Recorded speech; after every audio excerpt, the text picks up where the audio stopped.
Hi everyone, thanks so much for listening to another episode of Dogman Encounters Radio. I'm Vic Cundiff and I'll be your host for the show. Before we bring on tonight's guest, if you've had a Dogman encounter and would like to speak with me about it, whether in private or on the show, please go to dogmanencounters.com and submit a report. I'd love to hear from you. If you've had a Sasquatch sighting and would like to be a guest on Bigfoot Eyewitness Radio, please go to bigfooteyewitness.com and submit a report. It was late December. My father has a brother who lives in London, and it's a family tradition that my father and his girlfriend go visit my uncle over New Year's Eve every year since, I don't know how many years, but it's been a lot of years. And as always, they asked me to stay in the house and look over the dog and just watch out that nothing happens so someone is there. Because you can just see from afar that the house is worth its money. You can see it. We do have our cars parked in front of it, and just by that I think it's a paradise for every burglar. And so I agreed to stay over the week. We're there in London, my father and his girlfriend, and watch the dog, a German Shepherd, who's huge. He's huge, but it's just a sweetheart. The first 2 days were just normal. I was enjoying the free time. I was enjoying being alone, in the seclusion of the area. I like to be myself. To be on myself, actually, and I enjoy the quietness of that place. But the third day, when I took my dog out for a walk, and I opened the door, I immediately got that feeling that something wasn't right. I cannot explain that. I think it's a feeling you get when you know something is not okay. I just can describe it as, my gut telling me something is wrong. I had that feeling one time when my grandmother died, and I got exactly that feeling in the stomach. And I knew something wasn't right, and an hour later, my mother called, and she said my grandmother was dead. So I took my dog for a walk, and you have to imagine it's a long, long path, just surrounded by meadows and forest, and it goes on for miles. You can literally walk straight forward for 3 hours before you reach the next street. So it's pretty secluded. And while I was walking, I got that feeling that, it just got stronger, that something wasn't right. I had the urge to just turn around every time and look behind me. And my dog was acting completely normal. I just brushed it off as me being paranoid. And, normally I walk for hours. I can just put my headphones on and just walk straight for 1 or 2 hours. It's relaxing for me. But that day, I think I just walked 20 or 30 minutes before I just couldn't stand that feeling anymore, that something wasn't right. And I practically turned around on my heels, and I literally ran back home. And as soon as I reached my front door, I just bolted inside, and I shut the door. I actually locked it, which is very unusual for me, because normally when I'm there, I just leave it open. I even leave the key outside of the door, because who's going to come in at that area? So I'm normally just leaving the key outside. I know I have a huge dog inside that house, and every normal thinking person would not walk into a house where a 50-kilo German Shepherd sits on the opposite side of the door and looks at you and just barks at you, and the entire walls are shaking. No normal thinking person would walk into a house like that. So I just locked the door, which is very unusual, and I just left it as that. I did not open the front door. until I had to go out to get firewood for the fireplace inside my living room. So that's the only time when I unlocked the door, jumped out, got the wood, and I jumped practically back in.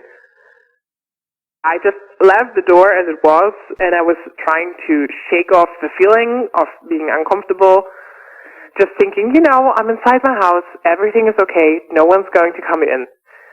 I just let the evening pass by, watching TV. For everyone thinking this comes out of imagination, I am a huge scaredy cat. So I do not watch horror movies or psycho thrillers or whatever comes into mind when I'm home alone. I do not watch these movies because I get really bad nightmares from that. I just leave my fingers from that. And I was watching my favorite TV show, which is Gossip Girl, so no one can think I'm watching, I don't know, Hannibal or something. I was getting thirsty. I walked into the kitchen, got a glass out of the cupboard, and opened the fridge, and got a bottle of water out of it. My dog was just sleeping on his basket, snoring in peace. So everything was fine, everything was quiet. And you have to imagine that around the house there are not many lights. We have one or two, I don't know if you have these things in America, it's just, they're small solar light. And it's just charged by sunlight. And it just illuminates the area just a little with the light it's stored over the day. We have one or two of these small solar lights in our garden. So there are just two tiny spots illuminated by that. And it's just, such a pale light. You can just imagine it as very, very weak moonlight. So it does not help anything. And on my terrace, which is in front of the kitchen, there are two sliding doors, so we can exit through the kitchen onto the terrace. And the terrace had two small lights I always turn on in the evening when it gets dark outside. And they're very weak. These are not like huge floodlights. Absolutely not. These are normal lights you put outside of a house wall. So they just illuminated the terrace, nothing more. I just was about to fill in the glass with water, and, suddenly I heard a sound behind me, and my dog was standing. He just jumped from his sleep, and he just stared outside of the window. He just pressed his nose against the glass, and he was staring right out into the darkness. And I was just thinking, I just brushed it off, thinking, oh, it's a deer. He hates deer. And I just said, oh, lay down again. You're being stupid. And he just didn't move. And I noticed that he started to raise his fur. And that's very unlikely for him because he's, as I already mentioned, he may be big, but he's a gentle giant. And he starts to growl and he starts to bark. And it was close to, I think it was close to 12 or 11 p.m. So I was not in any mood for any ruckus. And I was like, oh, shut up. You're being stupid. Just lay down. It's a deer. It's nothing. Shut up. But he did not shut up. And I was even more concerned when he started to completely act out of character. He started to jump against the window doors. And I was like, are you nuts? Stop that. What are you doing? And that was the moment it just crossed my mind. Oh no, there's someone out there. And I am alone inside this house. Great. My biggest nightmare has come to life. But I was still, screaming at my dog. Well, not screaming, but commanding him to stop because it was really obnoxious right then. I looked out of the window and I saw something moving in the dark. It just moved outside of the radius that the light illuminated. I could see something moving, but I couldn't see what. But then, against the dark, I remember that so clearly because the little small last pieces of light from the terrace lights just illuminated the outside of the silhouette. And I thought, it's huge. That was the first thing I noticed. I couldn't see what it was. I didn't know what it was, but I could see that it was huge. I saw broad shoulders, and I could see the upper torso. The next thing is just like a scene from a horror movie. And I could see a big thigh, just standing out against the light because he moved that thigh into the light. The thigh was the first thing I saw. And I was thinking, what is that? And then I saw the second thigh. And then it moved entirely into the light. And I think everything froze. Everything was just stopping. I couldn't move. I couldn't think. I couldn't breathe. I just could stare. And that thing was out of anything possible. I don't know how to describe how I felt at that moment. I didn't feel fear. I didn't feel panic. I was just frozen. I think my brain, I heard that your brain compares something that you never saw before with something that you have already seen before. And the only thing I could think at that moment was werewolf. That was the only thing I could compare that thing with as it stepped into the light. My dog was still freaking out, and I was standing there completely in shock. I wasn't moving. I was just looking at it. And it was just so scary. It was, in hindsight, I don't know how I managed not to, faint or run away or scream. I still don't know how I did that. I just stared at it. And the head, I just can tell you that the head just grazed the roof of my terrace. So it was huge. You have to see, I am 5'2", so I'm tiny. I'm really tiny. And that thing was, I would say you can put myself on my shoulders and have my double height, and that thing would have still been 1.5 head taller than me. And, just the face. I don't know if I can call it face. This was not a human face. Even though the body resembled human, the face did not. And the body did not. I don't know what to say or how to describe that, but it was just huge, and it was just horrible. It was a nightmare. And it took a step towards the glass. And that was probably the moment I started to freak out.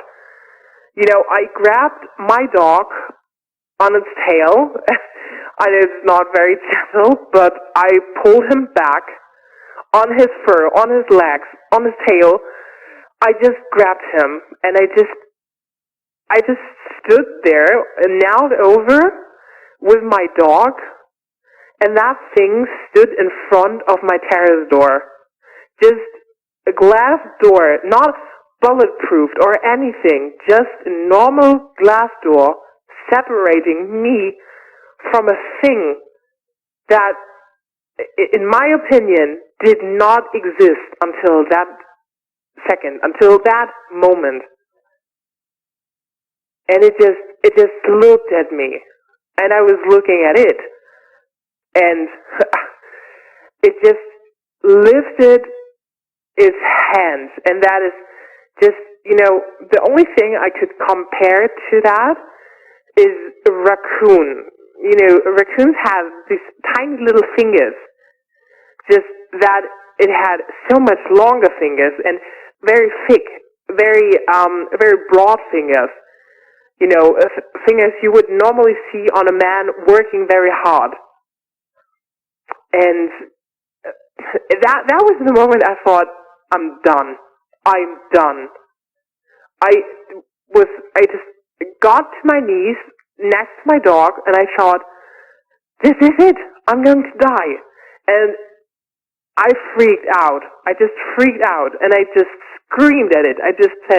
I yelled, get out, leave me alone, just go away. I was yelling every profanity at it that I could think of. And I was just screaming and yelling, and oh my God, it was just such a ruckus because my dog was still freaking out. But that thing did not even flinch at that. It was just staring at me with its eyes fixated on me. And it lifted his hand, glared it through to me. And it felt like, I'll come back for you. I had the very distinctive feeling that it was a male. So, I don't know if I have to say it or he. I didn't know if it was a he. But for me, it felt like a male. And, it just lifted his hand, and with one claw, I remember that claw really well because it was just branded into my memory, that sound of the claw against the window. And it was not, turned or round like that of a cat or a dog. It was more straight, but still it had, a small curl to its end. So it was like a rose thorn. You can imagine, just very, very, very big and very sharp. And it just tapped against the window. It was the most, I cannot tell you how terrifying for me that was, because, such a movement is just, that's human. I do not know any animal who would tap against a window with one claw. I do not know one single animal. And just the face, it was just, while it tapped against the window, and you have to remember that it was now in the full broad light. Just not broad, but it was enough for me to see very good, for me to get a clear image. The face, I just saw the lips moving up. I could see the wrinkles forming on the nose, like when a dog starts to growl. I could see the wrinkles forming on its nose while it tapped against the window. It was just so horrible. It was the most horrible thing I've ever seen. And I've seen one or two pretty bad things over my life. And nothing could compare to that. Nothing. I think, there will be in the future nothing that compares to that. Never ever will anything compare to that. And, it just, I have the feeling that it was, that it was growling, snarling. I didn't hear anything. I was just screaming, over my screaming and over the barking. I I'm surprised I heard, the tapping. It's just probably, a sound that just rendered into my memory that just stands out because I just remember it so clearly. And while it pulled up its lips like a dog would, and his eyes were just still fixated on me. I don't know how to explain that, but I had this horrible feeling that I had to get closer. It's just, it's a horrible, it was a horrible feeling. It was like driving by an accident and you shouldn't look. You're just driving by the car wreck and you shouldn't look and you shouldn't stop or watch or do anything, come closer to it, but you cannot help because you want to know what happened. I know it's a very bad example. I know it's very, very. I think it's a bad example, but that's the only thing I could ever compare to it. This feeling. I had the feeling, when we locked eyes, that it was almost, for me, it was almost in my head. It was like I heard, or more I had the feeling, I don't really know how to say that. I just had the feeling that it was like luring me in. And that was a horrible feeling because I couldn't help myself. I just wanted to get closer. And, my common sense just screamed at me, don't get closer. Don't do that. Don't get any closer to that thing. It's going to kill you. It's going to murder you. But, that other thing, that need to get closer to that thing, it was just there, and it was so hard to fight against it. It was real battle for me to stay right next to my dog. I held onto his fur almost as an anchor to not go to that thing. I wanted to, actually, you have to imagine that. I wanted to put my hand against the glass just to get closer, and I was, at the same time, for me it was almost hypnotic. And I just could pull myself out of that feeling, out of that loop long enough to always tell myself, don't get closer. Don't do that. Never do that. Just stay where you are. And I was still yelling, I was still screaming. I was still saying, get away from me. Get out of here. I don't want you here. And I thought, I'm done. I'm really done for.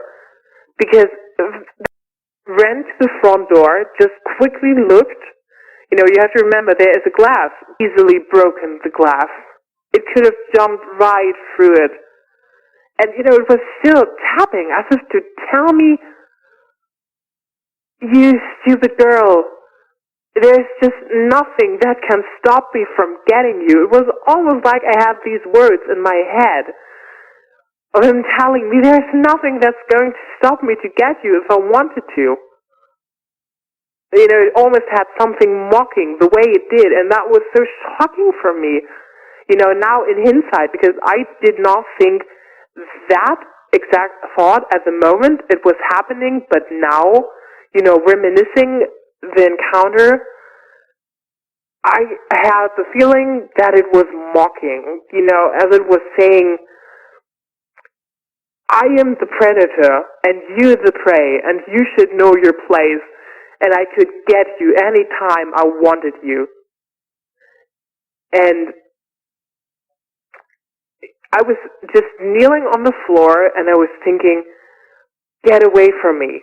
And I'm not a, I didn't know how I should say that, but I'm not a big believer. I'm not Christian or Catholic or anything. I respect every religion. I have no doubts that there's something that, I don't know how to say that. I believe in good and bad. I believe things happen out of a purpose. I think good things always come with bad things. That is my believing. I do not say I do not believe in God.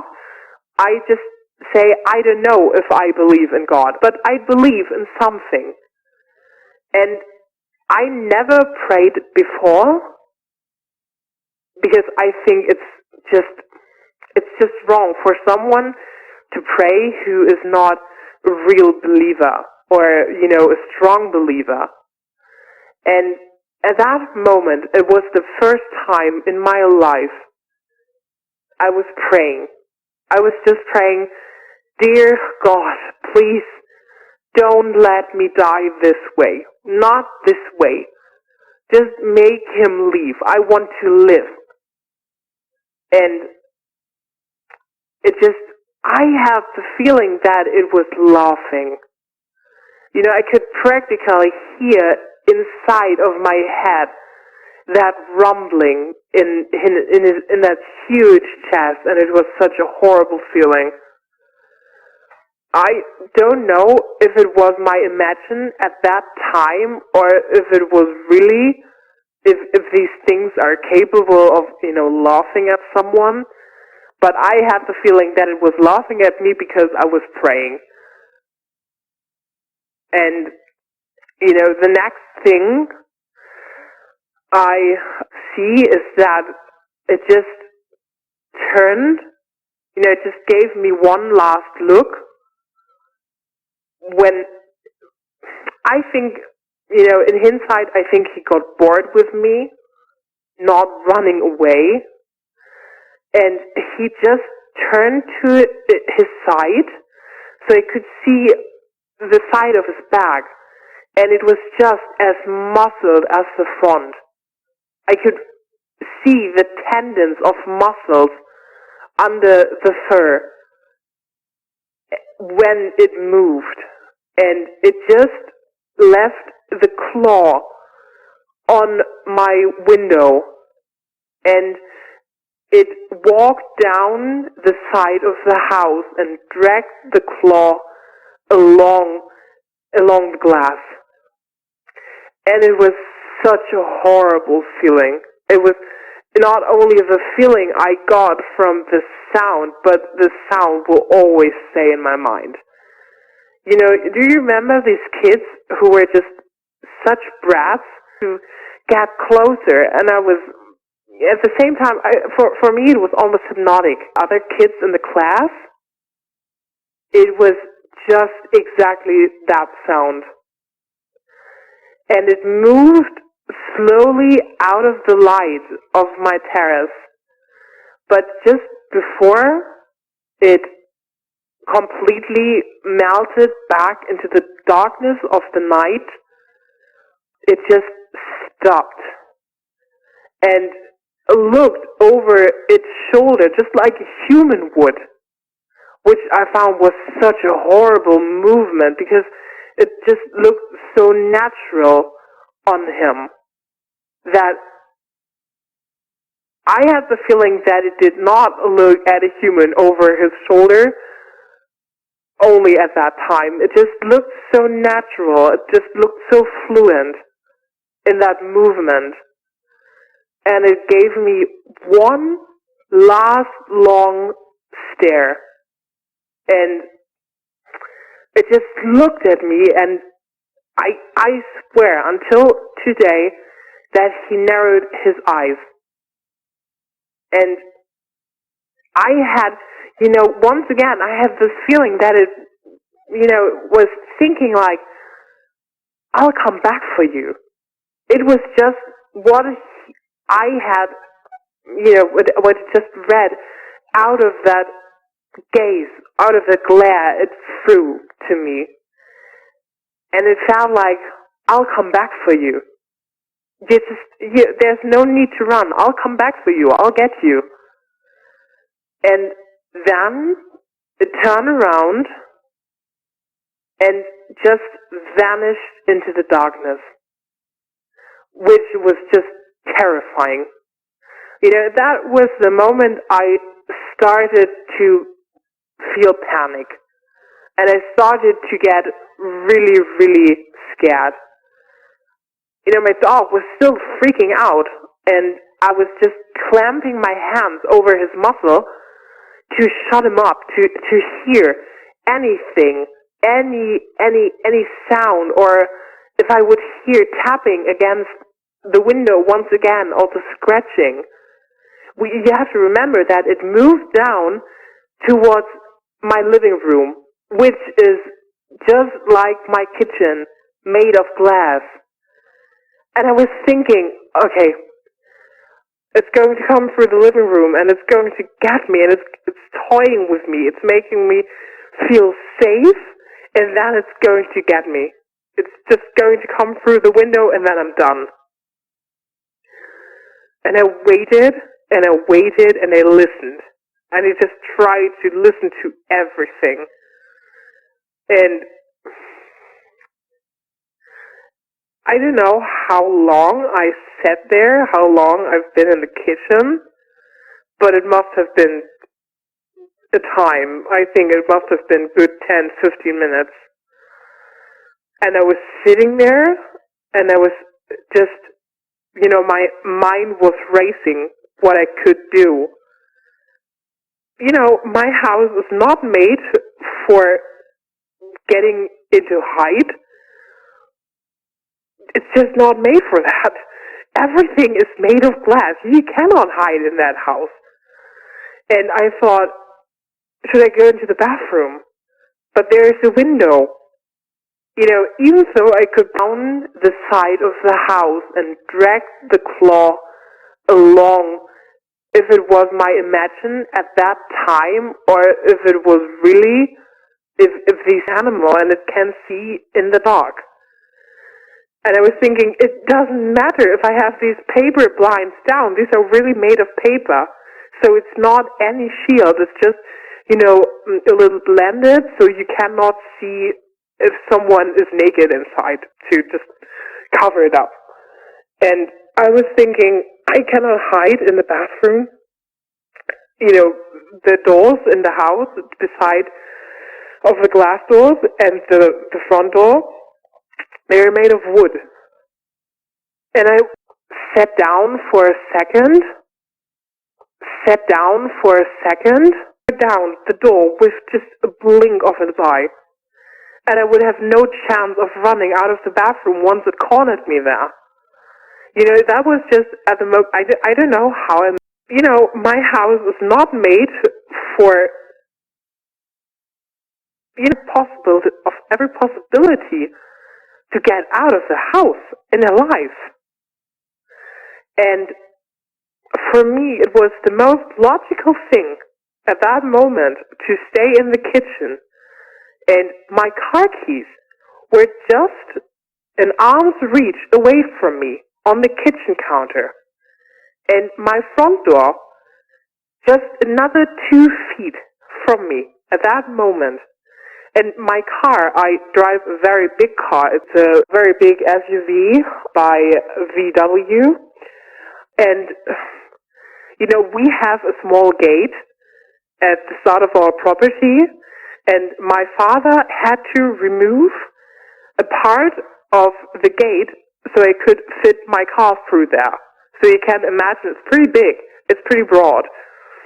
And I don't like to park it in the carport because it's very narrow, together with the cars of my father and the Audi of my father's girlfriend. And I just don't like to park there because it's just so crowded. And I'm always scared of drive up to the front door so I can just drive down in a straight path through the gate. And I did just that.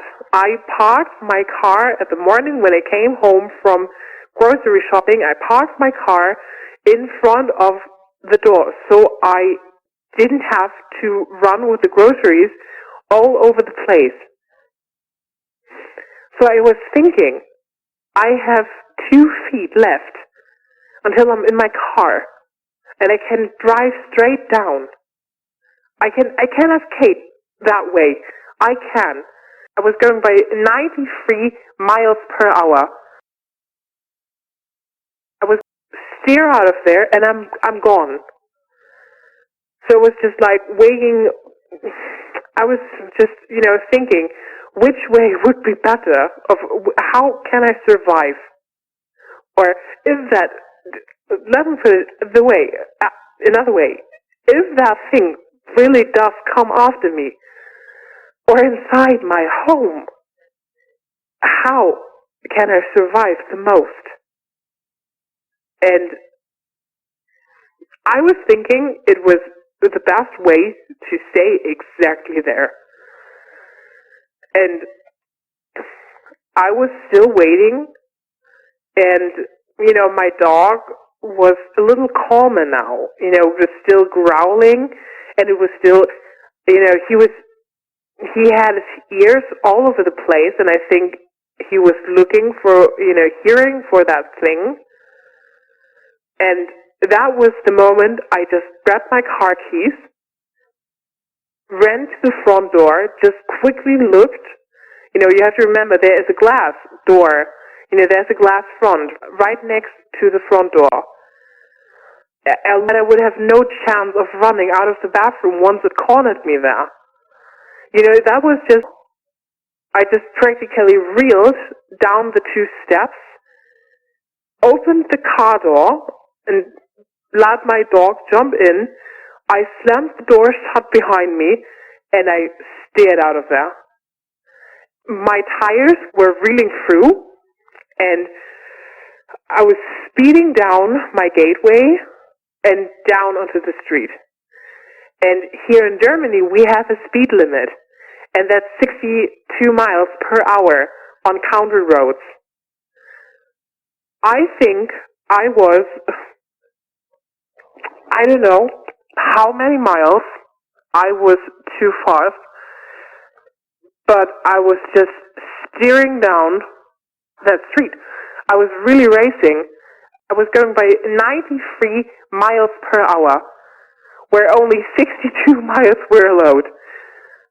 I did not dare to look into my rear mirror. I tried not to, but I did.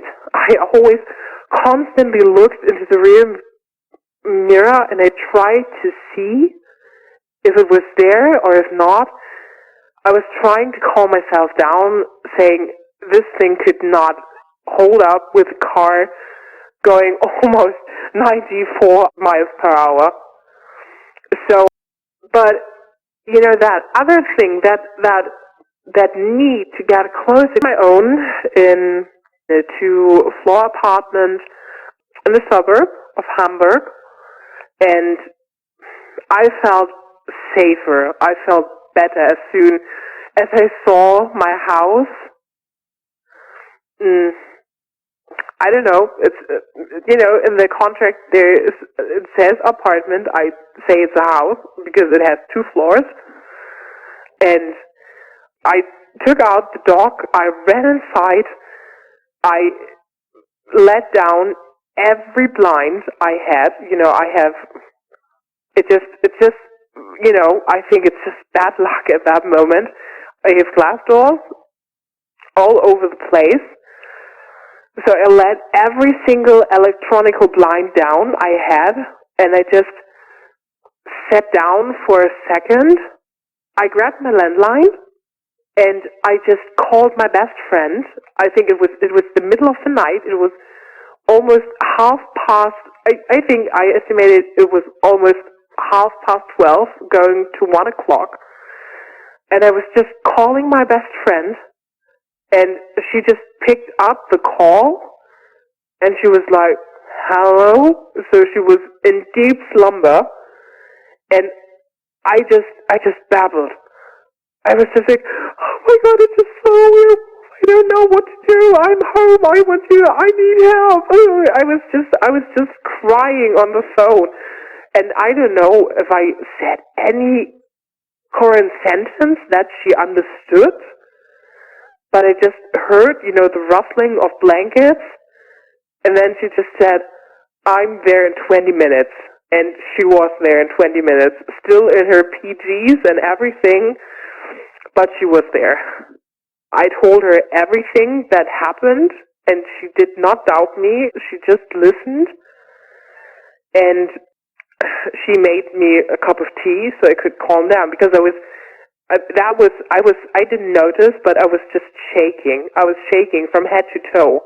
I couldn't even hold the cup still while I was drinking. And, she said, we'll go to sleep now. Everything is okay. We're safe in here. You're going to rest now or you're going to faint. And tomorrow we're going to your house. We're going to look. And I was just immediately there, no, I don't want to go there. Maybe it's still there. Maybe it just waits for me. And she was like, if I have any bad feeling about this, we're going to turn around immediately. Just to say that, my best friend, I don't know how to say that, but for me, she has something like an empath.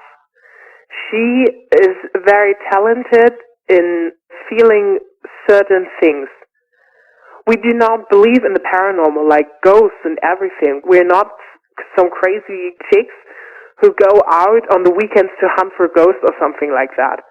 We're not doing that. We're not into those things. We just say there's something beyond human understanding, and we're okay with that, but we don't need to know. And she just feels things. You can come into a room, and she can tell you you're sad, or you're angry, or you're whatever, even though you're just very neutral in the face. You just don't give anything away, and she can tell you, pinpoint what you're feeling right now. We had an incident when we were in Madrid together. We booked a hotel room, and she came into the room, and she got pale as a sheet, and she said, something really bad happened in here. Later, we asked one of the housemates, and she said, yes, a husband murdered his wife in that room. And my best friend could tell that. She said she didn't know what happened. She just knew something bad happened. And I trust her. I trust her completely. And if she says it's okay, and if she says the air is clear, then it's clear. For me, it is. We went to sleep. I did not get any sleep that night. And later the next morning, we drove over to her house, and she had a thing for old daggers. She gets them from everywhere, from antique stores, from the internet. She just, she likes to collect them, and she has a huge cupboard where all these beautiful daggers are. I said, we cannot go there. I was still very, very frightened of going back. And she said, you know what we're going to do? We're going to drive over to my house. We're going to get a dagger, and then we're going to drive over to your house, and we're going to look. So we drove to her house, got a few daggers, or more she, because I cannot handle this thing. The dark thing snuff out my light. I don't want to. Or heard others with them, and I felt much safer, even though it was just a tiny little knife, nothing more than a pocket knife. And we drove over to my house, or to my father's house, and got out of the car, and I felt the shift in the air, focus. I wanted to stay objective about it and not get too carried away, but I felt that something was different. This eerie feeling, this feeling in my gut that told me something was not right, was gone. It just felt normal. And she looked at me and she said, it's okay. It's no longer here. And I noticed something else. The day before, I did not notice, but something for me felt wrong because I noticed there were no sounds. You know, even in winter, the birds are making small sounds, you know, not like in spring when they're on full-blown, you know, volume, but they do make sounds. And that was completely gone. And now I heard a few birds here and there chirping. We looked around the property and we tried to find any tracks or any signs, but we found nothing because here in Germany you cannot imagine winter as a winter with snow and huge white mountains of fresh fluffy snow. Here in Germany it means fog, it means snow rain, and it means rain. So every track there would have been the night before was gone with the rain. You know, the grass was flattened down by the strong rain over the night, and there was nothing we could have found. There was no sign it ever happened. You know, and for a quick second, I just questioned myself if I just imagined it. But I told myself, no, you did not. You did not imagine that. It really happened. And we walked inside, and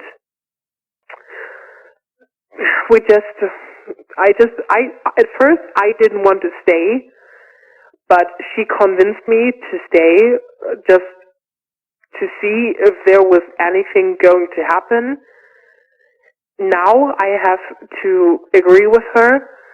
I could have not let my father live in a house knowing that something like that is around. I could have not. I did not care if he would have declared me as absolutely insane or anything. I would have not let him, you know, live in a house with something so dangerous around. And she convinced me to stay just because of that, to see if something happens again, if we get a bad feeling again. And she said, as soon as we get a bad feeling, we're out. We're going to just drive, and we're not going to wait for what happens. We're just going to drive. But everything was okay. Nothing happened. You know, my best friend stayed with me over the last days until my father returned. And as soon as my dad got back, I told him, Daddy, there was a burglar here. He was walking around the house. I was shouting at him, and I told him to go away, but he didn't. And he told me that he would get, you know, electrical blinds, like I do have at my eerie feeling, this feeling in my gut that told me something was not right. Told my dad that there was the burglar, aka my worst nightmare. The electrical blinds were on. There was a technician who installed them for us, and yeah, that's how it all went down. Well, Dave and I were bow hunting in October, and we decided that rifle season was about a month away, and we wanted to go in deep enough to where we could actually get some sizable game that not too many people would have the nerve to trek back into, because most hunters only hunt within a half mile from their vehicle. Here in northern Michigan, opening day of rifle season, the Orange Army is just unreal. So we went and we scouted. We actually took horses and went in on horseback initially. And we found the area that we wanted to hunt. It was mixed woods and good game trail, like I said earlier. So we figured we'd need to find a two-track to come back into. And a two-track is like a little vehicle path that goes through the woods up here. We found a two-track and rode it out, and then rode back up the main highway back to his property.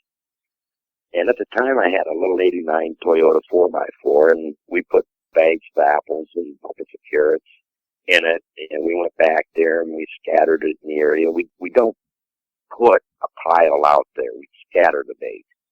As a hunter, I hunting off a pile is relatively unethical. And so I went back there and I maintained the area and kept bait in the area for them.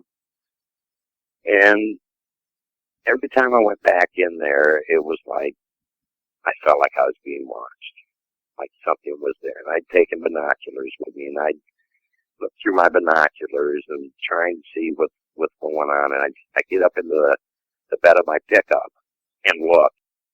There's nothing I could see. There were times where I thought I saw something move, but then I didn't see anything. And so that's how we got into that area. Something had been eating the bait, and I figured it was deer, or maybe even not being on a swamp, possibly a bear coming in. That kind of a thing, I thought. And so, opening day of rifle season, we went back in there and hunted in the morning. And there wasn't much going on in the morning. I mean, not a blue jay, not a squirrel, not a crow, not a raven, nothing. And we went in the house and had our lunch, and we sat there and we discussed the area for a little bit. So that afternoon we went back out there into the new area.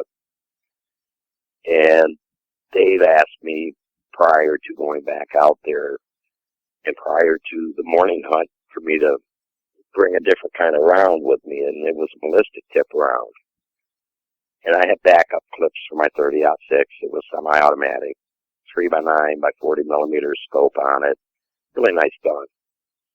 And, you know, I'm thinking, well, sure, I'll bring it. I've hunted deer with these rounds. They're great.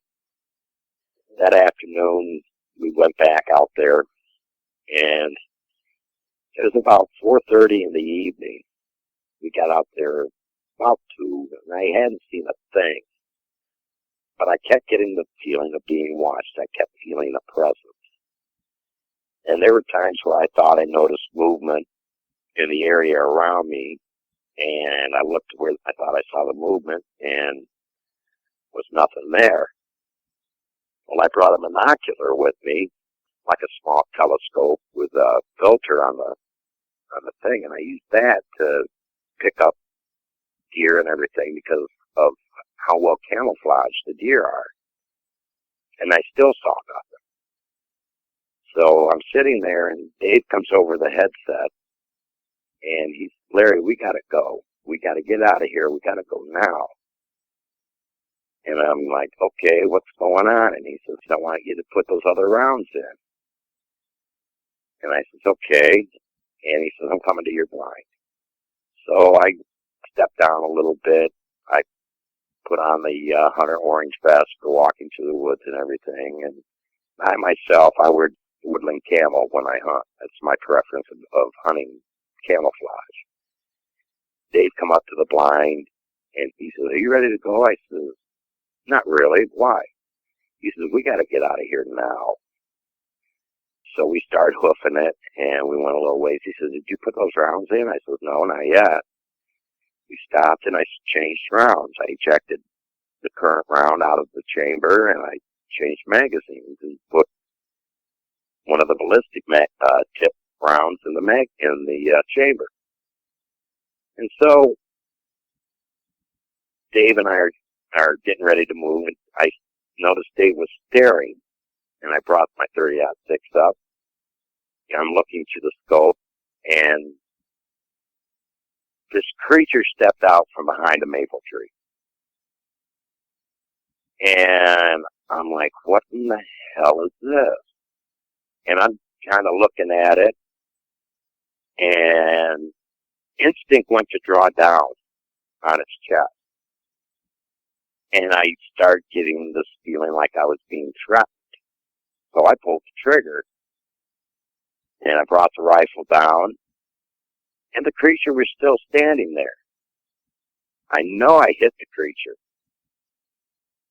I turn, Dave's gone. I bring the rifle back up, look through the scope again, and this thing was definitely in a threatenative posture. It made itself look like it was it was huge. I would say height-wise, it was probably 7, maybe 7.5 feet in height. And I just instinctively pulled the trigger a second time. Only this time, I watched. I watched the bullet actually hit it in the chest. I saw a blood spray. Then I brought the rifle down, and I looked, and the creature was still standing there. Now, this creature was probably 200 yards away from me at this point, if not maybe a little further. And that's when I decided to hightail it, and it let out this freakish growl. Okay? And I made it back to Dave's house. It was dark when I got back there. Dave was in the house. He had the doors barricaded. He had stuff over the windows. And he had all of his weapons out. And it took me about 5 minutes to get Dave to let me in. At that point, says Dave, I says, what in God's name is going on? And Dave leveled with me. He said, this thing has been coming around the house for a couple weeks. He says, Larry, I set you up. He says, I know you shoot it. He says, I didn't have the gun power you got.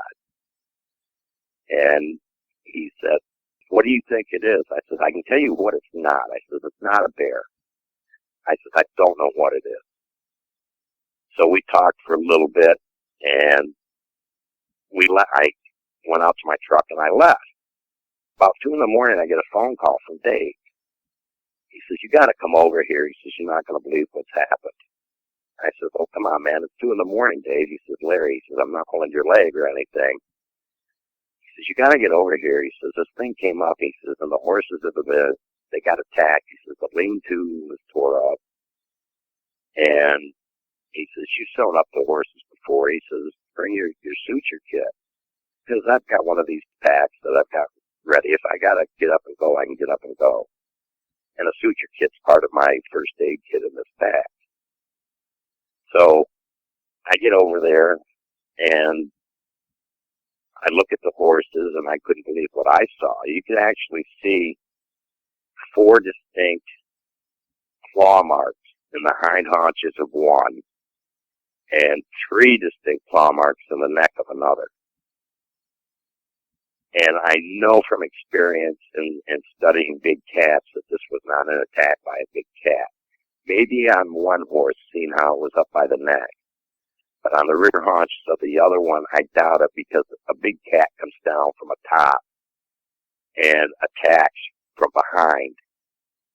And it goes around the neck, and it goes to bite through the neck and sever the spinal cord and bring the animal down. That's how they take down an animal. But on top of this, the lean-to that he and I had built was just ripped to shreds. And, I looked at Dave. I said, yeah, I can sew up your horses and that. I said, I can do that for you. I said, what has been going on? And they told me about it. Britta actually saw the thing looking in the window. And she said, Larry, it looked like a big wolf. She says, as a little girl, I remember the Little Red Riding story, she says, as seen in the books. And she says, it looked like a big wolf. And I says, okay, that's interesting. And within a couple of weeks, actually it was a week, Dave and Trina had packed up everything they owned, moved to Tennessee, and put their house up for sale because of this. Now, even today, when you go back into where their house is, you still have that feeling you're being watched. And it's dead quiet. Like there's something there. And my wife and I went back there a little while ago, and we weren't even there 60 seconds. Didn't get out of the car or anything, and the wife says, we got to get out of here. I don't like it back here. She says, it feels creepy. She says, there's something watching us. Nobody was there. So we left right away. I wanted to actually get out and see if I could find any claw marks in the uprights from what was left of the lean-to. And I just find the whole thing very, very mystifying that it's probably still there. And this has been 17 years ago that this creature forced these people out of their house. I had originally found this area in 1998. I had moved into some condos that were not even an eighth of a mile away from Tucson Wildlife Research Center, and that bordered on the fringes of Fort Meade in Maryland.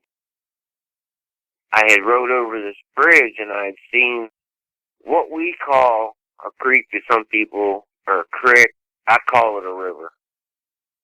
And it doesn't matter if it's 10 feet wide, it's a river. A small stream is called a branch.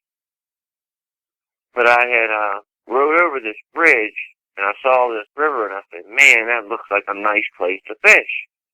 So I had a four-wheel drive truck, so I pulled it off the side of the road and I walked down the embankment. At this time, I was by myself. I had no fishing pole. I was just looking at the area to see if it would be conducive to do any fishing.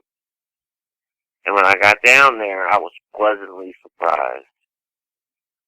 So I scouted around, fished a little bit, walked back up the embankment, and got in my truck and left. In a matter of a day or two, I called a couple friends of mine that I fish with on a constant basis, and I explained to them what I found and what it looked like, and I said, you know, guys, I think we really need to give this a try. This got in the way, and that got in the way. We really didn't get to try this river out until the year 2000. The first time, I had went by myself. I took my dog. I had a pit bull named Obi. I took him with me, and I parked the truck. But this time, my dog would not get out of the truck. You know, I would pull on his lead, and, you know, he would set his feet firmly on the seats, pushing against me. So after 5 minutes of that, I said, okay, you want to stay in the truck? Stay in the truck. You know, it wasn't a hot day, so I rolled the windows down and went down and just threw a line in the water. If you fish in a creek or river, you can almost look at a spot, you know, where the water's a little deeper and where current's running and, you know where the fish are. But, you know, I caught 2 or 3 nice smallmouth bass right there on the edge of the river. At that point, I was hooked. But when you walk down this embankment that is under the bridge as it crosses the river, one side goes north and the other side kind of heads south. The side that heads south looks so much better, but it was the property of Fort Meade. They had all kind of signs and skull and crossbones that people would put up, and, you know, the do not enter signs. All the kind of signs you expect to see to try to keep a man out. They actually had a fence running down the edges, right to the edge of the water, you know, to keep people out. Well, to me, that's not going to keep me out. I get in the water anyway, so I had fished the creek alone just a little bit with no problems and had really good luck. Where I lived at the time, there was 2 young men, boys, men, whatever you want to call them. They had a father that worked all the time, and he was kind of the, I don't want to say nerdy type, but he was kind of not outdoorsy at all. I don't know if these kids have ever been in the woods at all. So, you know, I was going to go fishing without the 2 people that I normally fish with. I was going to take these 2 young men fishing and try to get them to, you know, experience the outdoors a little bit and just see how nice it could be. They had nothing to fish with. I supplied everything they needed. And we got in the truck and we drove the quarter of a mile, which, you know, we could have walked if we wanted to. We got ourselves together and I explained to those young men about fishing while walking in the river. When you're walking in the current, it's a whole lot different than walking on land. Both of these boys were athletic. You know, they played sports. They had no problems. So we fished for a while, and, you know, they were catching fish, and They had a smile as wide as Texas. They were having a good time. We got to a point of the river, and we were fishing. The younger of the two brothers, he froze. He was frozen. He dropped the fishing pole. His brother knew something was wrong, and when his brother tried to ask him, he said, "We got to go now." And that's all he kept saying. "We got to go now." Well, I didn't see nothing or hear nothing, and neither did the older brother. Something spooked him. I don't know what it was. But whatever it was, it scared the hell out of him. So we left. About that point, kind of too late for me to go back, so I called it a day. So I got in contact with my friends, and I said, "Are you guys up for this weekend? I'm going fishing." They were all for it. Off we went. We get at the fishing hole. It's kind of dark. When we fish, we really concentrate on being as stealthy as we can. Not that we're trying to sneak up on anybody. You know, this river winds and kind of reminds you of being in Vietnam, that the foliage was that thick. You know, this was at the middle of July or so, so, you know, it was summertime, the plants were growing, and this area was very low. If you went down the road a little further, it was all swampy. It gives you an idea of the ground and the soil. I don't think I've ever been there where the soil's been dry. You know, even up on land, the soil's kind of black. But anyway, we get in there, and as you start to fish up the river a little ways, you end up in an area where the river has cut through the land over years and years. You have embankments on each side of you, and they're about 6 feet vertical, and they're mud. So there's really nowhere to go when you're in that river other than walking the river. My one friend and I noticed at the top of the land, you know, looking down on us, was an animal that we don't have in Maryland. It was a coyote. And he was interested in us. You know, mostly coyotes, from what I understand, if they get a whiff of a human, they're gone. This thing was kind of interested in us. We thought, oh, that was strange.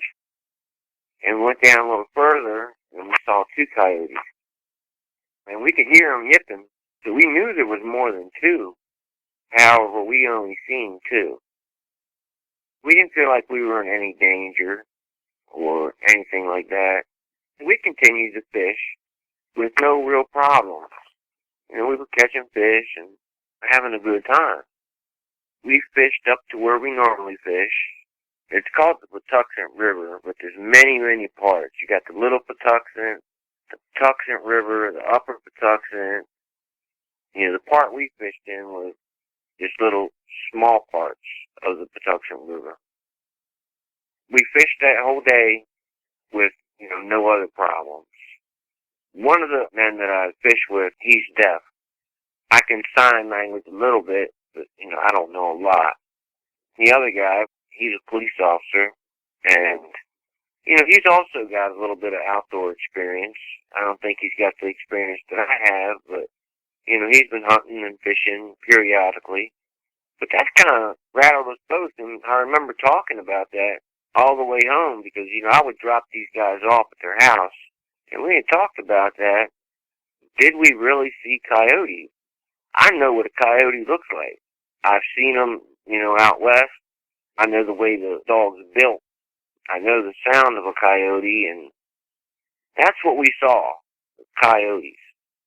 Like I say, they were taking a great interest in us. At no time did they ever try to jump in the river or anything like that. They were curious nonetheless. So we left that day. We had made plans. At that time, I was working every other Saturday. You know, you can't hunt and fish all the time. You got to spend time with the family. September of 2001, we decided we were going fishing. And I remember the excitement of it. You know, we went to the store and bought a few new lures and That stuff doesn't excite some people, but when you're a fisherman, to buy a couple new lures and maybe a fishing pole or whatever, that's exciting to me. That's just part of my inventory.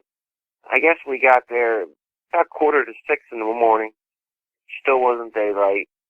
So all we have when we go in the water is a pair of shorts, and we used to always wear cleats because, it can be slippery, and the cleats just give you a type of security to where you don't slide around so much, and, they dig into the sand at the bottom of the river just like they would dig into the dirt when you were playing softball.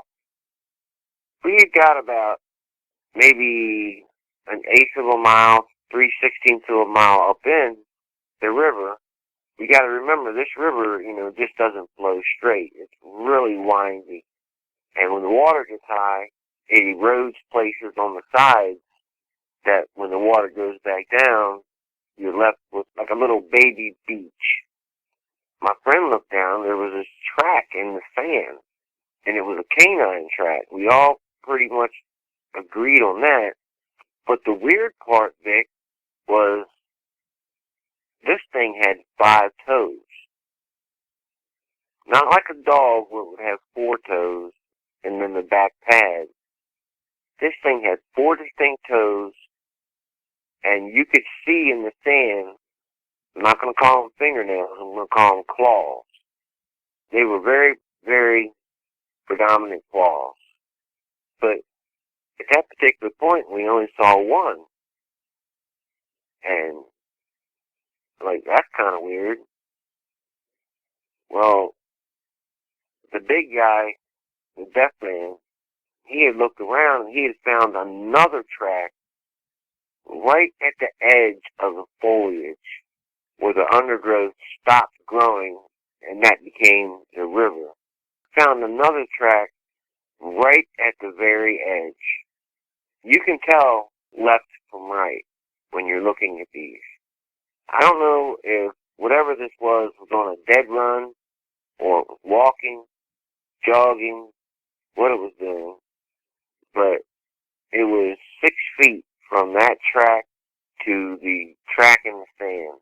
And then it had the obstacle of crossing a small part of the creek, which was about 10 feet wide at that point. We looked around a little more, and we saw the other track where it had hit on the side close to the water. And you could tell these tracks, especially the last track in the sand, was a little deeper, like something had pushed off. And same with the other, it was deeper than probably what it should have been. And that to me adds up as where, it had landed. I don't think it ever touched the water. That was really strange to us, but it didn't really spook us. We said, that's a big animal, because my friend got a Great Dane, and she has some big feet. But when she walks, she leaves her footprints, but she doesn't really leave any toenail prints. Not like this. We kind of discussed it, and I remember the big guy, Bones, with him not being able to speak, he kind of just took his hand and, waved it off like, whatever. He wanted to fish. So we continue up, and like I say, we are almost combat stealthy. The only thing you can hear when we're fishing is when we throw that lure, and the lure hits the water, and it makes that kaboom sound. We fished way up. Way up. We were half a mile, 3/4 of a mile up into the creek. And I know these measurements because this creek crosses under certain roads, and I know how far it is. But if you add in all the curves, it's not just a straight line. It's probably further than a half a mile. And at this point, we're in part of the creek where the embankment is vertical. I don't think you could get out if you tried. You'd have to have a piece of rope tied to a tree, maybe, and you might get up the river embankments, because the mud was that kind of red clay that they have down in Georgia. but it was slippery as hell.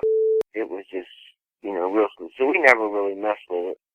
We're fishing and catching fish here and there, and, there's no talking, and other than the click of a lighter where I was the only one that smoked, the click of a lighter would be the only real noise we would make.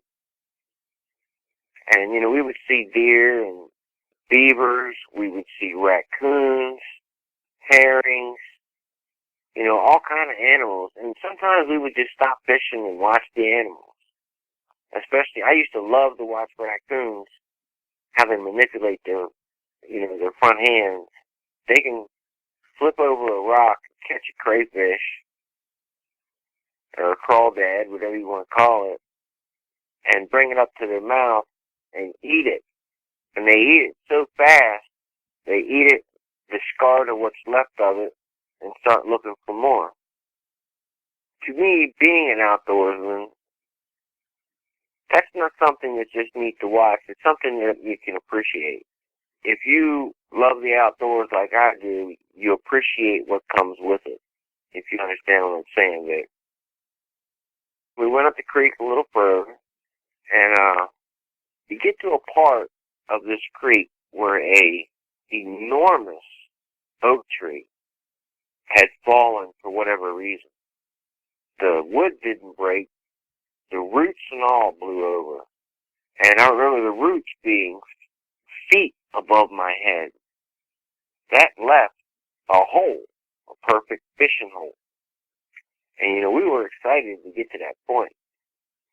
I think we had made a few casts. If you can picture three men in a river, one to the left, one to the middle, and one to the right. My friend Bones, he kind of froze in his tracks like he was seeing something that he didn't know what it was.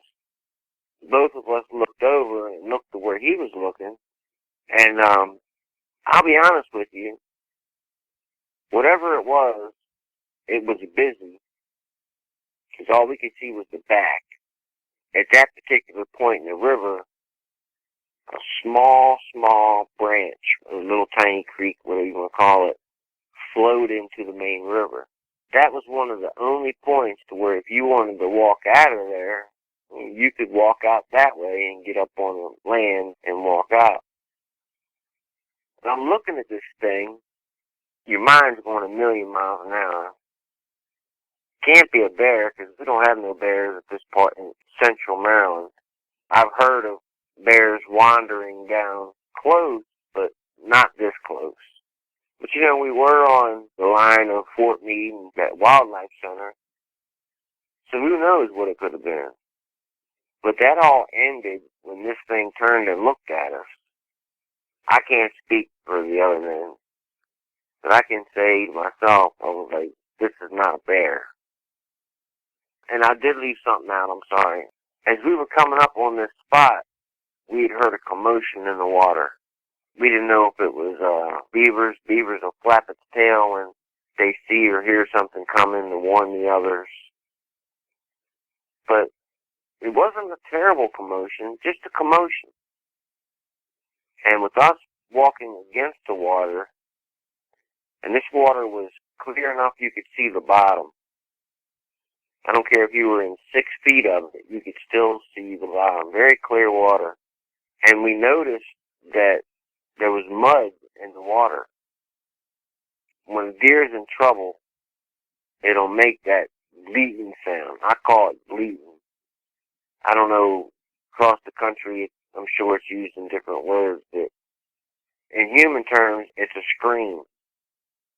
When we made it to that area, I had saw the rear end of a deer right at the edge of the creek. And this animal was on the deer. When it noticed us, it turned its head and looked at us. At that point, it had made just a few moves to where I could see more of this creature.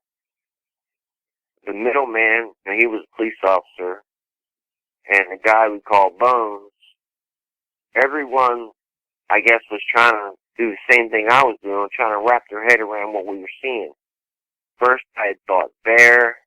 I think massive dog may have crossed my mind at one time. But anything that can pull a white-tailed deer down like that and hold it down has got to be very strong. Anybody out there that knows white-tailed deer, they can be very resilient, especially when they're fighting for their life. Our deer here in Maryland, we don't have huge deer. They run 120 to 150 pounds. That's big enough.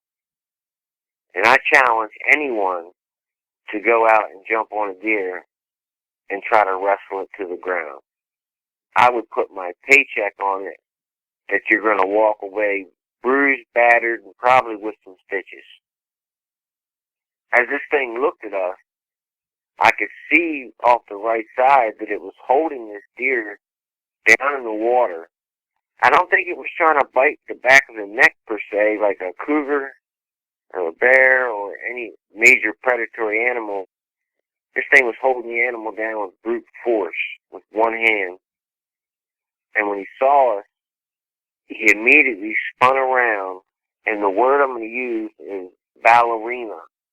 This thing turned around, holding the animal down with one hand, in an instant put its foot where its hand was to continue holding the animal down, which at this point I think it was pretty much expired. It had died. And there was a little bit of blood in the water, but not a lot of blood that would indicate that there was a lot of physical trauma to this deer. But there had been some trauma somewhere. I didn't see it. So when this thing turned around and looked at us, I can speak for the other men. We all froze. And we froze for a good 3 or 4 seconds. We were nothing but statues in the water. When your brain is looking at something like that, your brain's working at warp speed trying to figure out what it is. Because from what I understand with a lot of scientific studies, when you look at something and you've never seen it and you don't understand what it is, your brain is trying to compare it to something that you already know. Well, this thing was something that I didn't know, something that wasn't supposed to exist. In my time in the woods, I had never seen anything like this. I had never heard about anything like this. You know, I've heard about the boogers. While down south, right on the border with Georgia, I had a booger sighting. It was at a long ways, but, you know, they were accepted. Even my father told me at a young age in the woods when we started hunting, keep your wits about you. Don't just look around you, you know, look up. My father never let on, but I'm convinced that he knew something, and maybe he was planning on sharing it with me when I was a little older. I don't know, because he's passed on now. You know, I don't know what he was going to tell me. But my father was a very good hunter, taught me everything he knew. He was a very good marksman, and he passed all that down to me at a very, very, very young age. So here I am, 30 years later. I'm looking at something that, Vic, it's not supposed to exist other than in movies.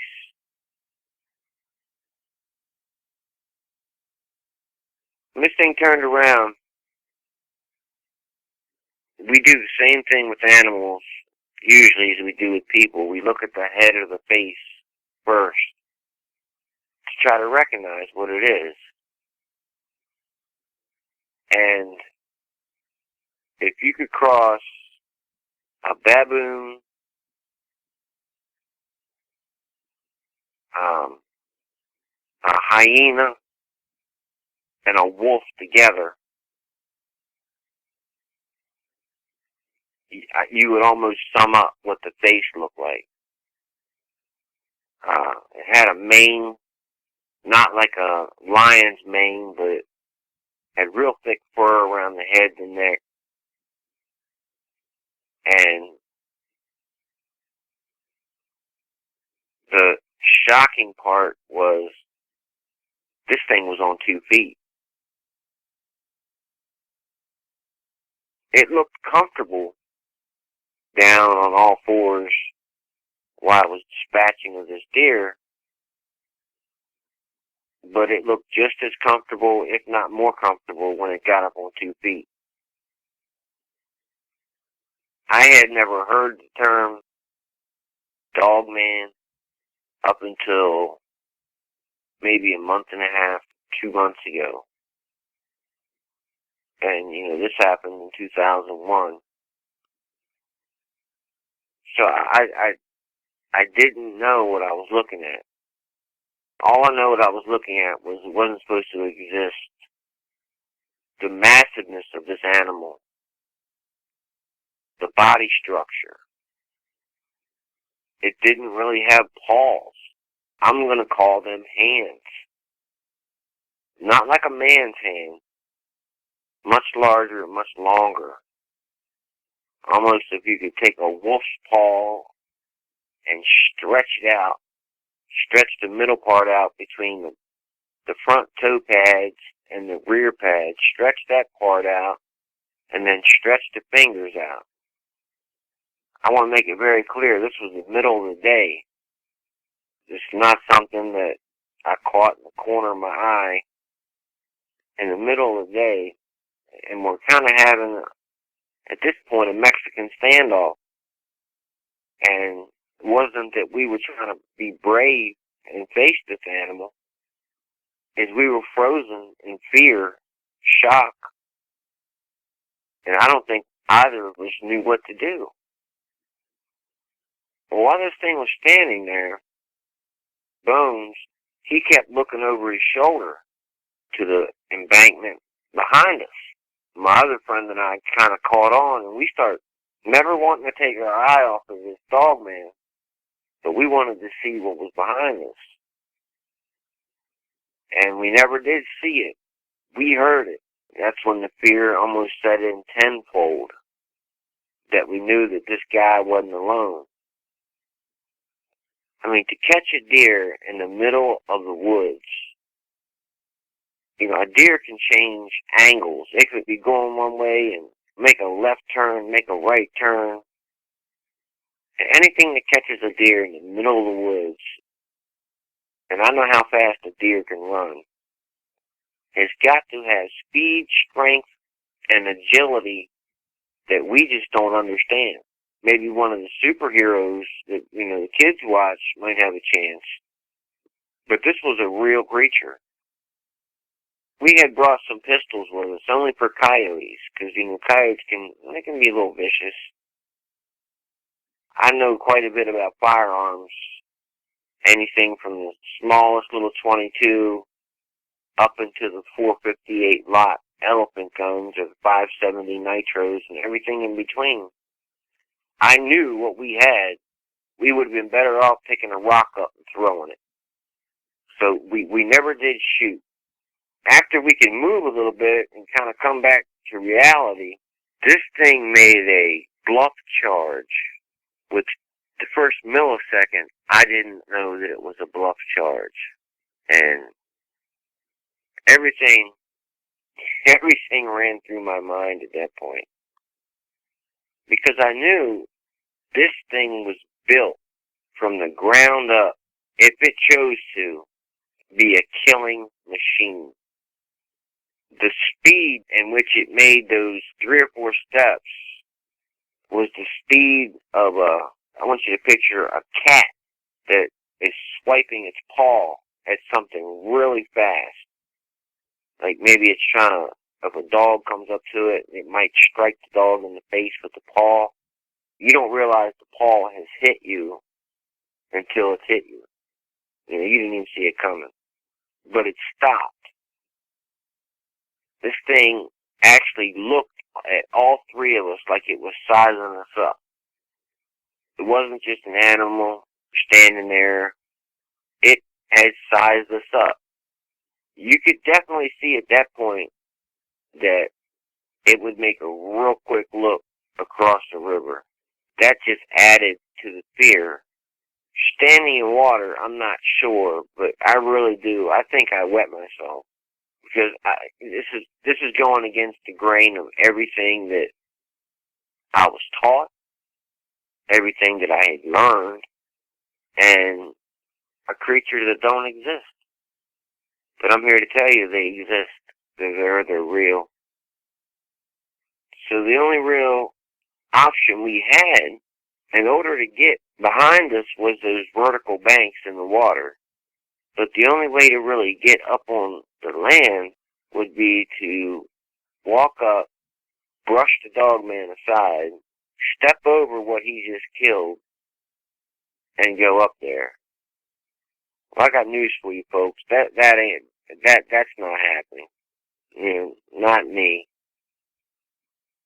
But at the end of its little bluff charge, it growled at us. No barking or anything like that, but it growled at us. We were probably, at the most, when we stopped, 25 feet.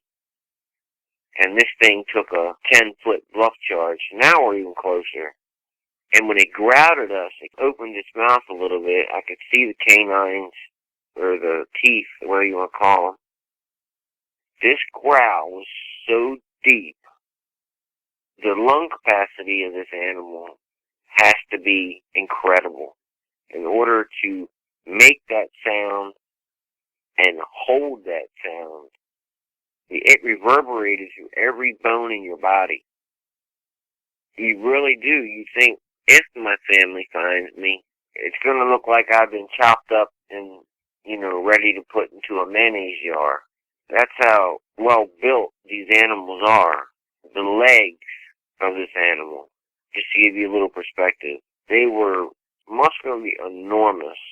Now I wear a 32, 33 waist pants. Each of its thighs were about as big as my waist, if that gives you any idea of the lower part.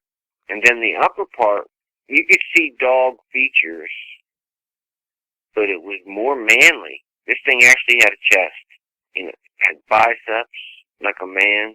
I'm not going to say the hands were like a man, because a man's hand is not that frightening to look at.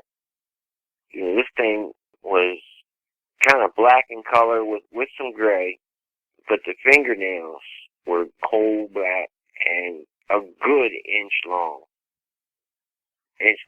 Maybe an inch and an eighth, I don't know. And they were curved, but they weren't curved like a hawk or something like that. But they were curved. They were meant for grabbing something and holding on to it, kind of like a cat.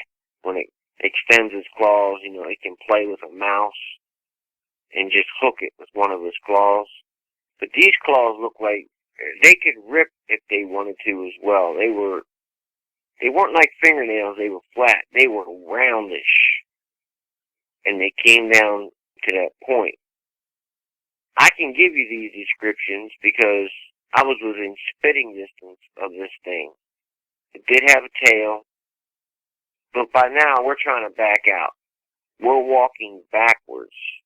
Don't ask me why, but we still had the guns in our hand. I think had we fired a shot at that thing, it would have been our own demise. Initially, we had only brought the little handguns just in case the coyotes got a little crazy. Because there's times when we used to fish little rivers that we would carry the grating of a little hibachi grills, and I would put it in my backpack, and we would stop on the clear spot on the edge of the river, and, we would eat what we caught that morning. And I think back on that now, how stupid that was. But then again, for some reason, being, within a half mile of the road, and you're not far from civilization at all, it kind of takes the fear factor away. I'm sure it's nothing like being out in the Midwest, in the middle of nowhere, and worrying about a grizzly bear. I would have rather faced 2 grizzly bears at this point, because the evilness that comes with this thing, part of me wants to say that this creature is from somewhere else, that it's not here. Somehow it just made it here. But I'm slowly learning. Vic educated me a lot on a lot of things I didn't know. these things are indigenous to our land. I'm not talking right here in the middle of the country. I'm talking that they want to right into suburban USA, right in, your backyard. You never know if you have dogs outside that are going crazy, or if you have a dog that wants to crawl under the bed for no reason. There just might be a reason for that. Like I said earlier, I had a pit bull that I don't think he was afraid of anything. Before that day, he wouldn't get out of the truck. That really struck me as odd. And when you look back on these events, hindsight's always 20/20.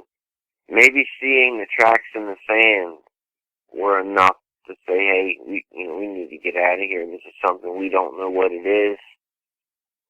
I had the average size hand. This print was bigger than my hand. So as we're backing out, slowly but surely, we could hear on the opposite bank something paralleling us that was not trying to be stealthy. It wasn't trying to hide from us. It did hide from us to the point where we really didn't see it. But you got to remember, we're down in the river. We would have to look up to see it. With the banks of the river being about 6 feet of mud, it could have been 6 feet off the side and we couldn't have been able to see it. But regardless, it was paralleling us to the truck. Once we had got a quarter of a mile away, that's when we started beating feet as best we could. I don't know if this hurts the program or not, but I forgot to say about it did pick the deer up as we were backing out. This is something that didn't have to take its teeth and drag the animal like any other predator that I know of. This is something that it looked like a mature deer, picked it up and walked away with it. And the whole time in the background, you could hear the yipping of the coyotes, almost like they were in some kind of ecstasy. I don't know. As we were backing out, we crossed that sandbar that we had seen with the track. But this time, not only did we see the track that we had seen where it or another one had crossed right there as well, going the other way. So in reality, as we were fishing, these things were all around us. I'm sure now they watched us get out of the truck. I'm sure of it. But once we got where we thought we could turn around, and you can't run in thigh-deep water, but you could try to make your best effort. We got in the truck, and neither one of us had a fishing pole to bring back. We had dropped them. Not that I cared, but we dropped our fishing poles. When we got up to where the fence is, it's a real effort to get through. You almost gotta go underwater with your head and come back up. But we all got through, and the embankment where the bridge crossed to go up to the truck, it's probably 50 feet, I would say. Slimy, dirty, muddy. Well, I can guarantee you, Vic, we set the record in the time that it would take a man to get from the bottom of the top, to the truck. And, this was a brand new 2001 Toyota, which, people with their vehicles, they try to take care of them, and, I didn't care. I got in there wet, muddy, started the truck, took the guys home, and went home. And didn't say nothing to anybody. I've never said anything to anybody. This is the first that I've spoken to this. It's helped me a lot to talk about it. When I initially talked to Vic, I couldn't get my words out. And I'm sure he can attest to this, I was truly rattled. Because I was talking about something that I had tried to bury for 14 years. I'm not discounting anyone's experience with this, because it is truly a terrifying ordeal. And there's no words to describe the absolute terror of seeing something like this. Point in case, if a serial killer tried to kill you or whatever, your mind knows that that's a man and you go into your fight or flight mode. But when you see something like this, it adds a whole different type of fear to it. I try to explain it the best I can. Anybody that's never seen one, you are in my prayers that you never do. The good thing is we all did get out of there safely. We were scared, partially in shock, I guess, but we did get out. We made it. That about wraps it up. I would love to tell you guys that I fought off 20 dogmen with a pocket knife, but that's not the way it was. It happened just as I told you. It's not something that I would ever want to see again. I definitely wouldn't go looking for one. Try to get a photo. If I see one again, which I pray to God I don't, hopefully I can deal with it a little better. I live in Cato, New York. It's upstate New York. Very country type setting. The house is on a road that's about 8 miles long, connects 2 other back roads. It was kind of stone road up until about 15 years ago, and they just started recently paving it. There's only about 5 houses on that street, and it would take about 25 minutes to be able to walk to your neighbor, 30 minutes. It's all surrounded by woods and fields. I have 192 acres out there. 50 of them are woods, and the rest of them are cornfields and other farmland that I've rented out to the farmers that live in the area in exchange for a quarter cow or a half a pig and money on an annual basis, as well as I can still hunt that land. The house is about 40 feet away from the road, and all around me on the right and left and back side is all pretty thick woods, and across the street is all very thick woods and fields. It's very quiet at night, and it would take a long time to be able to get to somebody if someone really needed some help. Pretty much out there alone. This was the beginning of February, a few weeks ago. It was February 2nd, 2018. And that was definitely the day that had changed my life. I had got up in the morning and kissed my family goodbye and went to work like I normally do around 5 a.m. I had gotten a few phone calls throughout the day from my wife, and she stays home with our newborn. And I had gotten a few calls from her, and she had said, because we have some cows, some livestock, about 12 of them, and she had called me and she'd been concerned. And she had said, hey, do you know that all of the cows are huddled up in the corner closest to the house, away from the wood line, and they've been there all day. They won't eat, they won't move or anything. And I didn't pay any mind to it. I was really busy at work, and I said, don't worry about it. I'll check it out later. I'm busy right now. And I just kind of figured, all right, well, maybe coyotes are out there messing with them again. I'll handle them later on. They are quite a nuisance around where we are. So I just had assumed at the time that that's what it was, because that's what I'm familiar with. So I didn't pay any mind to that, and I get another phone call right before I had left work, and it was my wife calling me back, and she had said, I'm not able to let the dog out. Maya won't go outside. I'm having to drag her outside by her collar to go pee. She doesn't want to go out, and I'm not sure what's going on with her. And I said, okay. I said, I'm almost home. I'll deal with it when I get home. Now, I'm thinking that this is pretty strange now, because the animals know most of the time a lot more than, we know. And I'm thinking to myself, well, why the cows all bundled up in the corner there? Now the dog won't go outside, what's going on here? So now I'm a little bit concerned, but it's not a big deal at the moment. So I'm pulling up here, and on the left side, the cornfield's there across the street, and I just get past the hedgerow where it starts to open up on the right, where my lawn is. And we've got about 6 acres of mowed grass around our house, and the rest is fields and woods.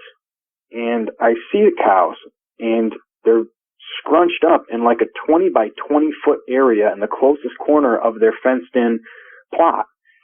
And I'm thinking to myself, what is this? And I've never seen them do this before. I mean, they were almost on top of each other, Vic. They were climbing up and trying to get closer and closer, huddled up into the corner. And they had popped the breaker because they kept pushing into the fence, which is an electric fence. And they each had touched it so many times, I'm not sure what had happened, but they didn't care about it. They had actually popped the breaker so there was no electricity running through the fence anymore. It may have popped a line or a wire somewhere, I'm not sure. But I could see that they were scared of something. Something was going on. And at that point, I'm thinking, wow, there must be a big pack out here. I'm going to have to deal with this.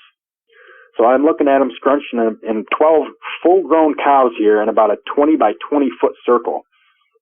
And I'm like, okay, definitely coyotes. So I parked and I get out, I get my work stuff, and I go to walk inside. I'm walking up the front driveway, and it's dusk now. And I'm walking up, and I'll tell you, I hear the most deep but raspy, gurgly, almost scream howl. And it literally sent chills down my spine. The hair stood up on the back of my neck, and I thought, what the was that?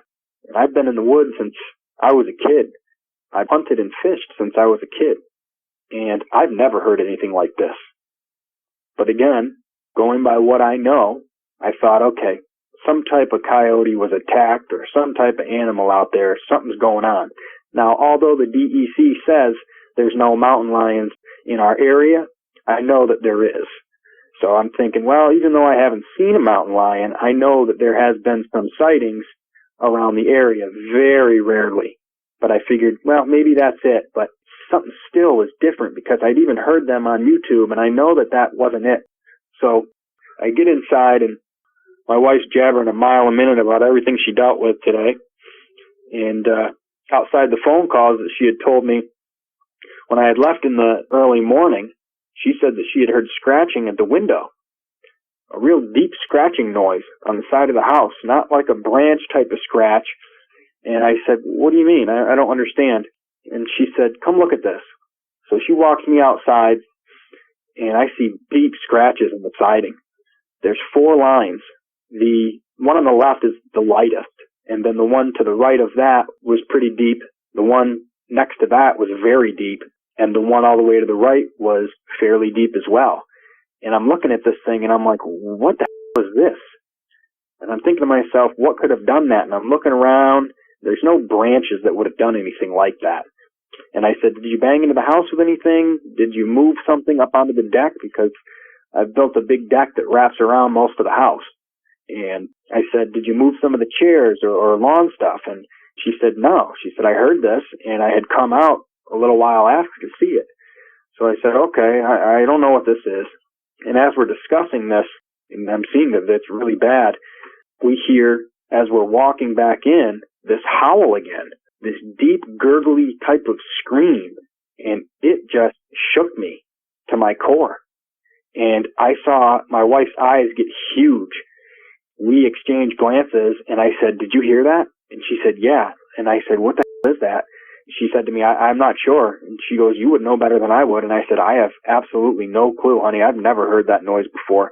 And we can see all the cattle in the corner. Now they're climbing up on top of each other as that noise is being projected towards us. They hear it as well. Now all these cows are jumping on top of each other. They're pushing and pushing and pushing in the corner. They're trying to get out of this fenced-in area. And I'm thinking, oh, God, now I'm going to have to fix this fence. They're going to bust it out. So I'm thinking maybe I should move them until I find out what exactly it is that's going on here. So we walk back into the house, and we're talking about this, and we get back in, and I'm sitting to try to think what I can do about this cattle, because I'm thinking I don't want to lose all my cattle. So I load my shotgun up, and I call my neighbor, and I say, hey, Gene, I said, come on down. I said, let's go for a ride out back in the buggy. It's like a four-wheeler razor type thing. And I said, we'll come down and we'll see what we can do to take care of some of these coyote because they're a big problem out here. So he comes down.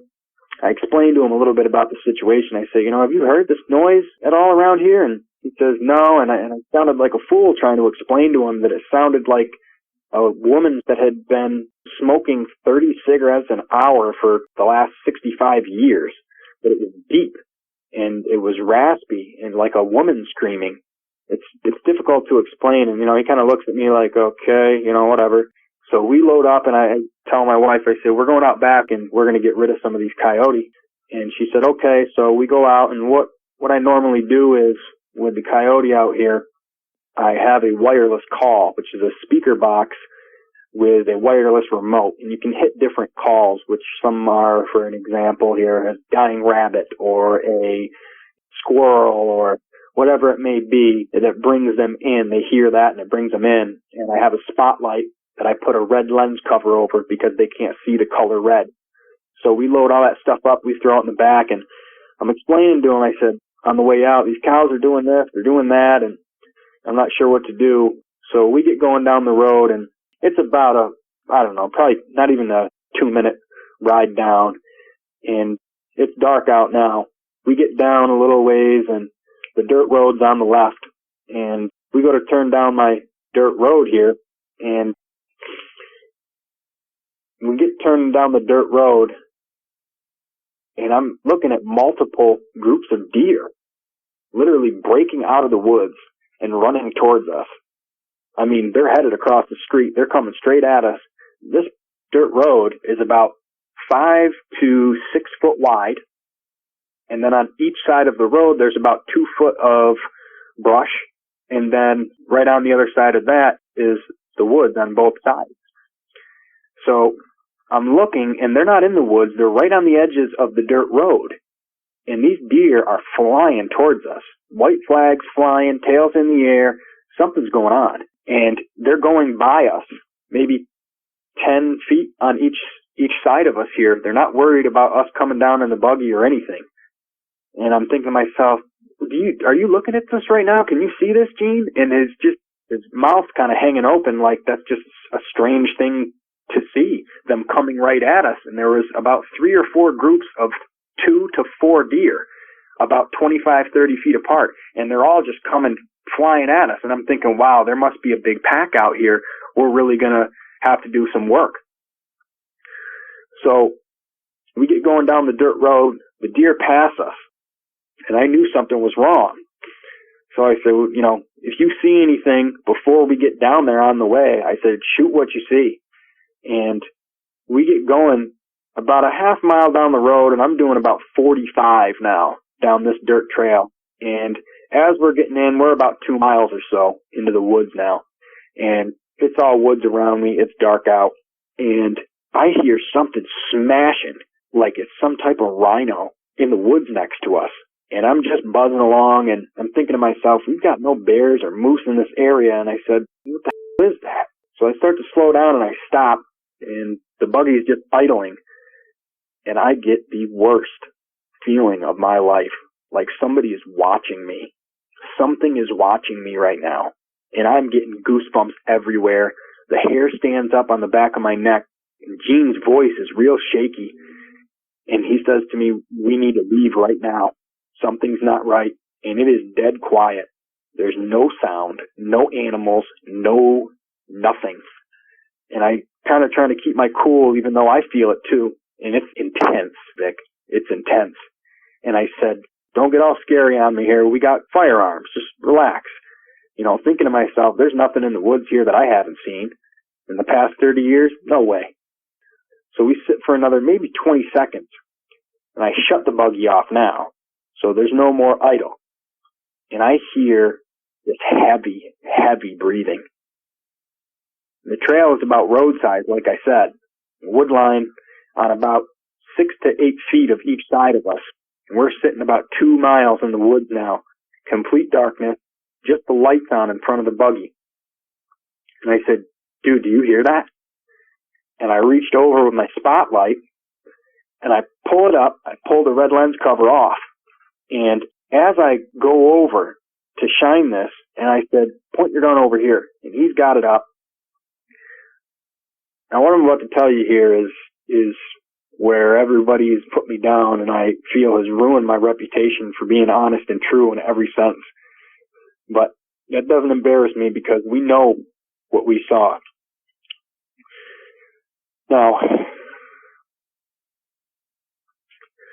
I pulled that spotlight up thick and I scanned the first few feet heading into the woods. And I got to the general area where I heard that breathing.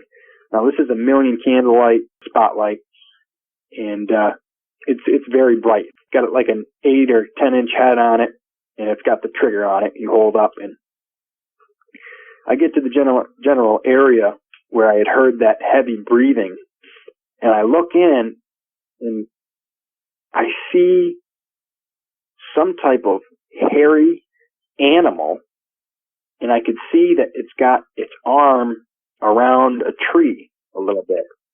And I'm thinking to myself, whoa, what the hell is that?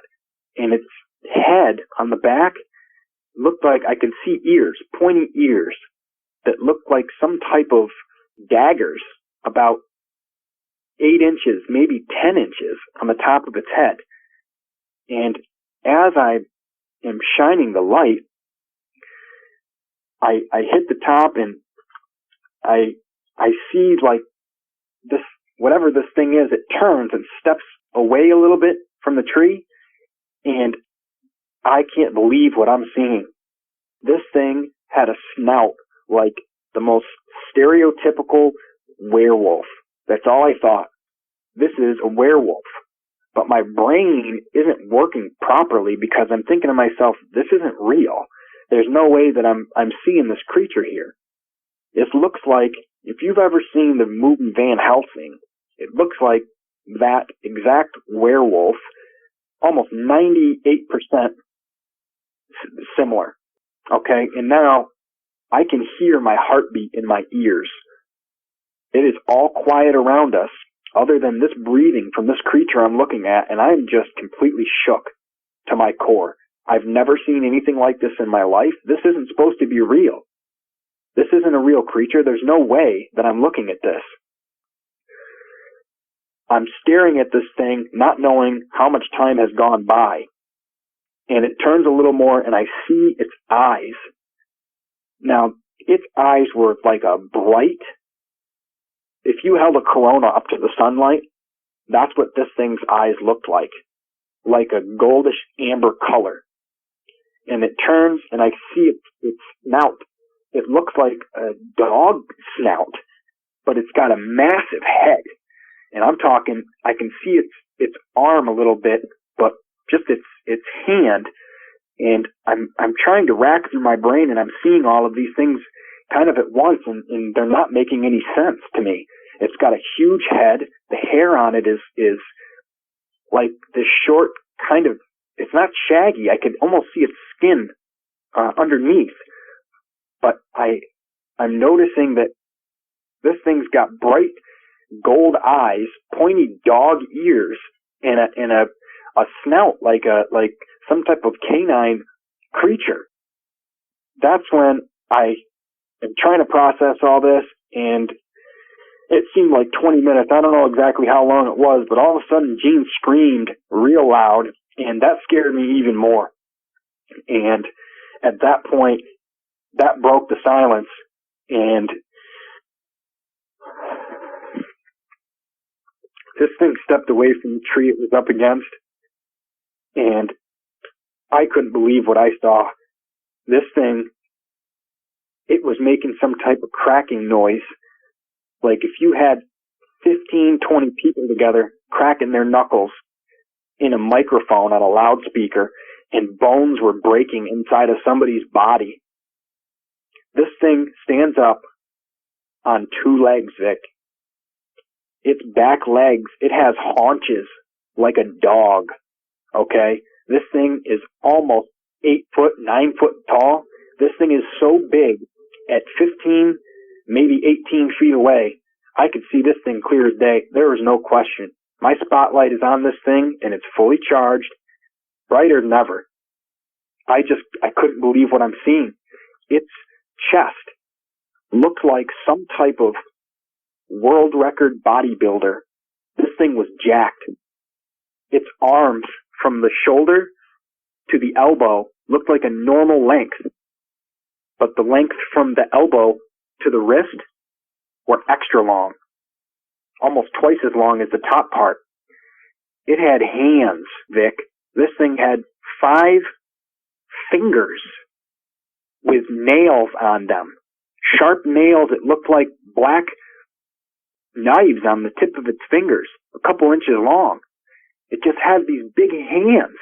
And it's not processing with me. I didn't understand what it is that I'm looking at here. I can see it's jacked. It's massive chest, huge arms. I mean, ripped. It's got abs like some 30-year-old at a gym. Its waist seemed to be fitting, I guess you could say. It was smaller. And its legs were pretty jacked, but they were skinny. And it had its legs bent backwards like a dog. But I'm so confused. I'm looking at the werewolf thing, and it's standing up on 2 legs. There's no way. There's absolutely no way. And the cracking sound that I'm hearing when this thing stood all the way up, I didn't understand. What's making that noise? And I know it wasn't branches breaking, because I heard the branches breaking on the way down. And as this thing is breathing heavily, which I'm assuming it's breathing heavily because of it keeping up with us in the woods at 40 miles an hour, going down next to us, just smashing through things. And I'm not talking twigs and sticks here. These are big branches this thing is just barreling through. So he screams. I'm taking an inventory of what it is that I'm looking at here, and I am just completely blown away. The most fearful I have ever been in my entire life. I thought I'm in a nightmare. I tried to close my eyes and shake my head and wake up, and it was still there. It was real. And I'm thinking to myself, what's my next move? There's no way that this is happening. I can't understand or fathom or process what this creature is that I'm looking at. So Gene screams. I'm looking at this thing, and at that point, I didn't even know what to do. I was stuck. So it stands up, and I see its arms hanging down in front of it, and I just didn't know what to do at that point. And the only thing that broke the silence at that point was that scream, and Gene fires 3 shots in a row at this thing. Now, this is a Remington 875 shot pump. Okay? High brass slugs. He's shooting out of this thing at 15 to 18 feet away. He fires the first one, and at this point, my ears are ringing because he's right next to me. We're in somewhat of an enclosed vehicle, but I got the spotlight on this creature still, and I see this first bullet hit its chest. It rips the whole right side pectoral muscle almost off of this thing. I can see it rip the skin. I see the blood. This thing is real. It is a creature. It does bleed. I could see that the whole right pectoral muscle was completely almost torn off of its body. Pieces were hanging down. And this thing lets out a scream, and at that point, he had fired 2 more shots right away afterwards, but this thing was fast, Vic. This thing was real fast. So the 3 shots in a row, after the first bullet hits his chest and rips the skin and the pectoral muscle, this thing jumped, okay? No exaggeration. This thing jumped clear 15 feet up into the trees, okay, and almost 30 feet across the dirt road into the other side of the woods. As it goes across, okay, I can see from what little moonlight that we have. Now, the buggy lights are on in the front, but I didn't move my spotlight with the creature because he did it so fast. But as it gets and jumps across the way here right in front of us, I can get a good look at this thing all the way compared to other things around it now. And I see that this is a dog head with a bodybuilder's chest, arms. I mean, this thing is huge. It's 8 or 9 foot plus now that I can compare it to the things around it. I couldn't believe it. It looked pretend. It looked like, I can't even explain. I'm so terrified at this point. I didn't know what to do, but the shotgun and him jumping completely broke me out of this trance that I was in of being a complete fool and sitting there not knowing what to do next. So I start the buggy up. I crank the wheels all the way to the left. The back tires are spinning, throwing dirt behind me. This thing is to the floor. I get it spun right around, and I'm headed to the road. And I'm screaming to Gene, what the was that? And he's screaming, my gun's jammed, my gun's jammed. And I'm looking over at the shotgun, and I'm looking forward, looking over at the shotgun, looking forward, and I'm screaming at him to hurry up, get it loaded, get it loaded. I don't know where this thing is. I don't know when it's coming back. I'm trying to reach down for my pistol. And I'm reaching, but it's bouncing around on the floor somewhere because this dirt road's got little stones in it and it's bumps and the water knocks out a bunch of the dirt. So there's divots everywhere. There's mud holes as you get down into there. And we're 2 miles. We're 2 miles into the woods now. And it's dark. There's nothing else around us. We are, in my perspective, we're a long way from home. And the gun that he has next to him is jammed. And I'm not sure what our next move is. The only thing I could do was keep my foot on that gas. I see Gene look up, and he looks by me. Man. I look to the left side where he's looking out my window on the driver's side, and I'm doing about 50 at this point, Vic. I look out the left-hand side next to us, about 2 foot next to me. I see this creature. It's running right next to us. This thing is on 2 legs, running directly next to us, on its back haunches like a dog. Its arms are hanging in front of it like it's going to tackle something, like it's about to fall. But it's got its arms in front of us hanging down, and it's running next to me. I can hear its feet hitting the ground, even with this vehicle that we're in, to the floor. I can hear it boom, boom, boom, boom, boom, just taking big strides right next to us. And it's got its head down a little ways. Now, this buggy is about 5.5 foot tall. This thing is hunched over, almost leaning forward like it's going to fall. But it wasn't. I could see now all the little teeny creases of its muscles that are in its body, on its body. I could see the hairs were blackish gray, and they were thin enough to be able to see that it did have skin underneath. And this thing was so ripped. I see its abs contracting and getting loose again as it breathes running next to me. I can see its muscles get tight in its legs because they're right where my face is. I look out and look back, and I am completely terrified. At this point, I can't even make a sound. I can't scream or even, I can't get any words out. I can't believe that this thing's running next to us at a full sprint. I mean, I don't personally know if it was at a full sprint, but I had this thing to the floor, and it was standing right next to us. Leaning down, looking into the window, I see its eyes. And again, they're these amber-colored looking eyes. And I was more terrified than I could ever dream of in my life. And I'm trying to get this thing moving as quick as possible. Gene's staring at this thing, and all the color drained right out of his face. I'm sure mine did as well. And I'm just looking forward, looking over. I'm hoping that he loads this thing up. I've got one arm on the steering wheel and one hand down now, trying to find what it is that's going on. And I crank the wheel to the right to try to move further away from this thing. Vic, this thing puts its arm out. Now I can see its hand, clear daylight, so to speak, with the front 2 lights of the buggy shining straight on this thing. Its hand is massive. It has 5 fingers and these black, long, sharp nails. It's got its hand, puts it right on the driver's side light, and I feel the buggy starting to slow down. And I'm thinking to myself, no way.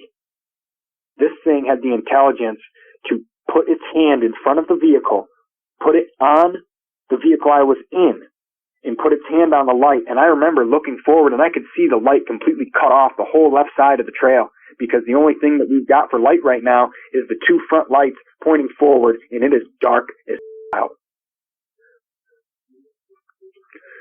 So I see this hand in front of me holding its back. I feel the buggy slowing down, and I look back over at him, and as I can see it, he's looking in, and I see his teeth. They are so sharp, unlike a dog's that would be rounded at the end. These are sharp, and I'm talking serious sharp. I can hear them. He's chomping down repetitively. Boom, boom, boom, boom, boom. And I can see that every time he chomps down, I can hear it next to me. Boom, boom, boom. And I'm looking over at him, looking forward, looking over, looking forward. He's got his hand on the front. This vehicle's slowing down. I got it all the way to the floor. I could feel the vehicle slow, and I could hear the weight and the strain on the motor as I'm trying to push forward. This thing's maybe 150 horsepower. It's not much, but I can feel it slowing down, and I'm getting real scared now. And I see this thing, and this sounds insane. This creature, as it's looking inside of the vehicle with its hand on my vehicle, both of us are in there, slowing down. I thought, this is it. We're done.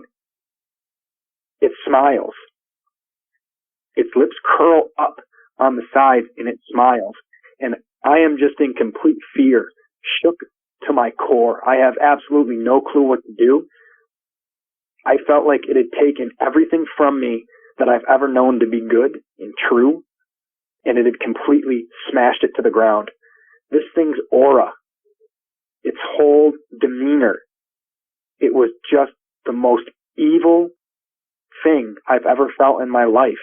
It projected this level of being emotionally distraught and just completely terrified, worse than if it was the end of the world or you'd lost your entire family or anything. It was, I don't understand how it was able to make me feel that way, but it was beyond fright. It was beyond being terrified.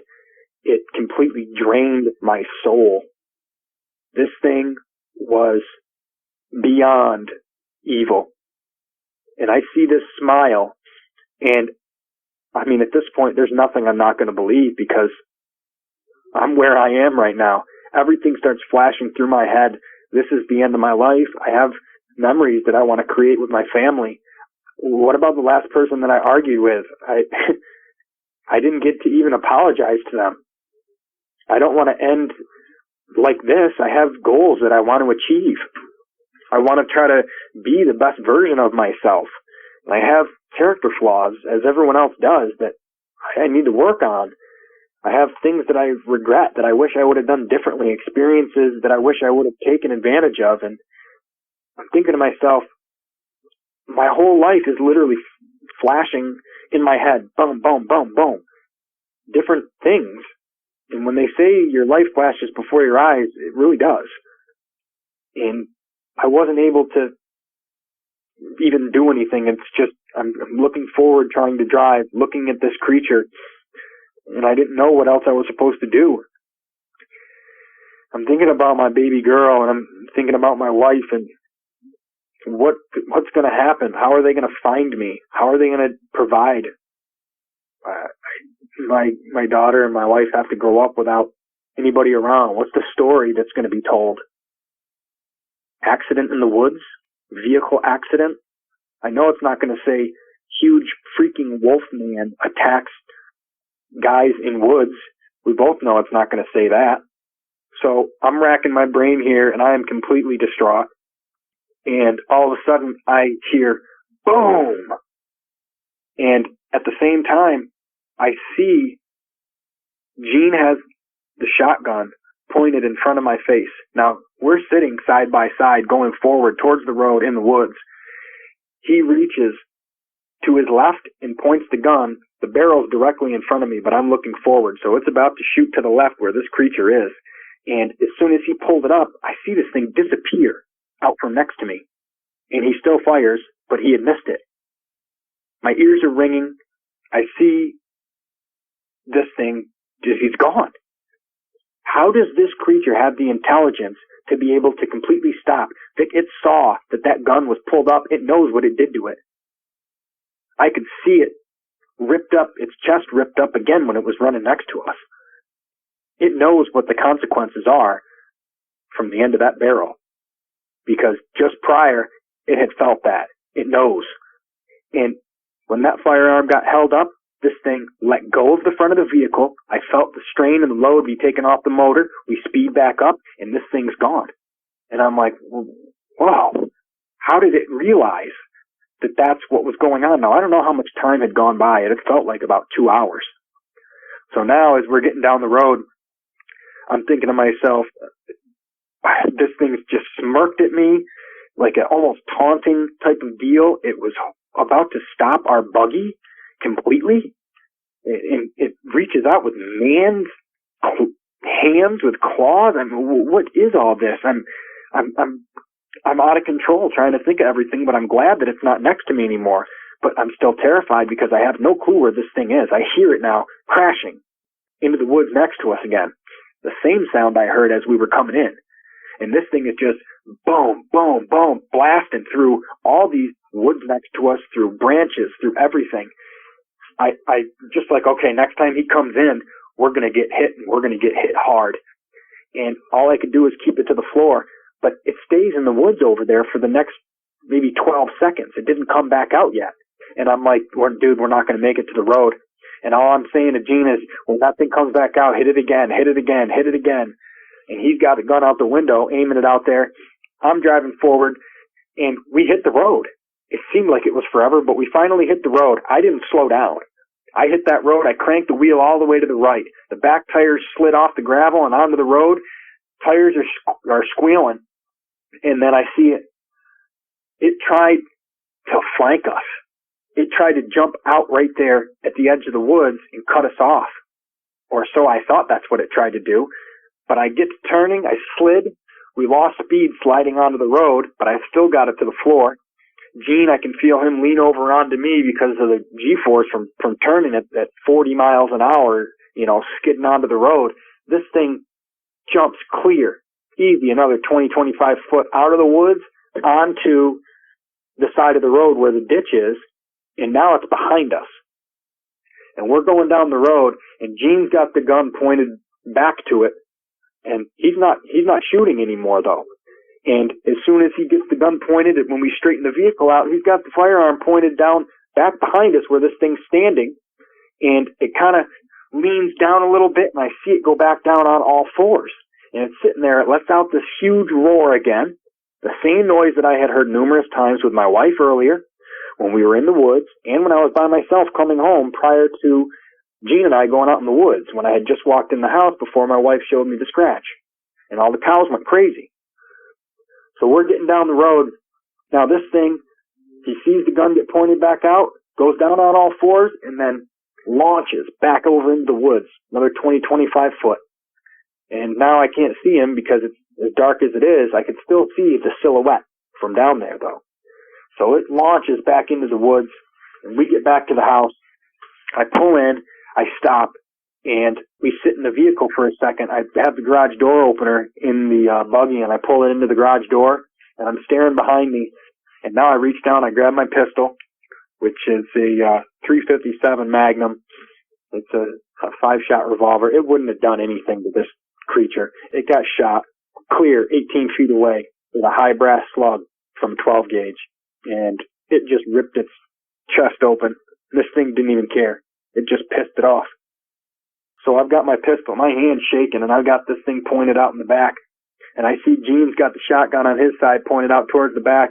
And we watch as the garage door slowly closes. I'm waiting to see this thing's feet just show up and rip the door off.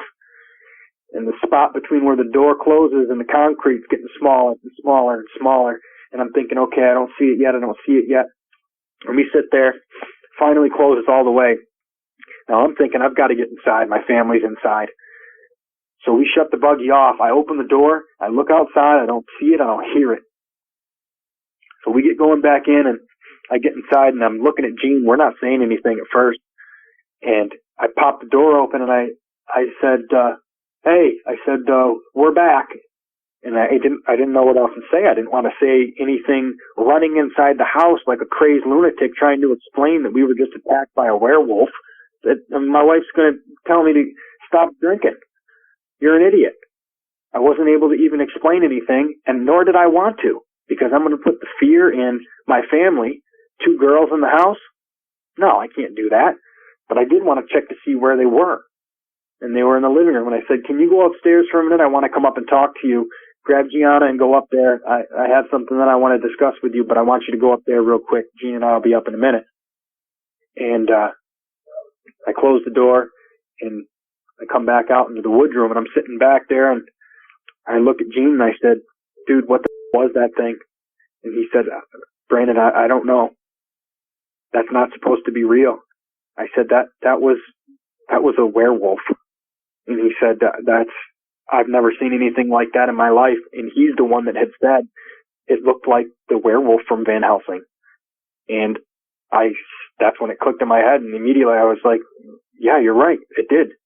That's the only thing that I could compare it to that I've ever seen. And it's only been in a movie. So how is this thing over here? I've never seen this thing before. I've been in the woods since I've been old enough to squeeze the trigger.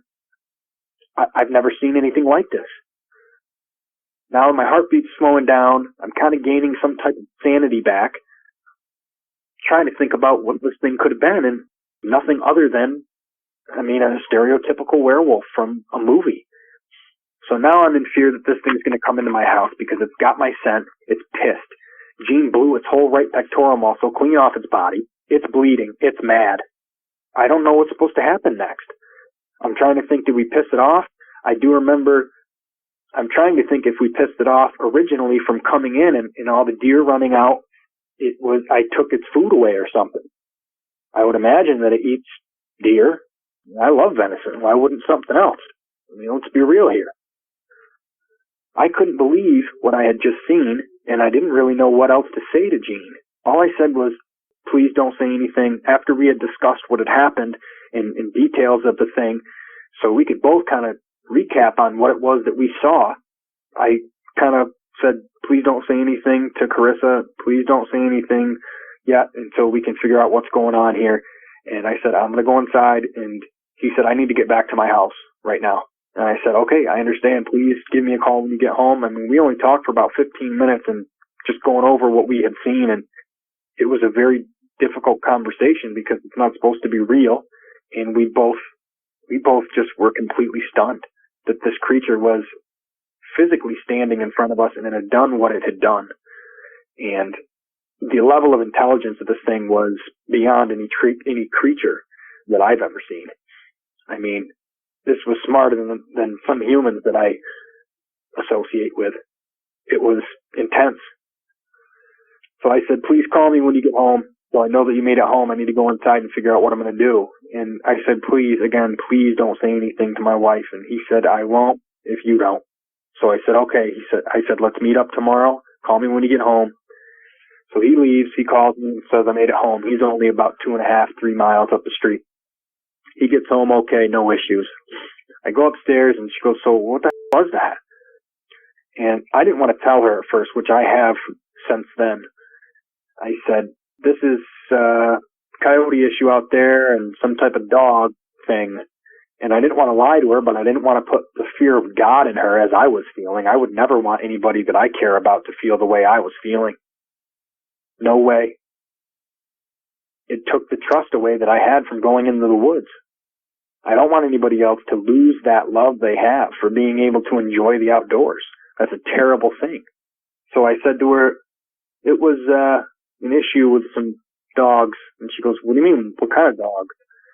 Coyotes? And I said, yeah, something like that. And I didn't sleep that night, and I didn't say much to my wife. But as I get up the next day and kind of get things back together, I said, I finally sat down with her and I told her, she goes, what's going on with you? You're not sleeping. You're not paying attention to things. You're not doing the things that you normally do. And you haven't, gone to work today. I told her I didn't feel good in the morning. I didn't go to work. I hadn't slept anything. I said, I'm not going to work today. I'm calling in. I don't feel right. And, I wasn't excited to get up and help cook, and I wasn't playing around, tinkering around with stuff. And going to get the firewood and loading it up in the wood stove or anything like that. I mean, I spend most of the summer cutting and splitting firewood to keep my family warm. You know, and I'm excited to be able to say that I'm the one that had done that work to be able to keep the family warm. You know, I like to be that type of man.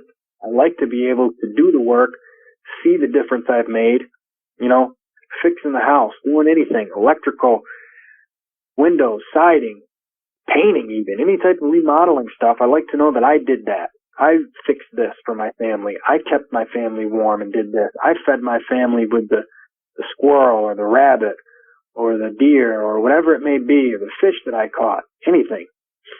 So I wasn't even doing any of that. That's my ritual, to get up and throw wood in the wood stove.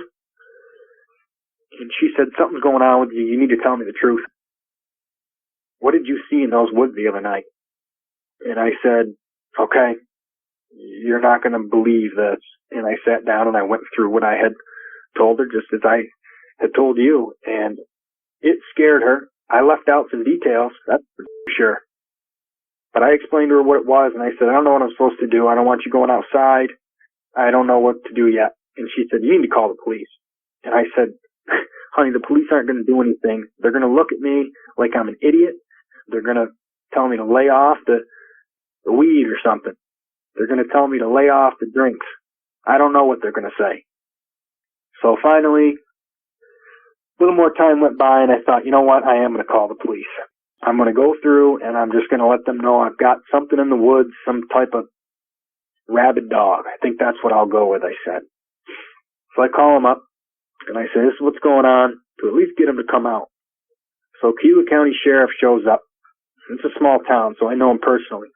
He shows up. I explain to him, you know, this is what's going on. He comes over with a couple of DEC officers. They pull in the driveway.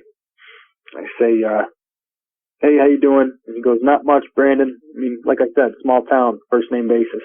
He said, what exactly is going on? And I said, can I talk to you privately for a minute, please? And he said, of course. And he told the DEC guys, who I've never met or seen before, you know, hang out there for a minute. And I pulled him aside and I said, listen, I had an incident with Gino the other night. And I sat down and explained to him, and I said, what I'm about to tell you, you got to promise me that you actually look into it and you believe me. And my reputation of not a big drinker. I stay away from any of that type of stuff, really. I don't mind a few beers once in a while. Nothing wrong with that. But I like to stay in control. I like to know what's going on around me. And I've built my reputation on being able to be heard and understood and believed. And this was just completely out of character for me to be able to explain. But I did. And as I'm explaining to him what it was, he believed everything, and he was straightforward with me, and I was straightforward with him. And everything was fine up until the point when I started explaining what this creature looked like. And I saw the blood drain out of his face, just like I did Gene's that night when we shined the spotlight on him. And as he's writing notes about what it is that took place, he stopped. And he went from comfortable to uncomfortable. And I mean real quick, Vic. He closed his little book, and he looked at me, and he said, are you sure that's what you saw? And I said, I'm 100% positive. And he goes, all right, sit tight. And he goes back to his vehicle, and he makes a phone call. And he comes back, and he says, I think we can have this dealt with. He said, I'm going to come back tomorrow, and we'll do something a little bit further on this. And I said, what's going to happen? You know, how are we going to deal with this? And he said, I'm not sure. And it looked like he had known what it was that was going on, because he obviously was familiar with a scenario that's similar to this. He called somebody. You know, I could see the look in his face. He was terrified as well. Maybe he was reliving a situation that he got into, an encounter he got into. I don't know. I can only speculate on what was going through his head. But I knew that he was familiar with what it was that I had spoke to him. So he makes the phone call. Fast forward to the next day here, nothing else happened that night. I don't hear any more screams, nothing.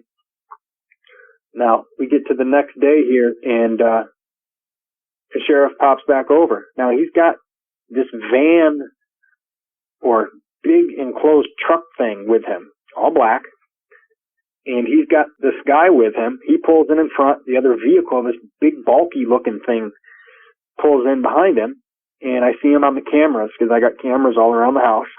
And when you pull in the driveway, it's got sensors on each side so that you can hear the ding inside the house and know that someone's pulling in the driveway. And I see the cameras, I see these vehicles, and I'm like, okay, they're here back again to deal with this incident. I'm like, perfect. I said, I'll be back in, honey. I'm going to go handle this. So I go out. He comes out and says, hey, this is so-and-so. I don't even remember at the time. I was just completely distraught because his outfit looked like some type of military uniform or some type of military unit. But I'd never seen any of the badges on there. There wasn't any writing. It was just this weird symbol of a badge on there.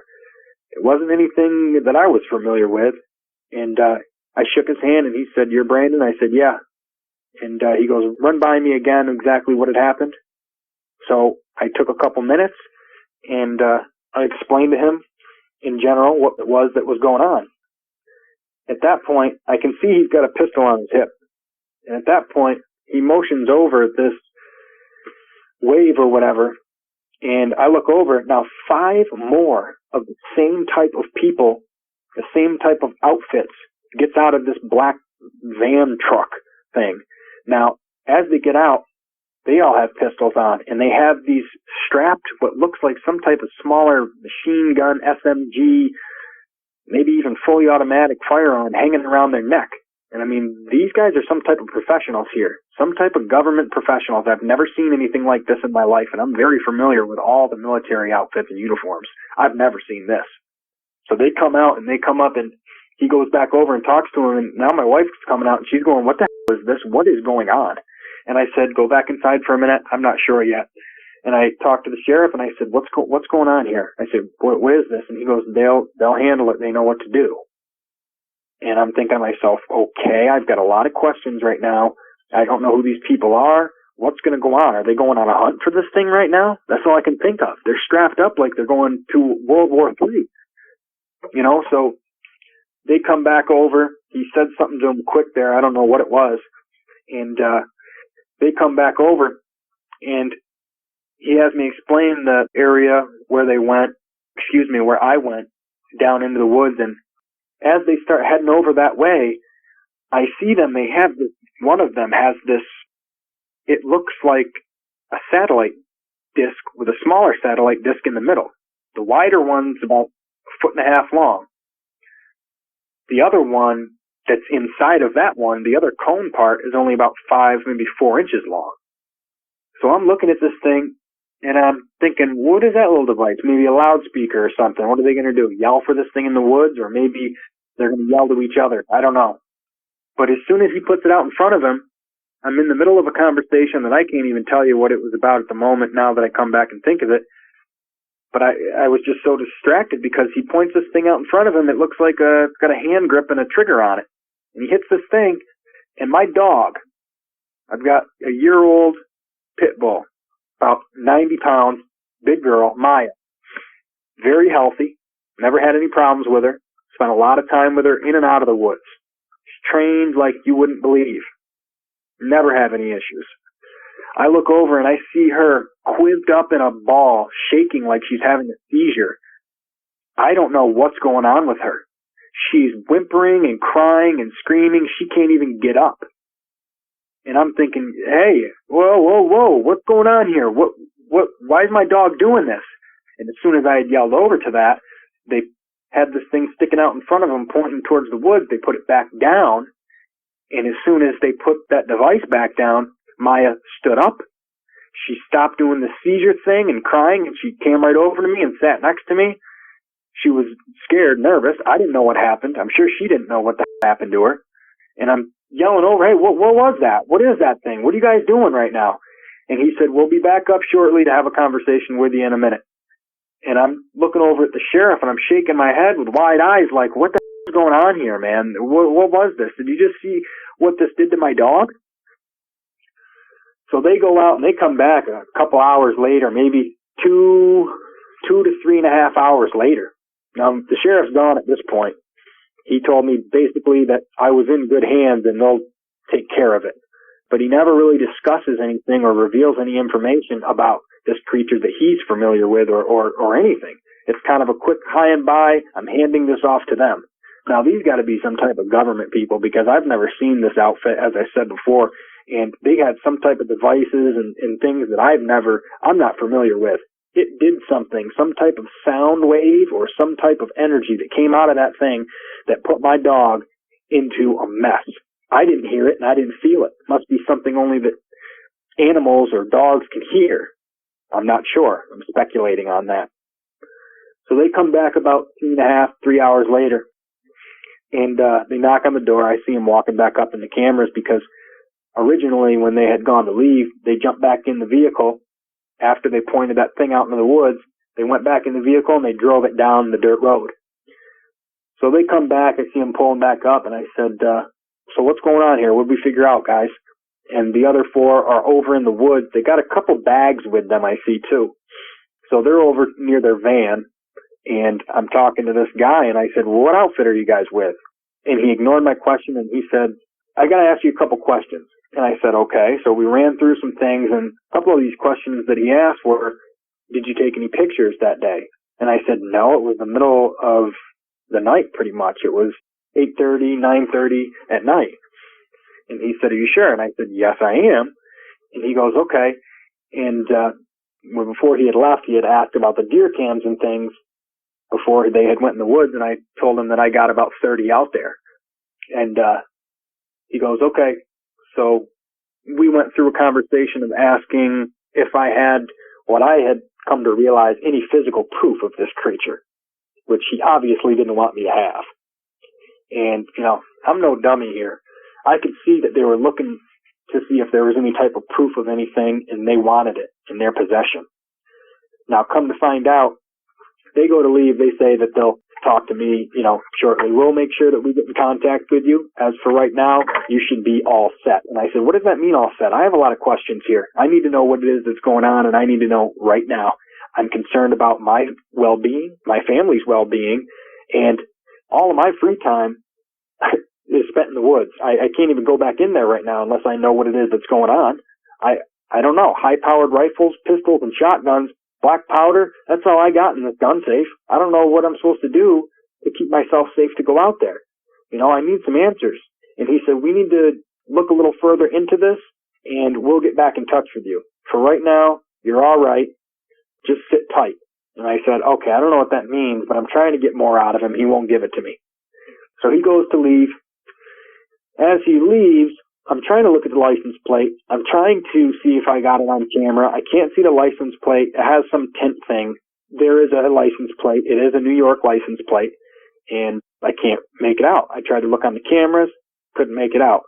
I want to know who these guys are and what it is that's going on. They're obviously on my team, but they're hiding something, because to ask if I had anything, if I have this, I have that, they wanted possession of it. So next couple days, I get the courage to go out, and I end up going out there all strapped up like some type of army vet. I get out there, and there's a couple of the deer cams that I've got next to the edge of the woods. Now, I can see the dogs going back outside. I can see over the next day that the cows are back up next to the edge of the woods. And I'm thinking, okay, I feel a little bit safer. And obviously, daylight, because you can see what your surroundings are, you feel a little bit safer. It's important to always be aware of your surroundings, especially with finding out that there's more creatures than you originally knew were on this planet. So I get out. There's a couple deer cams close to the line of the edge of the field and the hedgerow, and I don't want to go too deep in there. I'm not ready for that yet. But I pop a couple of them open, and wouldn't you know it, all the SD cards are gone. Every one that I had checked on the edge of the woods. Now, I have to check the other 20-something, but I can bet you any amount of money. Okay, I'll bet you my favorite fishing pole that all of them are gone too. There is no way that they said to me, do you have any deer cams? How many? And all of a sudden all the SD cards are gone. Let's get real here, guy. There's no way. So they're going to review all those, see if they captured anything. And I wish I would have known at the time, because I would have pulled them. I don't know if I would have been able to get deep into the woods to get all those, but I would have pulled as many as I could to see what I had on there. Because it did come to mind, but they beat me to it. So I'm still waiting to hear back from them. And at this point in time, this was less than a month ago. It'll be a month ago, March 2nd, which is coincidentally my birthday. But I'm hoping now that it's been a month that I haven't had any other issues. I haven't heard any of that screaming. The cattle's back to its normal routine throughout the day. And I'm hoping that this will continue and I can continue to move forward with being able to gain my love back for the woods and lose a lot of this fear, because that is my favorite place to be. But I'll tell you, from what I saw last month, anything is possible at this point. I like to remain open-minded and remain teachable. And that was a very humbling experience, because I didn't realize that something like that would grow and something like that would actually exist. This thing was ready to take anything on, and it was bigger than any creature I've ever seen. It was just beyond imaginable. And to think that I have my family there and I'm completely helpless, I thought about moving them. We got to get out of here, I'm thinking. And then I'm thinking to myself, there's no way that I'm going to let this thing push me away from my house. I've worked really hard to have what I have at 30 years old. There is no way I'm letting this thing beat me.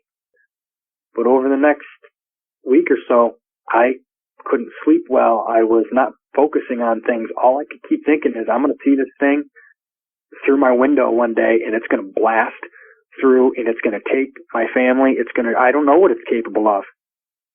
I have no clue what it's capable of. But whatever created this thing, I don't know what it was thinking. This thing is just a damage machine. It is ready all the time to just go from 0 to 100 in full attack mode. I don't know. I don't know enough about it. But I know for sure that I definitely am not going to be going back in the woods anytime soon. And that's a sad thing, because it's taken something from me, Vic. It's taken my ability to be comfortable and be able to enjoy the woods and share the outdoor experiences with my family and friends and ones that I care about. Be able to create memories with those friends and family that I care about. It's taken that away from me. And I'm really working hard to try to move forward with that so I can hopefully one day get that back. That's pretty much it. This event happened back in 1981. I was 17 years old. It was really hot that night, and it would have been probably the latter part of July or perhaps the first week or two in August. I mean, it was really hot, and of course I was driving that night when it occurred, and I was driving with my windows down because I didn't have any air conditioning. But anyway, this event happened when my wife and I were first dating. I think maybe we had been dating maybe about a year. I had just gotten my driver's license. Most teenagers get their driver's license when they're 16, but I didn't get mine until I was 17 years old. My dad had just bought me a 1968 Dodge Coronet, and I really loved that car, and I was really proud of it. It was kind of a burnished copper color with metal flake paint. It had nice mags on it, jacked up in the rear end, you know how the folks did with the muscle cars back at that time. It had a 318 engine in it, and of course now there's a lot of bigger and better Mopar engines out there, but this engine had been bored out and it had been built. It had quite a bit of power, and I had a nice set of cherry bomb mufflers on it, and man, I just loved the sound that it made as I drove along, as I downshifted or accelerated, the roar of that engine coming through those cherry bomb mufflers. And, you know, now that I think back on it, and since we talked the other day, I've been thinking a little bit more about the encounter and trying to make sense of it and why that it occurred. And I got to thinking about it. It's very possible I triggered the encounter that night, and really what I consider as an attack, by what I was doing with the engine of that car, because, you know, as I would go into curves and I'd downshift, maybe, you know, sometimes I was kicking it up into neutral and goosing it and, you know, revving the engine when I'd come out of curves in straightaways, I would kind of get into it just a little bit. And, just listening to the roar of that engine coming through those cherry bomb mufflers, and maybe, I don't know, maybe this thing was in the middle of a hunt as I was driving, and I'll tell in a moment where the event occurred, but as I was driving down this road, there was pasture fields on either side of me, bounded by high ridges and woodland, and there was cattle and horses in the fields. And in other places, there was silage corn. I don't know if you know what that is, but primarily in this part of the country, I live in East Tennessee, just a couple of counties to the northwest of the Smoky Mountains. And in our part of the country, it's primarily cattle farming, what people out west would call a small ranch operation. Primarily they raise beef cattle, some dairy cattle, and they raise silage corn. And of course they harvest the ears of corn to feed the cattle and to feed hogs and things like that, horses. And they grind up the corn stalks and the leaves and everything and make what they call silage out of it, and they store it in silos, and they use that as feed for their cattle and horses and their hogs and things in the winter. And so I could see these cornfields, and it was a bright moonlit night, and I could see occasionally these cornfields, and also at that time there was a lot of tobacco raised in this part of the country. Of course, there's not so much anymore, but back then just about everybody had their own patch of tobacco. They would raise tobacco and sell it. And I could see cattle and horses in the field. It was such a bright moonlit night. I could see in the fields almost as good as you could in the day. And also interspersed among the cattle and horses in the field were deer. And it's very possible that this thing was in the middle of a hunt and about to maybe spring on a deer or maybe even a cow or a calf. And I interrupted its hunt with the sound of this engine as I was driving down through here. But like I said, I live in East Tennessee, maybe about 500 yards south of the Virginia line. And my occurrence happened actually over the line in the state of Virginia. But I was going to see my wife, as I said, and I wanted to show her this car that I had gotten, that my dad had bought for me. I wanted to take her for a ride in it. I was real proud of it. I wanted her to see it. And I was going to visit her at her parents' house, which is actually the property that we live on now in our home. But she lived at that time, we were teenagers, and she lived at that time with her parents, and I lived with mine. This was several years before that we got married. But my grandparents, they lived on a road that's called Wagoner Hollow Road, and this road runs about 20, 25 miles long, and it begins in southwest Virginia, and it crosses over the line, and it passes through 2 counties in Tennessee as well. But the occurrence happened on the Virginia side of the line. Like I said, my grandparents lived on this Wagoner Hollow Road.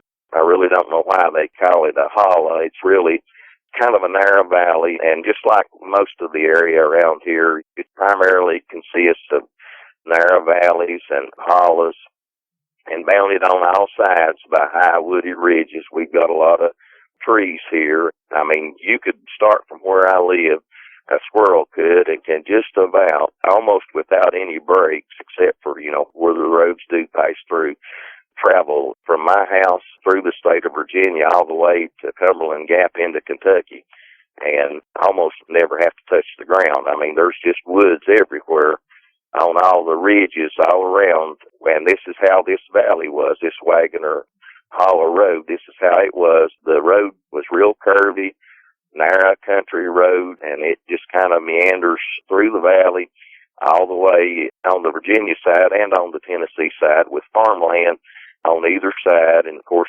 3-strand barbed wire fences all along the way, and fields. The valley here, it goes anywhere from 300 or 400 yards on either side of the road, and some places narrows down maybe to 150 yards or 100 yards or something like that, but it varies from different places. But anyway, I was going to take the route through this Wagoner Valley Road to go and see my wife, and my grandparents lived in this Wagoner Hollow Road, and my mother asked me if I would drop her off at my grandparents' house to visit with them while I went to see my wife. and then, come back and pick me up afterwards. And so I agreed to do that. So I took my mother to my grandparents' house, and I dropped her off, and I went on up to where my wife and I live now, to her parents' house, and I took her for a ride in the car, showed her the car, and I ate supper with them, and we stayed there and visited together till maybe about 11:15, something like that. And then I left, and I turned off the road that she lived on, where we now live, onto this Wagner Holler Road, and went back to pick my mother up at my grandparents' house. And now, as I said, this road, it's got a lot of sharp curves in it. There's some straightaways, but for the most part, it's just a windy, twisty, narrow country road. You can't go too fast. And of course, I just got my license. I was an inexperienced driver. My car, I hadn't had it too long, and I wasn't used to it. And so, of course, if you know anything about those muscle cars, they do great in the straightaway, and you can just fly with them. But they don't take curves too good, and so I couldn't go real fast. And I probably wasn't driving over 30 miles an hour at the maximum. And in a lot of cases, I was slowing down maybe to about 20 miles an hour. But in any event, I was going down through there, and I was downshifting and revving the engine and listening to the sound of the engine coming through those cherry bomb mufflers, and I was watching and looking at the cattle and the horses and the fields and everything, on either side as I was going down through there. And I was just getting ready to go into a long and sharp curve that curved around to the right hand. And I noticed on the right-hand side of the road, and as I was going down through here, like I said, the moon was lighting everything up, and I could see everything almost as good as I could during the daytime in the fields. But the ridges and the woods on either side, they just kind of appeared like clumps, shadowy clumps. I couldn't really see much detail from them. And as I began to go into this long curve to the right, there was a shadow that kind of detached from maybe about 100, 150 yards off on my right, kind of detached from the shadows of the tree line and started moving at an angle away from the tree line, almost paralleling my vehicle, but coming at an angle. And I could tell by the way that the road was curving around to the right and the angle that this thing was moving, but it was going to intersect my vehicle. And I mean, this thing was moving on. Now, what I'm about to tell you about, Vic, this all happened, and it couldn't be more than just a few seconds, maybe 20, 30 seconds, something like that, certainly less than a minute, and couldn't have been any longer than that. But it just seemed like time just slowed down to a crawl, and it just seemed like everything was moving in slow motion.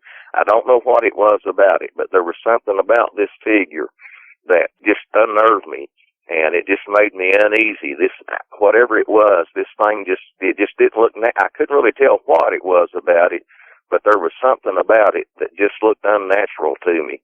Of course, I found out later on why that was as it got closer to me, and I could tell what it was. And this thing was actually taking a longer path of travel than I was the way that it was running, but I could tell, this thing was going to come in direct contact with me somewhere around this curve. And, it was moving fast, super fast. I couldn't really tell what it was, but, it was one of the fastest moving things that I'd ever seen. Anyway, as I'm coming around this curve, this thing is just keeping my attention, and my eyes are darting back and forth from the right. I have to look at the road, or I'm going to run out of the road because I'm going around the curve, but it's drawing my attention. I keep looking at it and trying to figure out what this thing is and what it is that's so strange about the way that it looks.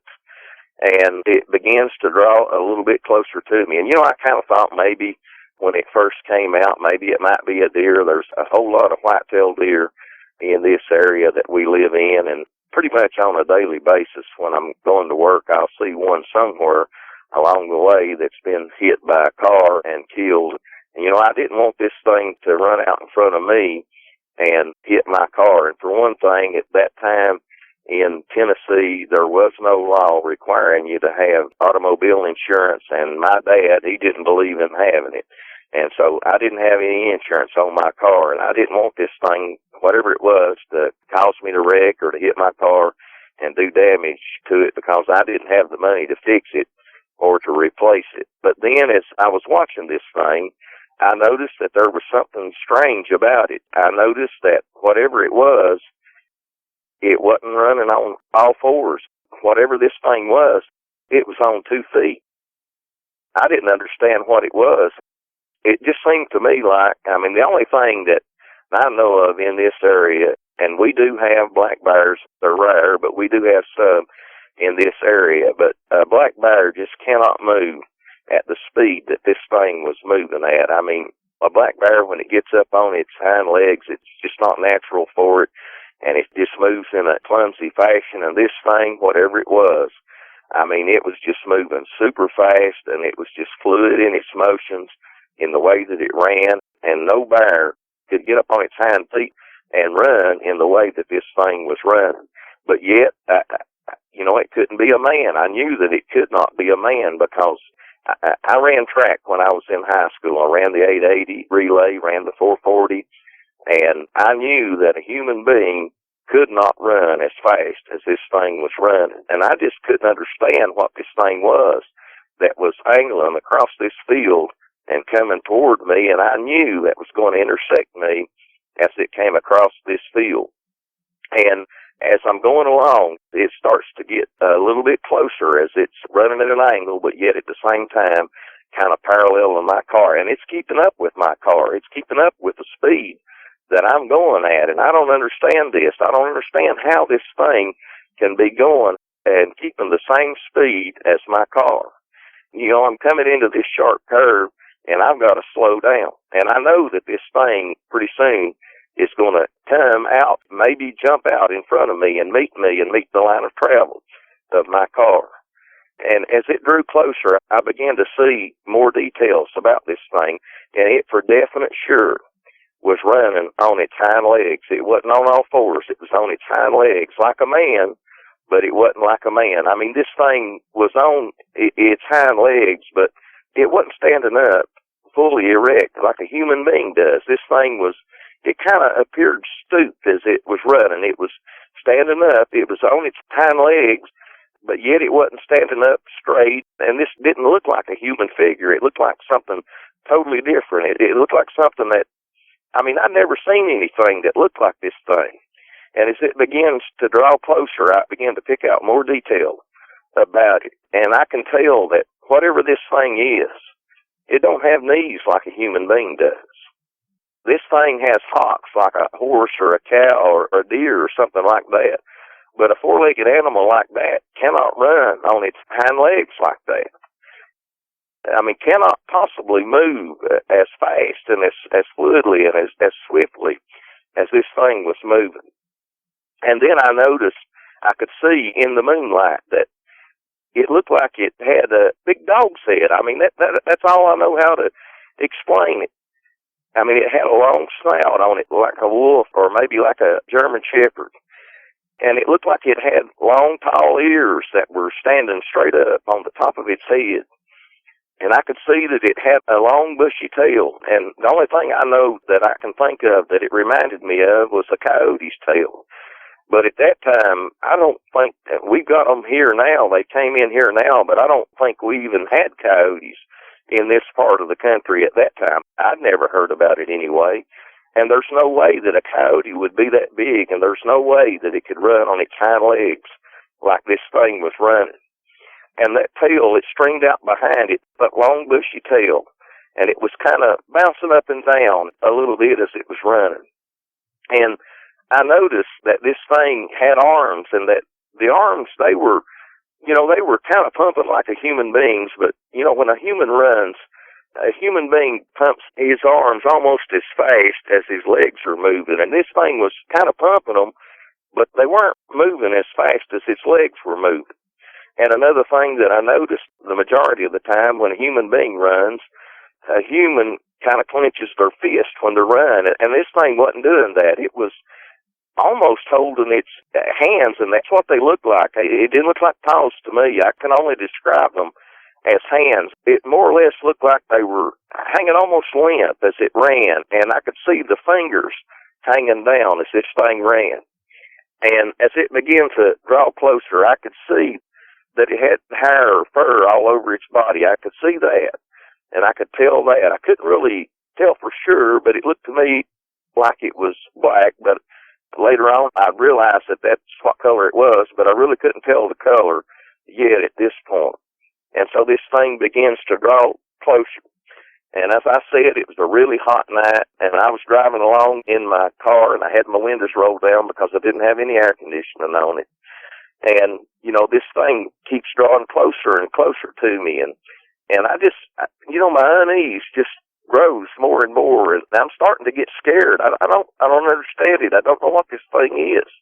I just can't make out what this thing is. It don't look like anything that I've ever seen before. And it begins to draw closer. It gets close to the barbed wire fence on my right-hand side, and I think, well, maybe it's going to slow down, or maybe it'll veer off where it won't run into that barbed wire, and it'll turn aside out of my way. But it didn't do that. Instead of doing that, this thing sped up, and instead of turning aside, it jumped right over the fence, and it landed on my side of the fence, in between the ditch line and the fence, and then it took another bound.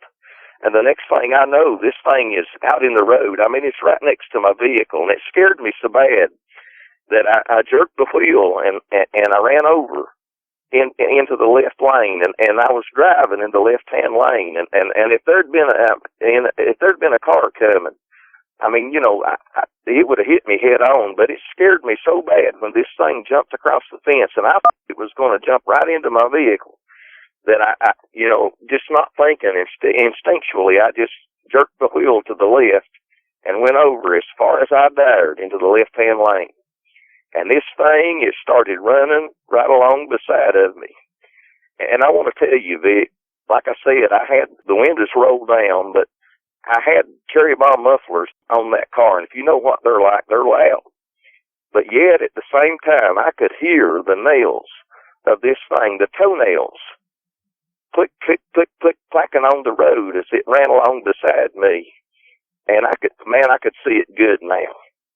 And, you know, I really didn't want to look at its face. I really didn't want to see its face. But I couldn't help it. It's just like I couldn't help myself. I had to. And, I mean, this thing was tall. It had to be at least 7 feet tall. It towered over the top of my car.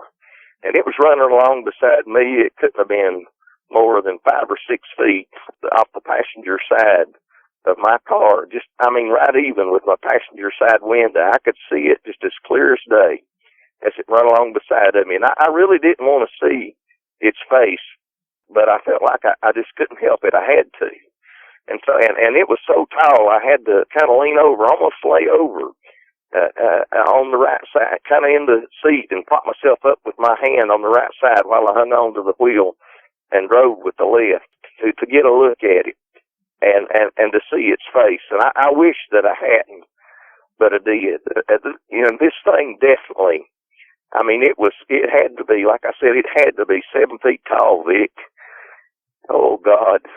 This thing, it looked like a gigantic wolf or maybe something like a German Shepherd or something like that, but its ears were different. They were slim, and they were high and pointed, like I said, on top, and had kind of like tusks sticking out. And, you know, I've heard a lot of people describe these things, and I've heard them say that, you know, they couldn't tell what they were. But I'm here to tell you this thing was a male. There was no doubt about that. I mean, it was right there in the open, in the clear, just as plain as day, right in front of me. And I'm not going to use any kind of vulgarity or anything like that, but let me just put it this way. As I leaned over and looked out the vehicle, I mean, I could tell just exactly what it was, because it was right there at the base of his belly, right in front of me, and I could tell just as plain as day that it was a male.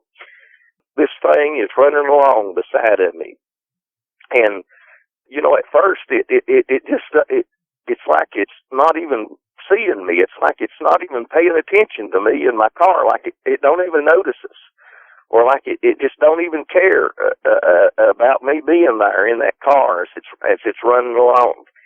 And And you know, my eyes are darting back and forth, like I said, from the road to this thing as I'm trying to drive around this curve. And man, I wanted to hit the gas, and I wanted to just floor it, and I wanted to get out of there.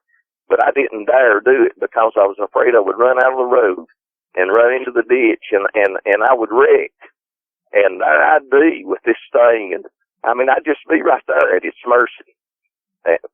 But yet I wanted to because I could tell. I mean, this thing had arms. If it hadn't had them, didn't have them bent and wasn't pumping them as it ran, this thing's arms would have hung down below its hocks, Vic. And I know that if it wanted to, this thing could have reached right in my car window and right over to the driver's side, from the passenger side, and this thing could have grabbed me. And it could have drugged me right out of the car. If it wanted to, it could have just ripped my head off. Or it could have leaned in my car window, and it could have bit my head off. I don't know. I know it could have, and I wanted to get out of there, but I didn't dare because I was in this steep curve, and I knew that if I hit the gas, this car probably wasn't going to be able to handle the curve, and it was going to run off in the ditch, and I was going to wreck, and I was going to be there alone with this thing, and I was going to be at its mercy. And like I said, I mean, I got a good look at it. I got a real good look at what this thing looked like, and it was just as jet black as it could be. It had hair or fur over most of its body, maybe about 3 or 4 inches long, thick fur, and it was glossy. It had a sheen on it. It was reflecting the light from that full moon. And, I mean, it was just thick all over its body, except for, it kind of thinned out, down on its belly, kind of, up above its legs. But other than that, it was just thick hair, maybe about, 3, 4 inches long, and up around its head, the back of its head, and kind of like down over, I don't know what to call it other than shoulders, down over its shoulders. It was maybe about 5, 6 inches long. It was just a little bit longer. I've heard people describe it kind of as like the mane of a lion, but it wasn't that long. It wasn't that much difference in the length of the hair, but you could tell that it was just a little bit longer. And this thing, like I said, it had a long snout on it, like a German Shepherd or like a wolf. And I could see as it was running along beside me, I could see its mouth was kind of relaxed and open, and I could see that it had jagged shaped teeth like a dog's got on the side of its mouth, but it had fangs that were about maybe 4 inches long that were hanging down over its bottom lip, and the bottom ones were disappearing up into the top lip. But its mouth was kind of parted, and it kind of had its tongue hanging out on the left side of its mouth, just like a dog does as it runs along, as it's painting. And like I said, this thing wasn't paying a bit more attention to me than if I wasn't even there. And for a little while, it just ran along beside me and just didn't pay me any attention. But that didn't last. Just slowly, seemed like it took forever, but just slowly, it started to turn its head, and it looked at me. And I know that you said that you shouldn't, and I've heard other people say that you shouldn't, but I couldn't help it. I looked full in its eyes. I wish that I hadn't. I wish I'd never seen it. I wish I could erase the picture of what I saw from my mind, but I can't. And, I've heard people say that they had amber or yellow eyes or red or orange-like eyes, but that's not what I saw that night. This thing had great big black eyes. And I couldn't see any kind of pupil. I couldn't see any kind of white or anything like that. But all I could see was black. And then they just looked as black to me as a bottomless pit. They just seemed soulless to me. And I tell you, Vic, I just had a sense of evil that came over me. And this thing, when it looked at me, it was like that it could look through me and look to my very soul. And like I said, I just felt like I had been touched by evil. I don't know how else to explain it. And there was such a fear. And I wanted to scream or to holler out or do something. But it just seemed like my mouth just dried up like cotton, and there wasn't a sound that would come out. And I wanted to get out of there. I wanted to get away from this thing, but I couldn't because I was afraid I was going to wreck. And then it came closer to my vehicle, Vic, and it leaned down. It leaned in, and mind you, this thing is running beside my car the whole time. And it leaned over, Vic, and it stuck its head in my window, and it grabbed hold of my door with its right hand, and that, I don't know how to describe it as other than that. It was a hand, and I know that people had described this thing as, to say that they kind of look like raccoon hands, and maybe in a way that's right, or maybe a mix between the hand of a raccoon and maybe the hand of a monkey, something like that. But this thing had huge hands, and it had long black nails, maybe about 3 inches long, 2 or 3 inches long, on the ends of its nails, long black thick nails. And this thing put its right hand on my door, and I could hear it. It put its left hand on my doorknob, and it was jerking at my door, and it was jiggling my door handle.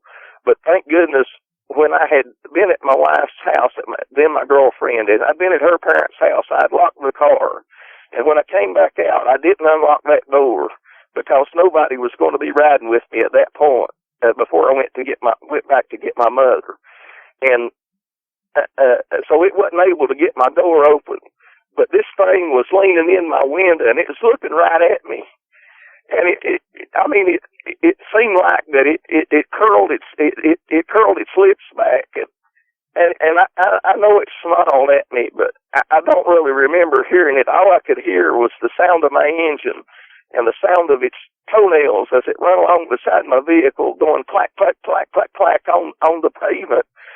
And this, it breathed on me, and it was hot breath, and it was, you know how people describe breath as being kind of fetid, and seemed like I could smell blood and maybe decaying flesh as it breathed on me. It was horrible, and I thought I was dead. I thought this was the end of me. I thought I was a goner. I thought I was a dead man for sure.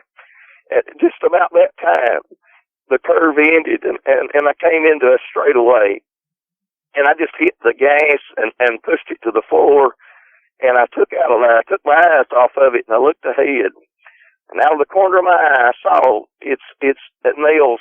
I saw it lose a grip on my car door, and I saw its nails rake across the top of my door, and its head disappeared from my window. And I don't know, I had to be going 70 or 80 miles an hour. I don't know for a time there. I just had to peel out there and get away from this thing. And as I drove away from it, as I pulled away from it, I looked in my rearview mirror, and I could see it getting smaller and smaller as it began to slow down.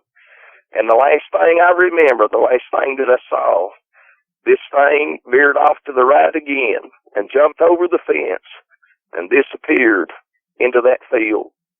And I'm telling you, Vic, I've never been so scared in all of my life. It was just absolutely horrifying. And I went on and drove on, and this happened maybe about 2 miles from my house where I live now, and maybe it couldn't have been over a mile and a half from my grandparents' house. And I went on there, and I picked my mom up, but I never told her a thing about what happened. And I never told my wife, who was my girlfriend at the time. Like I said, I never told her, and I've never told her in the 35 years since this has happened. I never told any of my friends. I didn't tell my dad. I've never told any of my children. I've never told anybody until I filed a report with you the other day. And you called me. I've never talked to anybody about this and told them about what happened. I tell you, it was the most horrifying experience of my life. And my dad, he asked me the next day where the scratches came from on my vehicle. And I told him that I run out of the road and I run into a thorn bush, and that's where the scratches came from. And I tell you, Vic, I love that car. I loved it. But I could not keep that car thinking about what happened and what I went through that night. I just couldn't keep it. I had to get rid of it. And I traded that car for a 74 Nova. And I got rid of it. And you know, as time went on, I couldn't sleep. I didn't sleep for nights after this. if I would drift off to sleep, I'd wake up having nightmares, seeing this thing happen over and over again, and I couldn't keep it out of my mind when I'd lay in my bed, and I'd think about it, and just go over and over and over what happened in my mind. And you know, that night, I didn't know what I'd seen. I really didn't understand what it was. You know, I'd read about and heard about werewolves and things like that, but I really didn't connect this thing with that. And you asked me, you mentioned, maybe in the pre-interview, you mentioned about horror movies, and I can tell you right now, I don't watch horror movies. I hear people talk about saying it looked like this werewolf in this movie or that movie, but I've never seen them. The only werewolf movies that I ever saw were the old Lon Chaney movies when I was a kid. That's the only ones I've ever watched. Anything that come out after 1981, I can tell you right now, I've not seen it because I won't watch them. My wife, when my kids were little, my sisters would come up and they loved horror movies, and my wife loves horror movies, and so did my children. And my wife, you know, they'd go, and back then we had VCRs, and we rented movies, and they'd go out and they'd rent horror movies, and I'd go to bed, or I'd go off in another room. I could not watch them, and I can't watch them to this day. I told you this caused just extreme bad behavior in me. I mean, I engaged in things. I'm not going into details what they were. I hate that I did them, but I did things that I know now was trying to deal with this. But, you know, I put it out of my mind, and I suppressed it for all those years. But yet there was something that bothered me. And, you know, my house is only about 40 or 50 yards from the woods. I've got woods in behind my house. I've got woods on the right side of my house. I've got woods on the left side of my house. And I've always had an anxiety about living so close to the woods. And I know now that that's why that is. And when I go out in my backyard, I just can't stay out there because I feel like that there's something out there, that there's something lurking in the woods that's looking at me and that's watching me. And I just can't stand it, and I have to go back in the house. And, you know, I used to want to hunt, but in 35 years after this thing has happened to me, since I saw this thing that I now know, I couldn't explain it then. I thought maybe it might be a demon. I thought maybe I was having a waking nightmare, or maybe it was just my imagination. I just didn't have any explanation for it. And I now know that that thing was a Dogman. I didn't know about them then, and I didn't understand, but now I know that's what that thing was. And I tell you, Vic, like I said, I used to want to hunt, but I can't do it. In the past 35 years, I have not hunted one time. I own guns. I love guns, but the only thing that I do is target shoot with them. I don't take them into the woods because I just can't do it. I mean, I've tried to go a couple of times, but I just couldn't stand it. I just had to leave because there's something out there, and I know it's out there. And, you know, like I said, I put this thing out of my mind, and I really wasn't thinking about what it was. I know what it is now because when I heard the description of a Dogman on Dogman Encounters, this all came flooding back to me, and I know what it is now. And I tell you, Vic, I know that these things are real. I know that night it wasn't a demon, it wasn't my imagination, it wasn't some kind of waking dream. I know that I saw a real, living, breathing animal. And I tell you, I believe these things are dangerous. I mean, I hear about these people that want to have an encounter and go out and hunt for them or hunt for Bigfoot. You know, there was a time I thought maybe I might like to do something like that. But I tell you right now, I think they're crazy. These things are nothing to fool with. And I don't think anybody ought to go out there looking to meet up with one of these things. You may meet up with it for real. And you may wish, like I wish, that you had never seen the thing. And I tell you, I've heard you say that you shouldn't ever look these things in the eye, but I did that night. I looked this thing full into the eye, and it felt like it was looking into my very soul.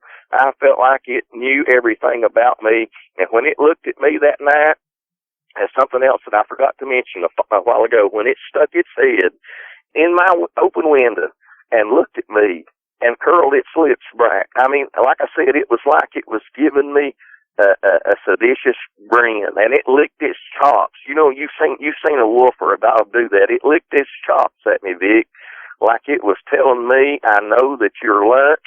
There's not a thing that you can do to stop me if I want to hurt you. and you look awful delicious to me. That's how I felt. That's what it looked like to me, that it was conveying to me that night. And I tell you, I was scared to death. I was horrified. I've never, ever, ever experienced anything in my life that scared me so bad as that did that night. Oh, it was awful. And basically that's what happened to me, Vic. Me and my cousin, we were playing around with the airsoft gun, so we were in a firefight, which is kind of goofy, shooting at each other and being stupid for being young. But the firefight took us into the woods because I got kind of too into it back then. I'd dress up in a full military BDU. I had the toe camouflage. He was in blue jeans. So I had a little bit of an advantage once we hit the tree line. We carried our battle into the forest quite a ways. I'm guessing we were probably 100 yards in. Maybe, yeah, I think about 100 yards in. We ended up stopping. We were at the top of a hill on the furthest end of the trail, looking over. It went pretty much the wood line. It went flat, and then it dropped down into another hill, which is the field we were looking into when I actually saw the thing. But once it dropped down, it goes down to another pond. So I'm assuming that whatever it was may have come from the pond. I mean, it's a watering hole, but I don't know. I suppose I can't be 100% sure because I'm still confused as to what I saw. So we were chilling out in the woods. We had stopped our fight, which we were just kind of standing there. Basically, we're sitting at this turn in the trail at the top of the hill, and I've always been as a hunter, you get kind of feel like you get kind of a sense, or you're always kind of on guard. So I felt like something was watching us, and I thought I had caught some movement out in the woods, which is not uncommon. I mean, there's always birds flying around. Who knows, maybe you'll see a raccoon or something. No, what spooked me was we noticed that it was dead quiet, which whenever it's dead quiet like that, it means that there's a major predator in the area, and I can't rule out that maybe it got quiet because of us, because, I mean, we're predators as well. Basically, we were talking, and I got a little paranoid because of the quiet. I noticed something moving, which, I don't know, I caught only a glimpse of it with peripheral vision at first. So it was probably about 50 yards out, somewhere in that general vicinity, and it was straight out in the field before it hit the hill. I should probably describe it better. It's not really a field that is forested, but it's less thick than most of the woods around you, so you can see through it, is the best way to put it. There are still trees and everything, so I mean, it's not like an open field. But the movement caught my eye, so I started focusing out there and looking out in that general direction, which he's confused, and he's still talking, so I shushed him.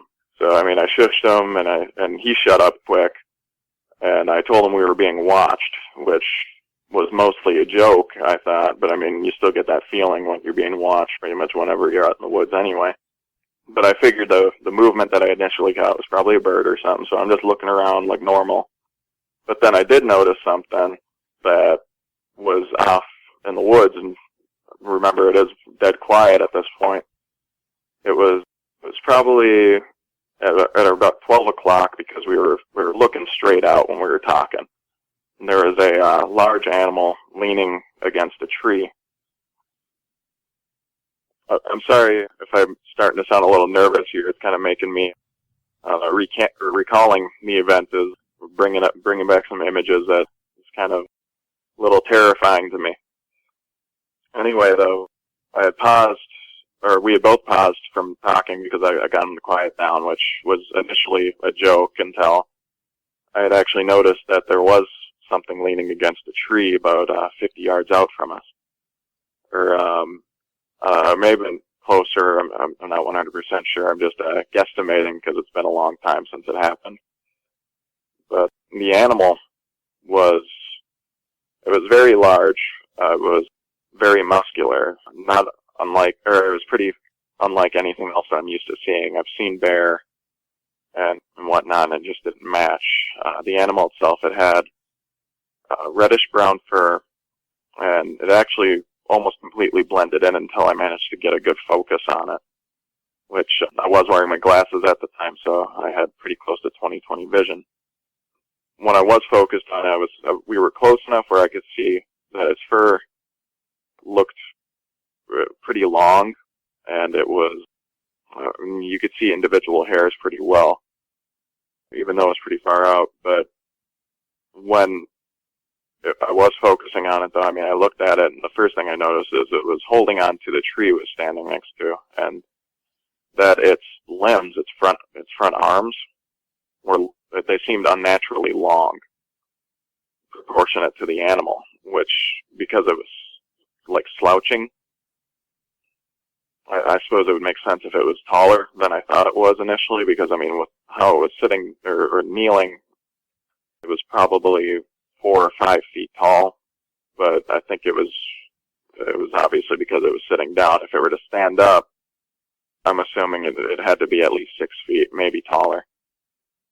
But about the arms, though, I noticed that it did have formidable-looking claws, which that made me very nervous because, I mean, I've seen bear claws, which can be 2-3 inches. This looked like it matched them, at least that long, which could be deadly. Most likely is deadly to whatever herbivore animals are in the area, deer or whatever. I'm guessing this is what was hunting them.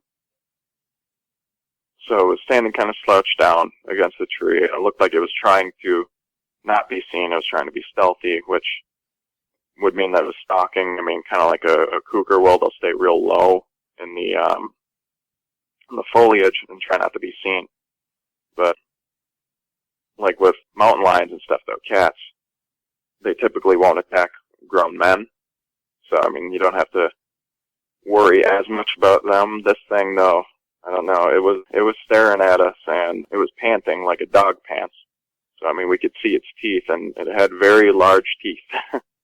Its snout did appear elongated, like a canid or possibly a bear. I'm still not sure, but I don't know. It doesn't match a bear, which is the only large animal that we have out there besides wolves. The bear in the area are black, and they don't sit like that. They don't sit on their butt or whatever and sit slouched against a tree or whatever. If it was looking at us, it would have stood upright, being a bear, and then done a charge or something. Which actually brings me to what the animal did itself, which is what got us freaked out, because, I mean, when I saw it, I don't know if my cousin saw it for sure. He was just kind of standing there looking around. I don't know if he focused on it like I was, because I was in full camo and whatnot. I'm not even sure if the animal was focused on me. I think it might have been focused on my cousin, because, I mean, the BDU camouflage tends to break up your form, so he would stand out more than I would. I mean, I'm sure it saw me, but it probably was more focused on him than myself. So I said to him, "We have to go." And I said it out loud, but kind of quietly. And because of my cousin already being kind of freaked out, when I said that, he just bolted. And it kind of left me standing there like, what the heck is going on here? Because I didn't expect him to run as quickly as he did. He is a baseball player, so, I mean, he can run pretty quick. He can outrun me any day. So I was like, oh, great, now I'm the guy left behind.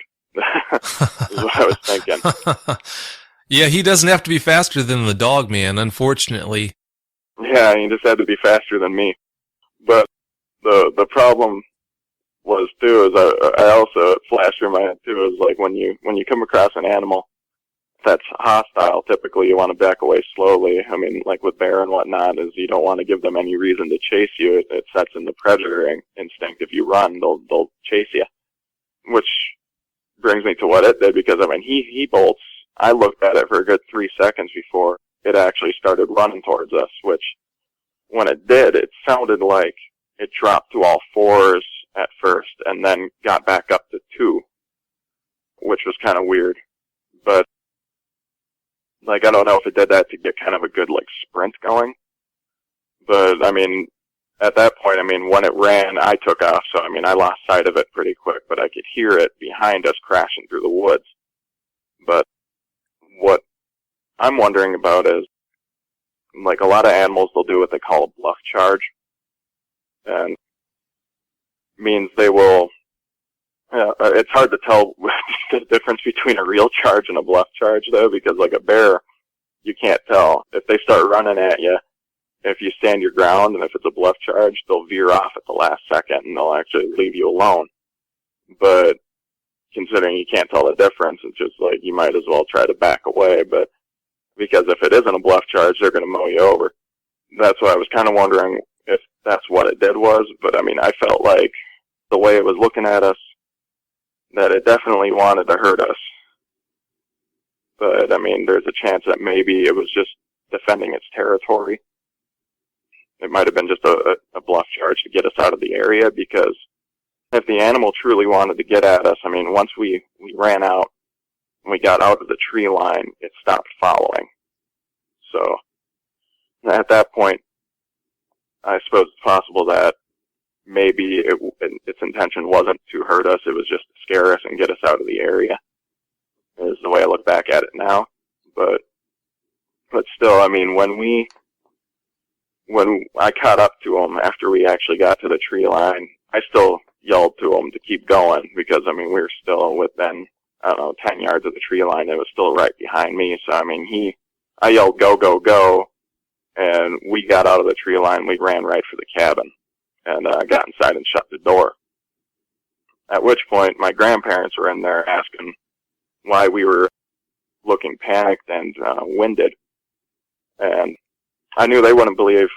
Obviously, they're pretty old-fashioned, and they probably wouldn't even believe us if we'd said we'd seen a bear. But I mean, for whatever this thing was, I mean, I knew obviously they wouldn't believe us. So, I mean, I told them that it was a bear, and my cousin nodded. I mean, this really does sum up most of what happened. It was a very short incident. I mean, it was probably maybe 30 seconds long, because we got out of there pretty quick. We left it behind, and I knew that there was no way I could fight an animal like that. I was unarmed. The only thing I had was a toy gun. Didn't have my knife on me or anything. So, I mean, we got inside later that night. We discussed, me and my cousin discussed what we had seen, and we decided that it was best that we had not talk about it to anybody for a while, and that's why it had been a long time since I had actually posted this story. It's been probably, 7, 8 years, something along those lines. Later on that evening, Derek, was there any evidence that it was still around? Did you hear any strange sounds outside the cabin? See anything when you looked out a window? If you were brave enough to look out a window, that is. I stayed away from windows that night, but, I mean, we did have a few of the windows open so we could hear any of the noises from outside. It sounded like the usual night. The only thing that was strange is the quiet retained. We didn't even hear frogs that night, I don't think, at all, which, I mean, we're right on a lake, and typically you always hear frogs at night. They're always croaking and whatnot. I'm sure everybody else who's listening can understand hearing that. If you've ever been to a cabin out in the middle of the woods, you always hear something at night, which crickets, anything, which it seemed like it was abnormally quiet that night. I'm going to solidify that it was bizarre. I mean, that's about it. I mean, it was a very quiet night, and I'm not used to it being that quiet. It made me uneasy. So, I mean, I think I was up until at least midnight just listening. Other than that, I mean, we didn't hear any footsteps around the cabin, nothing like that. So, I mean, nothing completely blatantly odd. It was just really dead quiet. I grew up, my mom was a single mom. My dad split when I was a baby. So we lived with my grandparents. My grandparents had a farm that's probably 5 miles or so from where I currently live now and currently where I grew up. And it wasn't a big farm, and we had chickens, we had a couple of goats, we had horses. My grandfather was really into Tennessee walking horses. So we had several of those, and they were also heavy equipment operators. So we experienced a lot of things like, chickens coming up just dead in the yard, which you could equate to coyotes or even dogs in the neighborhood. Chickens missing at times. The hens would, certain times of the year, they should be laying. They wouldn't. You could hear them at night, just carrying on kind of crazy. We never really knew what it was. We just equate to, coons or coyotes or possums or something like that. Some sort of predator maybe being around. My grandfather's equipment at times would have flattened tires, or the wires that were exposed would be ripped or torn. Things like rocks thrown at the glass and then being busted, things like that happened. There would be times at night, and I would tell my mom, and she's like, "Oh, you're just hearing things." But I would hear on the back deck footsteps, like 2 feet, heavy, big man walking footsteps. So not really 100% sure what that was. Then one Christmas, this man beats on our door somewhere around midnight. My grandfather gets up, goes to the door, and there's a guy outside, and he's just begging my grandfather, "Can I please come in? Please let me in." And my grandfather's trying to assess the situation, trying to see what's going on, and he takes a look at this man and realizes, hey, this guy probably needs some help. So, like I said, it's Christmas Eve, going into Christmas Day. He brings this guy in, and we all hear it, and we all get up. We go in the living room, and the man starts telling a story about how he was leaving a Christmas party and he was attacked by somebody in the woods. He's walking down the main road, and I mean, it's just a 2-lane road, and it's pretty heavily wooded on both sides. Houses are, a minute or two drive apart. And he said as he's walking home, he was attacked by like the biggest man he had ever seen in his life, and said, the guy wasn't wearing a shirt, and said he was just extremely hairy. He said he could see skin through the hair, but he could never see his face or anything like that. He just said he was a big man, and then said all of a sudden another man just kind of intervenes and starts fighting with this other man, and he's able to get away. And how he ends up at our house, I don't know, because you come off the main road and you turn down another road that's probably about a mile long. We lived about a quarter of a mile. We were the first house you would come to on that road, but he would walk through some, what we always called the holler, pretty heavily thick woods to get to our house. And it wouldn't have been hard to find our house, but if he was on the main road, why would he turn down our road? I guess he just thought, hey, there's probably got to be some houses down here. Maybe he was from the area. I don't know. But in doing so, him telling us what happened, I began to look at this man, and he was clearly intoxicated. I mean, his speech is slurred. I remember, I didn't realize at the time it was the smell of alcohol, but as I got older, the more I thought about it, I was like, yeah, you could smell it on him. But his clothes were torn. He was bloody, and he was just panicked. I mean, he was freaking out.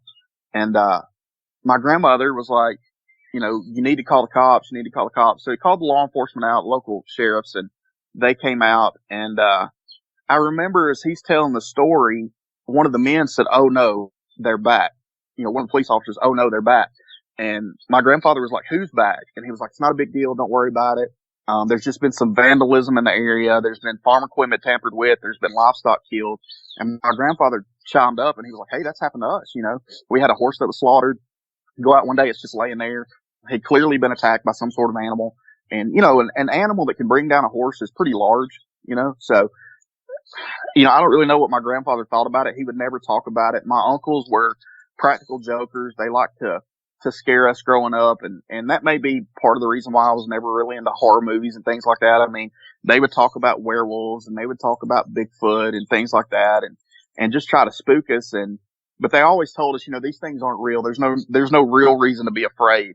But I honestly, in my heart of hearts, really think that my grandfather knew there was something out there more than what he would even tell us. And I for dang sure know that the guy that was beating on the door that night knew, that something else was out there. And I'm not 100% sure he was convinced it was a man, but I think that maybe his mind could process that it had to be a man. It couldn't be anything else. But I didn't really put a lot of stock into that growing up until I was about 14. We had some other instances that, some things we saw, which I won't get into now, but my mom, my sister, myself saw something one night, and we could all three tell you the same story. If it's not the exact same story, it would be pretty darn close. But when I was 14 years old, Well, let me back up. My mom married my stepdad when I was about 10, and he was a farmer. He had cattle, and we had a pretty large farm. We kept about 200 cows on the pasture at all times, and that was just his trade. That's how he made his living. And I had the unfortunate pleasure of having to work every day of my life as a child on the farm, which it taught me a lot. It taught me the value of hard work. It taught me the value of a dollar. I'm not scared to get my hands dirty.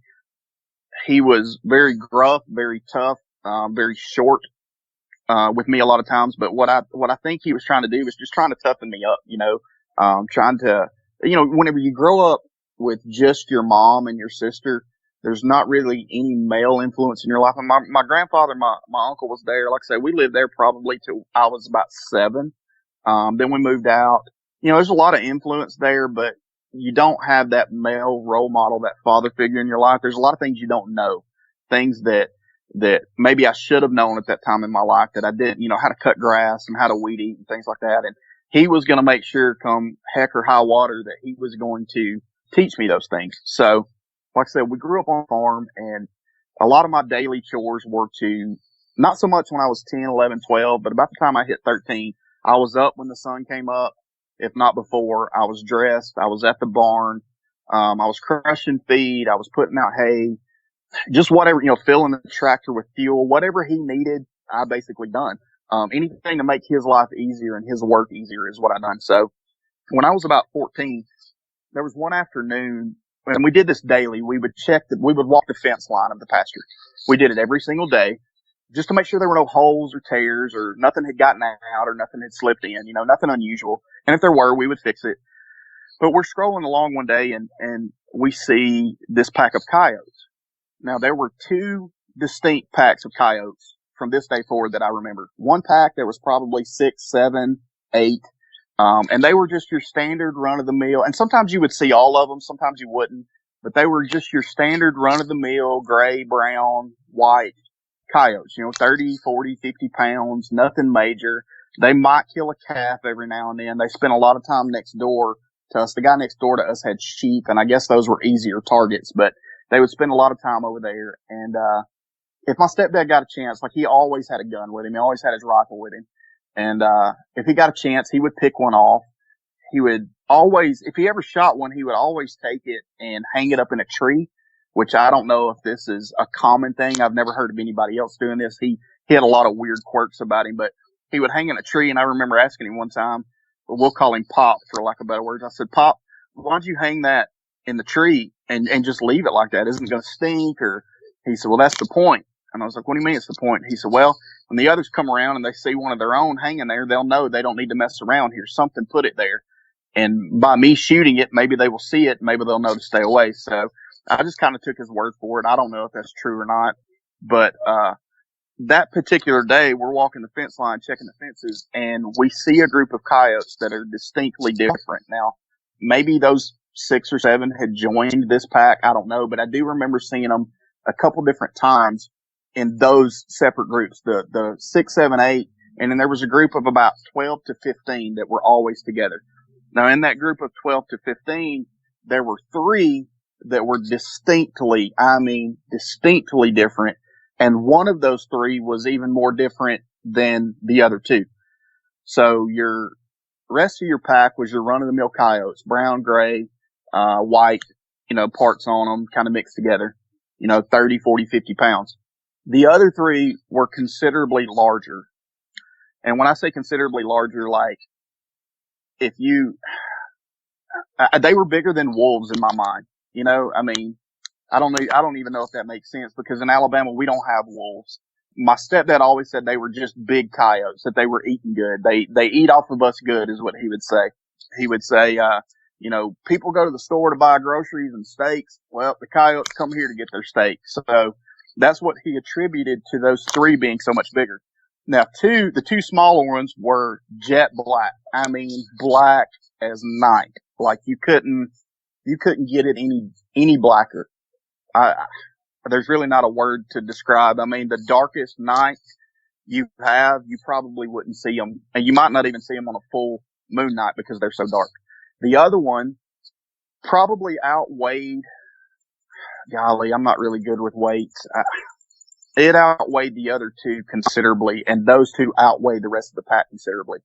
The biggest one was dark black with gray, like interwoven in its fur, for lack of better words. Like you could see, I don't know if have you ever seen like somebody who's kind of salt and pepper, their hair is salt and pepper. That's how its fur looked. But it was bigger, and it was clearly the one in charge. The times I saw this pack come through, if it ever barked or howled, and it wasn't, when it howled in the daylight, it wasn't anything uncommon or anything that would catch your attention. You would hear it and you would say, yep, the coyotes are back. But when it howled and the pack was around, all of them came to attention. It was almost militaristic. Like they would just stop whatever it was they were doing. They would focus in on it. And then the two black ones would immediately go to its side. And it was almost like they were lining up without lining up. I mean, you see a drill sergeant come in and, a 10 hut, and everybody stops what they're doing and they kind of get in a formation. I'm not saying they got into straight lines or anything like that, but they stopped what they were doing. And the other two immediately went and stood beside what my stepdad called the alpha. Now, this particular day, the first time I had saw them, he called me boy a lot. He said, boy, you see that pack of coyotes there? I said, yes, sir. He said, you can shoot any of them that you want, except for them three. And I was like, well, why not? And he said, just trust me, boy. I've dealt with these coyotes for many years. You don't want to mess with them three. And you would have to know my stepdad. He was about 20 years older than my mom. So he was in his 50s. He kind of grew up hard, and he grew up in a time where, money was tight and you had to work, and country living was country living. So he kind of reminded me of John Wayne, as funny as that may sound. But he was very matter of fact, very straight to the point. He said, whatever you do, never shoot those three black ones. He says, as a matter of fact, I'd rather you not shoot at any in that pack, period. If you see them, you're by yourself, you keep your eye on those three and you back away and you make your way to the house. If I'm home, you let me know. I'll handle it. If I'm not home, you tell me when I get home. And if we see them again, I'll handle it. So, at 14 years old, I wasn't one to really get into any trouble. I've always been in my life very much, kind of you do what you're told type person. Like I follow the rules. Even as a teenager, I did my dirt as a teenager, but I was always scared I was going to get in trouble or get caught or get hurt. So, I was taught to respect my elders and listen to what my elders had to say. If it wasn't something that was compromising morally or illegal, you listen to your elders. That was instilled in me by my grandparents. And so it kind of followed over with my stepdad. So I just took his word for it. I didn't ask too many questions. I was just like, well, I really don't want to mess with these things anyway. They're freaking wild dogs. I don't know what they'll do. If they can kill a cow, they can kill me. And the thing you got to understand is every time this pack came around, especially if it were at night, you knew they would kill large cattle, like large cows, 700-800 pounds. And I guess maybe because the other three were so big, or maybe because, and I'm trying to rationalize this in my mind as I'm telling this. I know how they killed them or why they killed them, but in my mind, maybe the pack was so large or those three were so large that they could take down a large cow to where the smaller pack could only take a calf or the sheep that were next door. So he ingrained in me, whatever you do, do not shoot those three black ones. So one day I get home from school and I'm on the tractor, and it sounds crazy at 14 driving a tractor. My son's 15 and doesn't want to drive a car. I've been driving since I was 12. I'm on the tractor and I've got a large bale of hay on the tractor and I'm headed across the pasture, and I get close to the wood line where I'm going to drop the hay. And I don't know, I'm probably 80, maybe 100 yards from the fence line. And I see this pack start coming across, and I'm counting 1, 2, 3, 4. I get to 9, 10, and I'm like, oh crap, this is the bigger pack. Then all of a sudden I see the two black ones come through the fence, and I'm like, okay, there's the two black ones. There's the rest of the pack. Where's the alpha? And as I'm scanning, I see her, and you got to keep in mind, I'm riding the tractor at this time. They're pretty good ways off, but the other one's colorations, I mean, the land was flat. The other one's colorations were so dark, you knew when they were there. Like, if it's daylight and there's no cover, like you could spot them anywhere. They just stood out. Well, the two black ones come through the fence, and all of a sudden I see the alpha. Well, when I'm looking at it, it floored me because I really didn't understand what I was seeing. It stood up, grabbed the top of the fence, and the fence was a row of, I don't know what it's called. It's got little, 4x6 inch gaps in a cattle wire with a strand of barbed wire on the top. The others would scoot down underneath the fence around the creek bed. Well, this one was near the creek bed, but it grabs the top of the fence and it pulls itself up and over. Stands up on two legs, grabs the fence, pulls itself up and over, and hops down on all fours. And I'm thinking, did I just see that? Surely it jumped the fence. It's big enough. I mean, the fence was probably 4 foot tall. Surely it just jumped the fence. It didn't do that. So I'm trying to rationalize it in my mind, and I turn the tractor and I head back to the house. I get to the house and I run inside and I said, Pop, they're back. The big pack is back. And he said, get inside now. Tell your mother and sister, do not come outside. No matter what, do not come outside. He grabs his rifle, jumps in the truck, drives through the gate, and he heads back to where I told him where they were. Within about 10 minutes, I hear a gunshot. I'm standing on the back porch. Probably the one time I didn't do what I was told. I was standing outside trying to see, and I hear a gunshot. And within just a few seconds, I hear his truck crank up, and he is just hammering through the pasture. Now, our pasture had a lot of terrace rows in it. If you're not sure what a terrace row is, it's where the ground is flat, and there's almost like a speed bump, and it drops down to another level, and then another level, and then another level until you get to a bowl. And there were several places like that in our pasture, and the place he had went was back off into one of those bowls. Well, I see him coming, and he's almost jumping these terrace rows. I mean, he is flying up there. Well, he comes up through the pasture, through the gate, and just slides into the yard, and he jumps out. And I'm like, what happened? What happened? He said, I shot it. I shot one of the black ones. And I said, you shot one of the black ones? I thought you said never shoot one of the black ones. And he said, just be quiet, boy. Be quiet. Let me think for a second. And he runs and he gets on the phone and he calls this guy. He was probably in his 20s, early 20s, mid 20s, that always worked with us. He calls him, and within about 10 minutes, him and a couple of the other guys that worked with us, they were brothers, they showed up at the house. Well, they take off to the backside of the pasture where he had just came from, and as he gets back there, my mom's asking questions, what happened? And I was like, Mom, I don't know. It's just the coyotes are back, and he's panicked. And she knew about the 3 black ones. We had talked about it, but obviously, as far as I knew, I'm the only one that had ever seen it stand up. So I wasn't about to say, well, the black one stood up and jumped the fence. So I just told her, I said, they came in the pasture, and I guess maybe they're attacking a cow or a calf, and he's trying to handle it. So a few minutes goes by, he comes back, and I go outside, and they're all talking, and I'm like, well, did you find it? Did you hang it in a tree? What'd you do with it? And he said, we couldn't find it. And he's like, I know I hit it. I saw it hit the ground. I saw it roll. And I said, you hit it. You saw it hit the ground. You saw it roll. And I said, but the body, the body of it's not there. And he said, no. He said, there's only a spot of blood, maybe the size of a volleyball or a small basketball. And that didn't make a whole lot of sense to me. You know what I mean? I had been hunting a lot, and if you make a good clean shot on something, if it hits the ground, it might get up and run. But if it gets up and run, you're going to find a blood trail. And for there to be a spot of blood the size of a volleyball or a basketball, he had to have had a good shot on it. But he said he could never find the body. So I didn't really know what to think. I didn't really know how to process it. I didn't understand. And he wasn't really going into a lot of detail.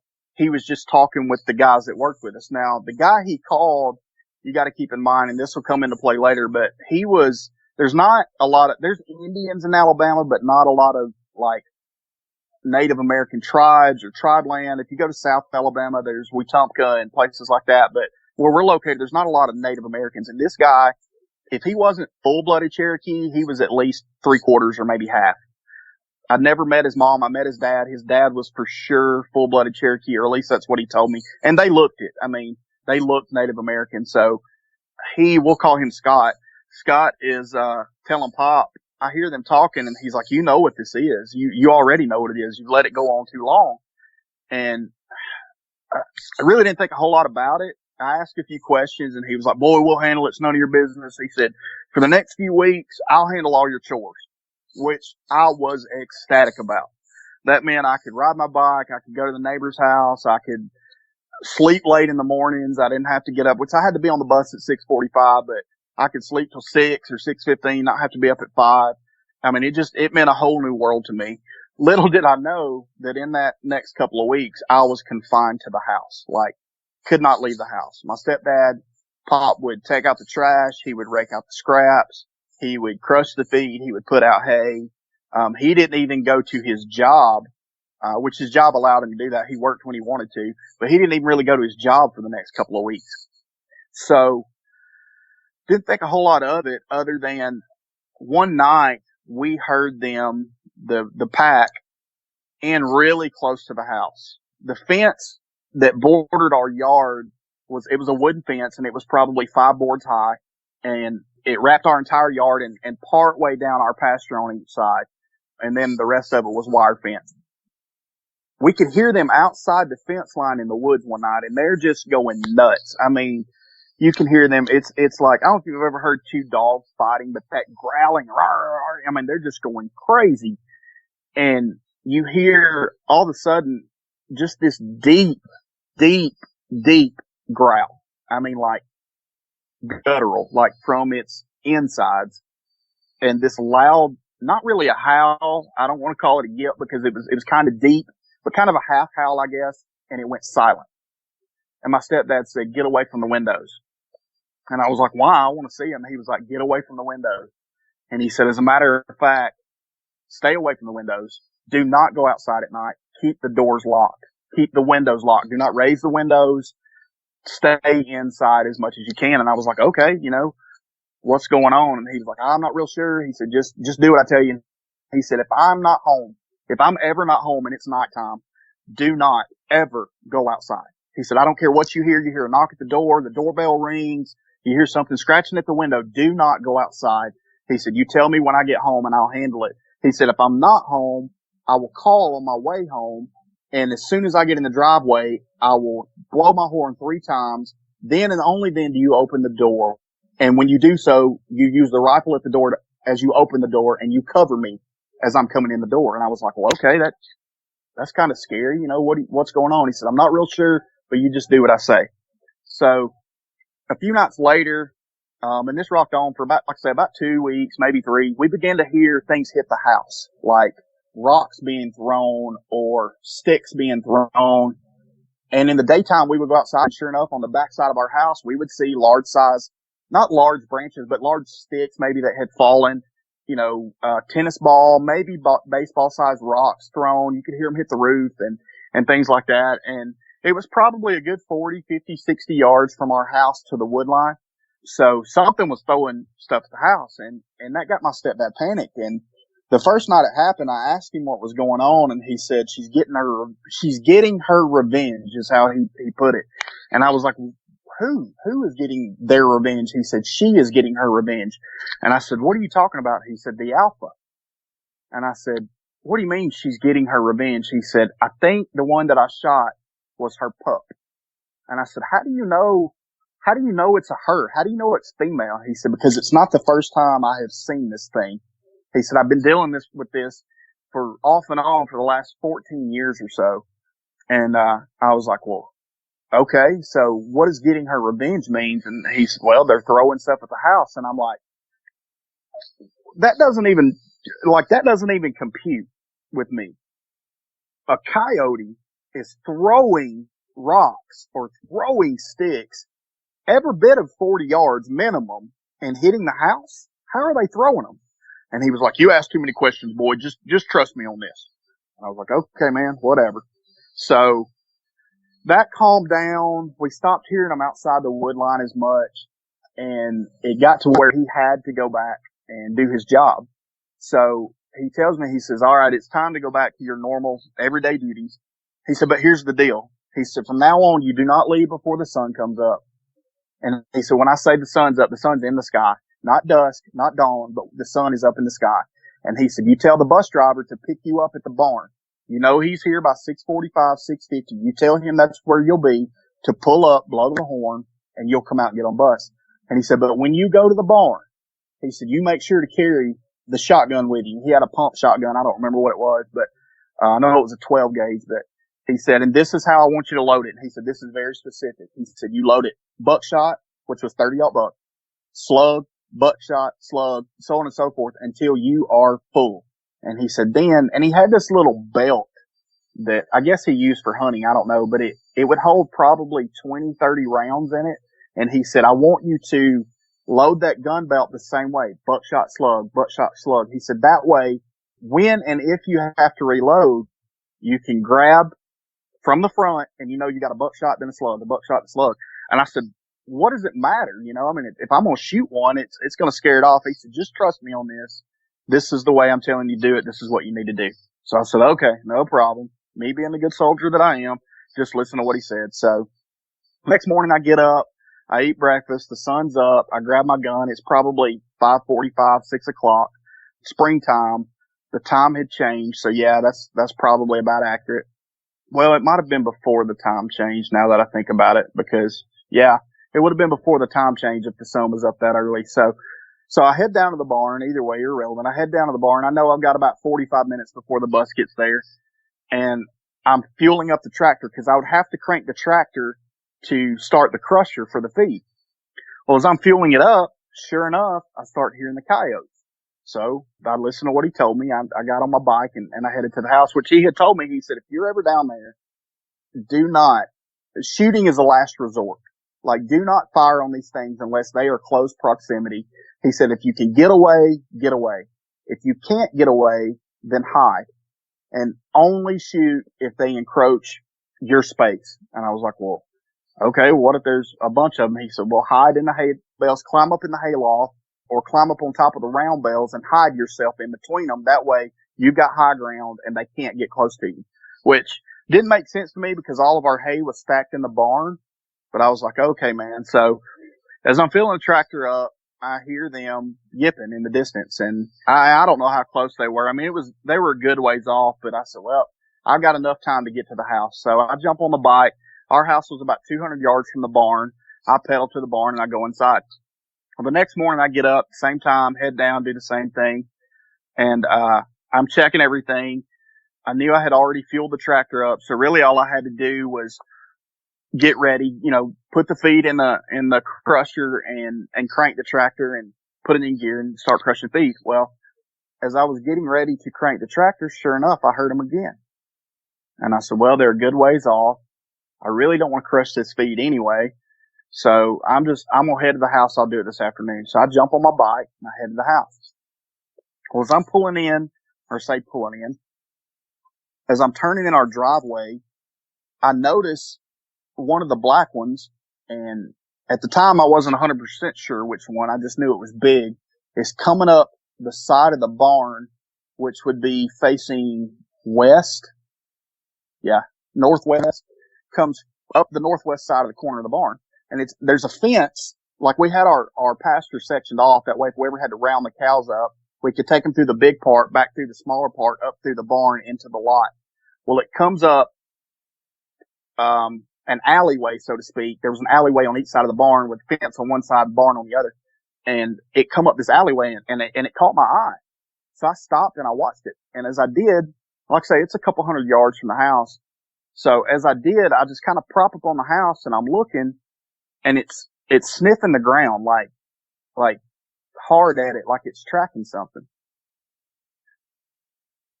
And this is where I knew what I had seen that day that I was putting hay out was accurate. This thing stands up and takes a couple of steps and places its front legs, what I will call hands, because you'll understand why in a minute, on top of the gate. Now, the gate to the barn, I'm 6'2", and I've been this tall since I was 13, 14 years old. The top of that gate touched my shoulders. Like, it was right at my shoulders. So it was a good 5 feet tall, maybe, give or take. This thing stands up and its shoulders are at the top of the gate, and it reached up and grabbed the top of the gate like I've done many times and stuck its head over the gate. So it had to be my height, at least. to the top of its head, not including its ears. So all of a sudden, I see it pull itself up, and I couldn't do this now at 40 years old, and I couldn't do it at 14. If I was going to climb that gate, that's just what I would have done. I would have climbed it. I would have put my hands on the top, step, step, step, throw my leg over, step, step down, or hop down on the other side. This thing reaches up and it grabs the top of that gate, sticks its head in, and all of a sudden just pulls itself up and over that gate and disappears inside the barn. And I'm almost sick to my stomach at that point, because it's like, did it just do what I had seen it do, a few weeks earlier?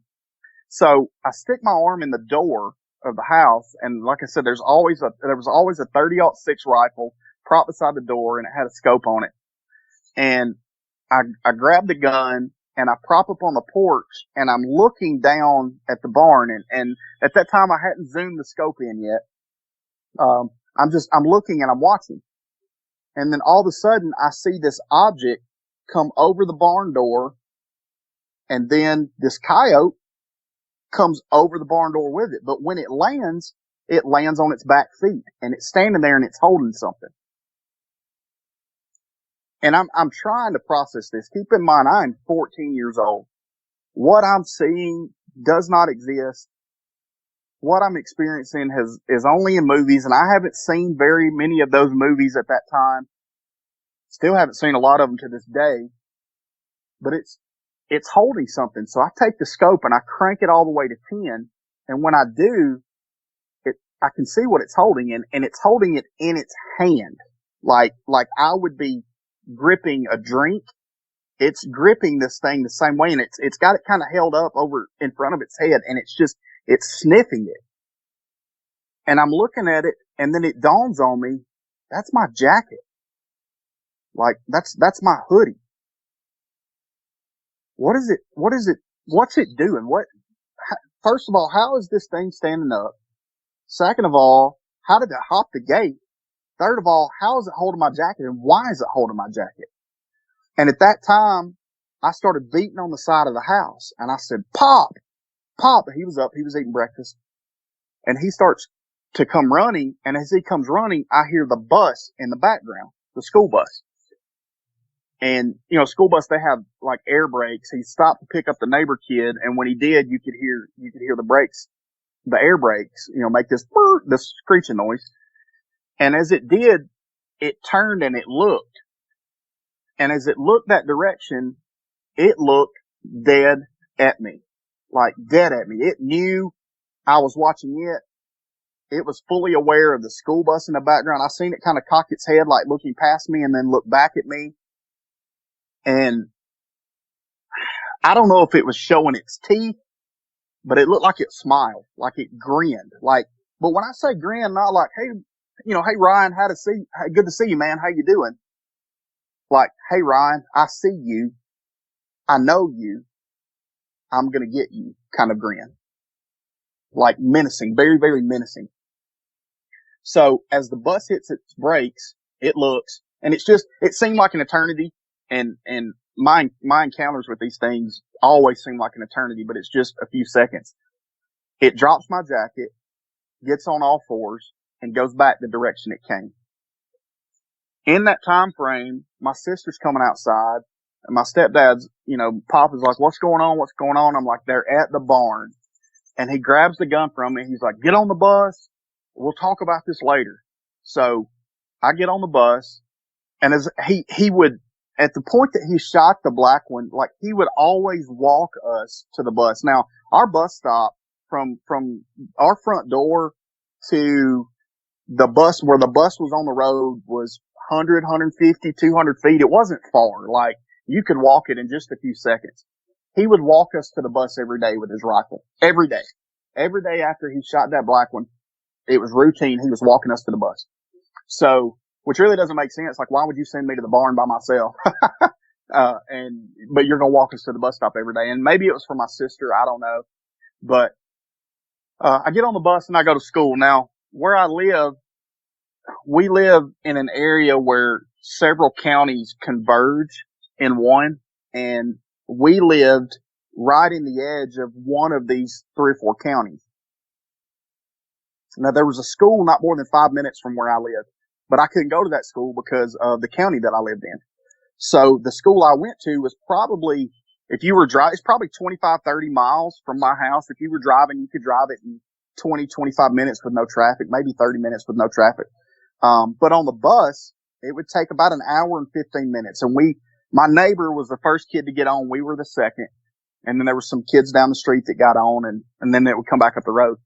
So it was an hour and 15 minutes or so to my school from where I live.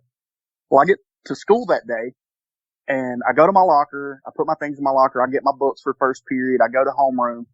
And as I'm sitting down in homeroom, the intercom comes over and I want to say it was the vice principal. It might have been the principal. I can't remember, but he said, "Miss Sides, is Ryan there?" And she was like, "Yes, sir." And he said, "Tell him to get all of his things and tell him to come to the office. He's checking out." And I'm like, man, I just got to school. You know, why am I checking out? So I make my way to the office, and as I get there, as I'm rounding the corner, I see my stepdad. And instantly I kind of panic because he's checked me out before, like to do work or because my mom sent him because she couldn't come, but we would know when he was coming. Like, for us to just be checked out on a spur of the moment or without any kind of notice was not common, like, and especially not by him. So I kind of panic. I think, you know, is something wrong with mom? Did something happen? I know what I had just seen that morning. Did somebody get hurt? I don't know what's going on. And, I go in the office. He signs me out and he's like, "Come on, boy, we got to go." And I was like, "Well, what about my sister? What about Shauna? Are you going to get her?" And he was like, "Nope, she's going to stay here. She needs to stay here. You and I got work to do. We got to talk about what happened this morning." So as we're walking out, he's like, "Tell me exactly, word for word, what happened." So I tell him the story. I seen it. I was down there about to start crushing hay. I hear them yipping.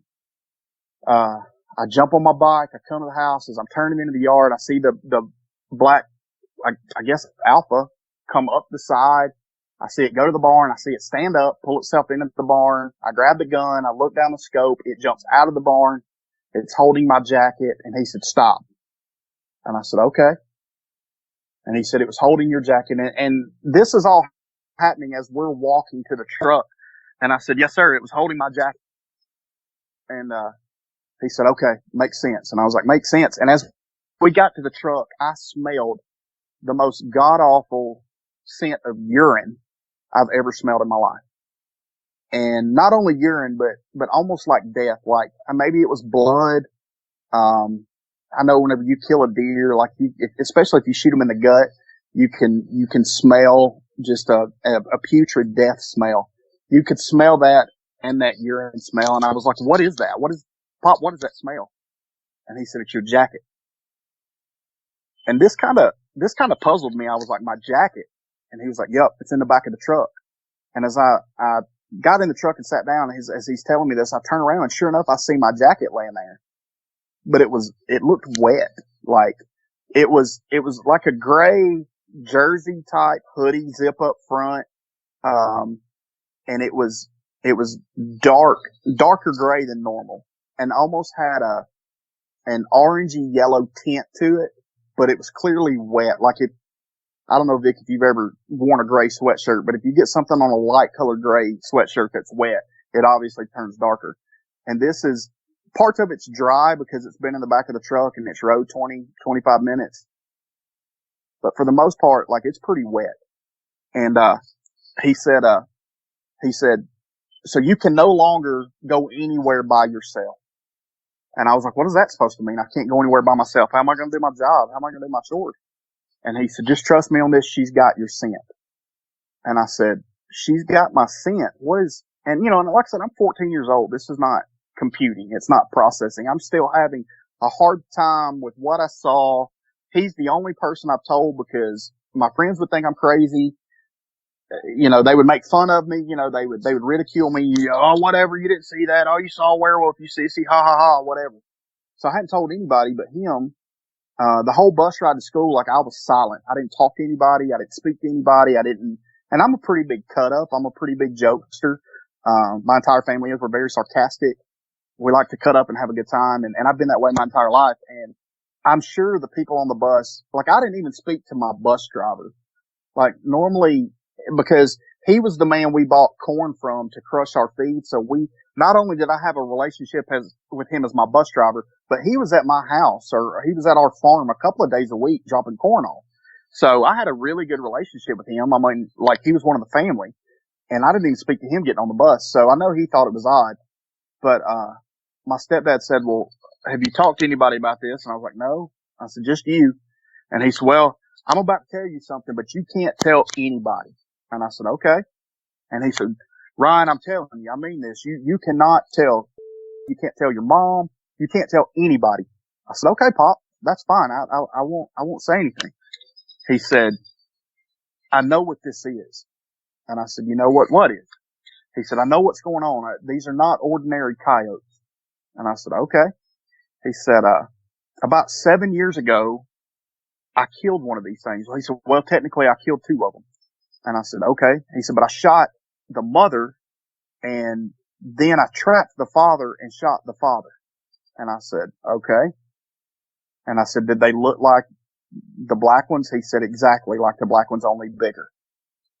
And this is where it gets far-fetched. You know, I don't know if he was just trying to scare me. I've never known this man to lie to me about anything. Even if it was hurtful truth, it was true. You know, like I say, he was a very hard man. Most days I didn't get called by my name. I got called blankety blank blank, you know, and he was just hard and rough and gruff, and he didn't care who you was. He was going to tell you the truth. And if you didn't like it, you'd get over it, you know, and then if you still had a problem, you could fight about it. That's just the type of person he was.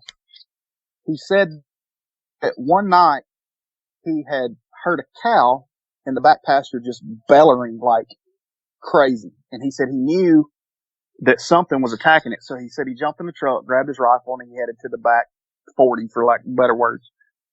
And he said as his headlights rounded the corner, he said he saw 2 of the largest things, coyotes, wolves, dogmen, whatever you want to call them, standing on 2 legs. And then there was a smaller one there with him. He said, now the biggest one was at least 7 feet tall. He said the smaller of the 2 was close to 6 feet tall, at least, was about a foot shorter. And he said it was obvious that they were male and female. He said you could tell, and not to be graphic, but the male had male genitalia. He said, but it looked like a dog. And he said his chest was kind of V-shaped, V-cut. Waist was tiny. Legs, you know, like a dog. Had hands and arms. And the female, he said the male had, he said you could almost see muscle definition in its chest, but they're covered in fur. He said, but the female was shaped more like a female human. Said you could see almost defined breasts, and instead of V tapering, she kind of S-shaped like an hourglass. And he said that, then there was one that was maybe 4 feet tall. He would guess, he said it never stood up. It was on all fours, but he said by looking at it, it was 4 feet long or 4 feet tall, for lack of better words. And he said that he immediately drew his rifle and he shot, the female was the closest one to him. He immediately drew his rifle, shot the female in the head, and she dropped. And he said when he did, that the male went absolutely nuts, like just roaring and growling and showing its teeth, and then said the little one did the same thing, and said that they dropped to all 4, or the male dropped to all 4s, and they turned and they ran, and the whole time they were running, you could just hear this roar. And he said it was almost like they were married, like they were they had a relationship, I guess, not like animals have relationships, but almost like humans have relationships. He said you could almost hear sorrow in the howling and the roaring. And he said that he immediately went over there and he hooked chains to its feet and he drug it to the barn. We had a silo at the barn, and the gate the door on it had a padlock, and it was completely empty. We stored dry goods, dry feed in there. He said he took it to the silo, shot it 2 more times, once in the heart, 1 more time in the head, wasn't breathing. He said that he took it and stuck it in the silo, and he panicked. He said he didn't know. He said the only thing he could think was werewolf. He said, growing up, he had seen the old werewolf movies, and he's thinking, oh my God, they're real. And I've just killed a human being that's transformed into a werewolf. And I said, well, Pop, what makes you think that besides movies? And he said, I believe I called his name Scott a while ago. I'm trying not to call names. Let's just say Scott, for lack of better words, had told him that the Native American guy had told him when all of this started, 14 years from the day that we're talking about this, when he killed the big female, that was 7 years before, but 14 years before that, he had experiences. He said that Scott had told him, he had told Scott about those experiences, and then Scott had actually witnessed it several years later. He said that he told him that they were skinwalkers. And I've done a little research. They're definitely not skinwalkers, but that's what Scott said that the native people called them, that it was Native Americans who took on some ritual and took on the form of a wolf and said they can do it with bears or any kind of large animal, and they become this animal. And he said that if you ever kill one, you will become what it was. So my pop was panicked. He said that's what he thought had happened, that he had either killed what Scott was telling him was a skinwalker or a werewolf. And he was panicked that he was going to become what he had killed. So he said immediately the next morning he had gotten up, and we would dig pits in the back of the pasture. So like if we ever had dead cattle, we had a place in the back that we would dig a pit and we would put them in it and we would just cover them up. Because, I mean, with 200 head of cattle, it's not common to find a cow dead once a week, something like that. So instead of taking them to the dump or somewhere like that, we just disposed of them on the property. So he said that morning he got up and he called them bear traps. I don't know if they were bear traps, where he would have gotten those. I don't know, but he said he had them. And he said he had some rebar and some concrete. He said, so he went down there and he dug a pit with the backhoe on the tractor. Said he dug it about 7 feet deep. He drove the rebar in, or dug holes, poured the quickcrete in there, drove the rebar in the ground, and went back and got the female. And he said, lo and behold, it had not turned. It was still like a dog or a wolf or a coyote or whatever with hands. So he said that he got her out, put her in the back of the truck, drove her down, and threw her in that pit. And he had taken 2 of those bear traps and had somehow attached them to the rebar. I don't know if he welded them, it had to be something sturdy, and covered them up and laid her in front of him. And he said, I waited. And he said sometime early in the morning before sunrise, he heard that male just beller, just howl and he said it was different than when he had shot the female.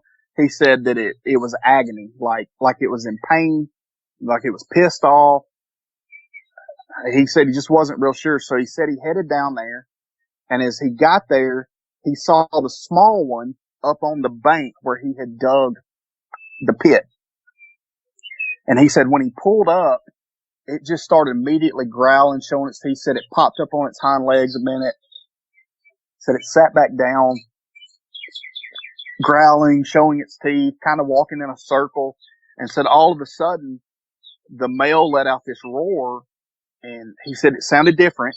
And when he did, he said the small one took off, like to the wood line. He said it got probably 60 yards from him, turned around, showed its teeth, and headed to the woods.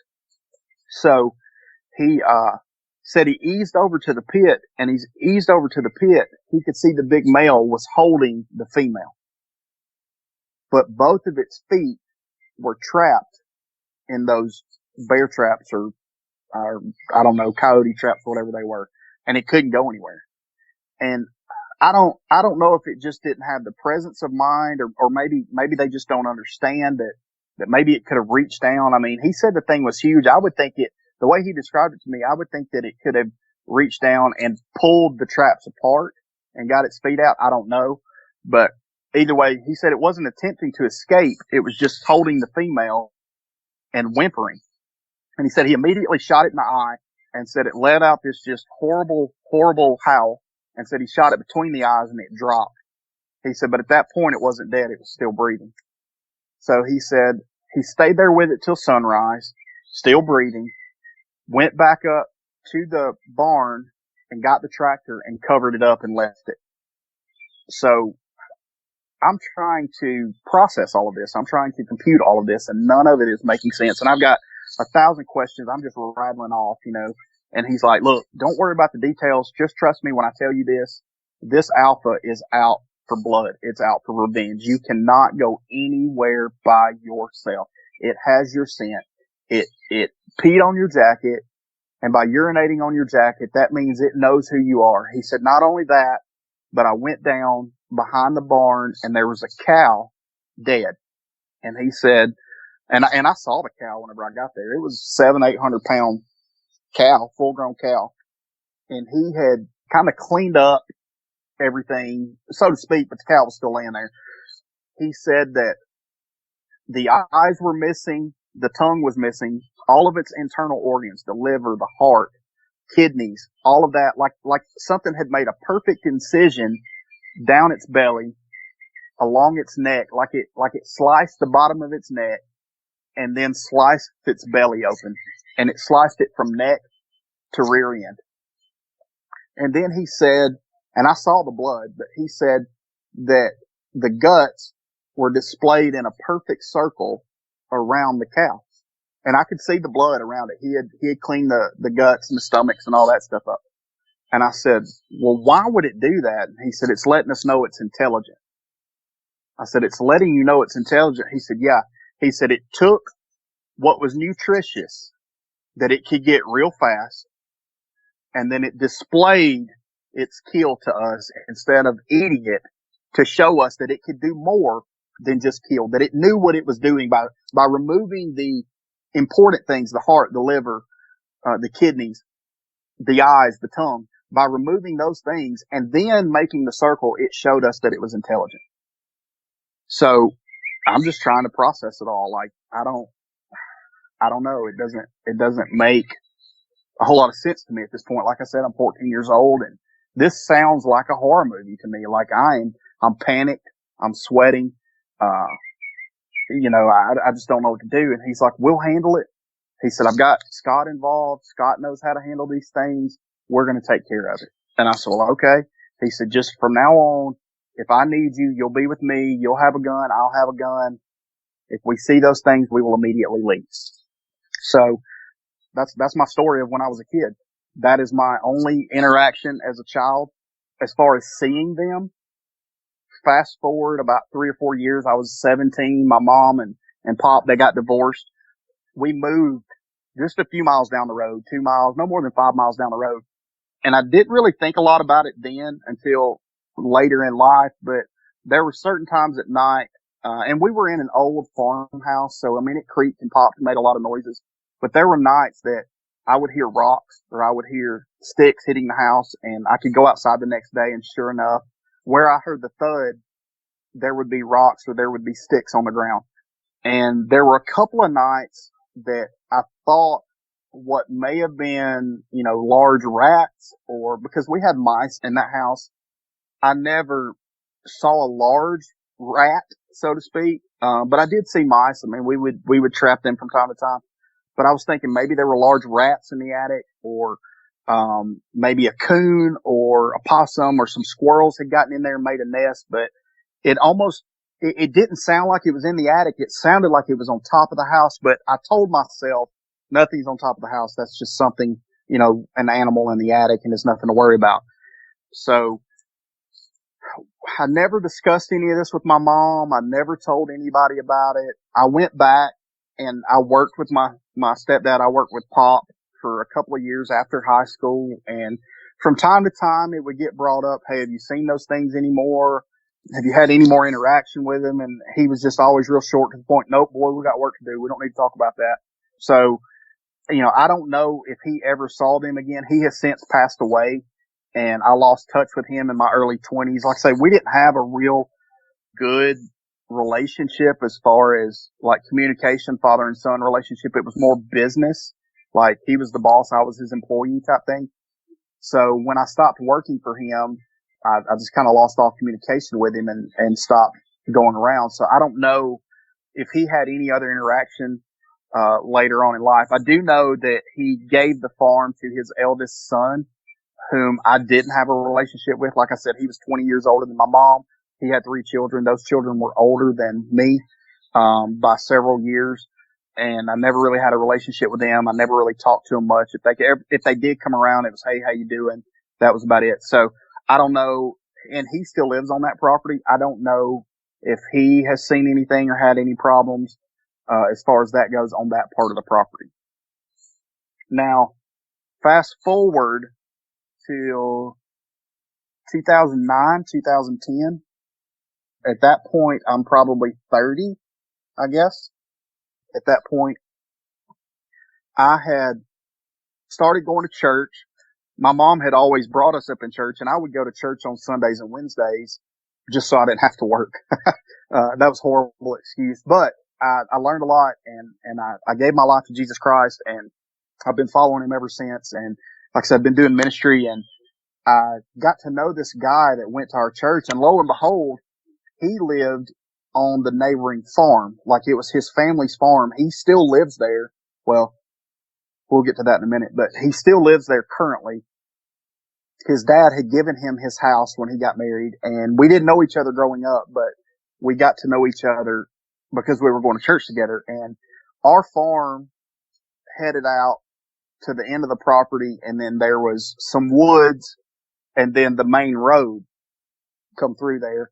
And then when you cross that road, my buddy's property, he has about 200 acres that's up next to that property. We'll call him Mike.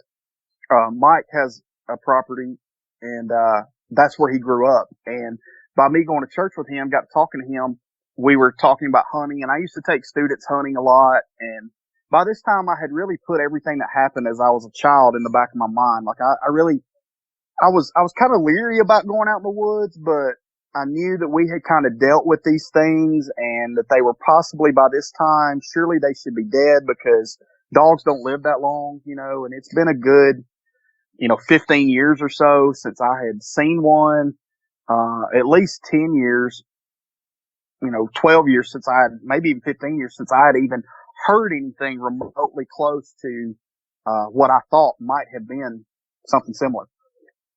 So we get to become really, really close friends in a short amount of time. And he was like, hey man, I've always had a couple of guys that hunted my property and helped me maintain and manage it. He said, they both backed out. He said, would you be interested? And I was like, heck yeah, man. I said, so we're going to make a hunting club, what? And he said, well, not really a club. He said, right now it'll be just you and I, our wives and our children. And then we may add a third guy if I think the deer population needs to be thinned out after this year. So I was like, okay, man, yeah, we'll do it. What I need to pay? And he was like, the only thing I ask is that you help me plant the green fields, help me hang stands, clear roads, clear, shooting lanes, things like that. And he said, other than that, you got free reign. You don't have to call me. He said, my only main request is if you do come to the property, let me at least write a note. Let me know what stand you're in. Let me know if you plan to move stands, whatever. He said, that way I know where you're at, and then I won't come in on top of you. But if something was to happen, I know where you're at all times, and I can come get you. He said, I do want you to check in by noon. If you hunt the morning, I want you to check in by noon. And by that time we had cell phones, so we could call. Texting wasn't really big, but you had to pay to text, but we could call.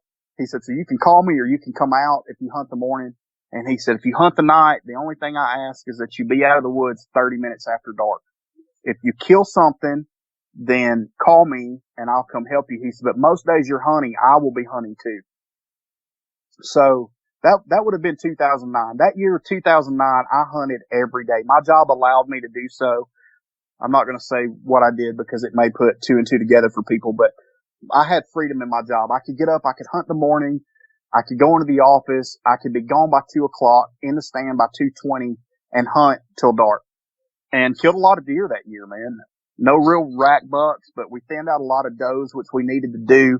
We were seeing big bucks on camera at night, but nothing in the daytime. So we got a game plan together. We were going to plant corn and we were going to plant some peas and things like that on one green field, and then 3 or 4 other little green fields, and make some good shooting lanes in the hardwoods. So we worked really hard that summer. I hunted, like I said, every day of season that year, from opening bow season in October to the last day of gun season, January 31st.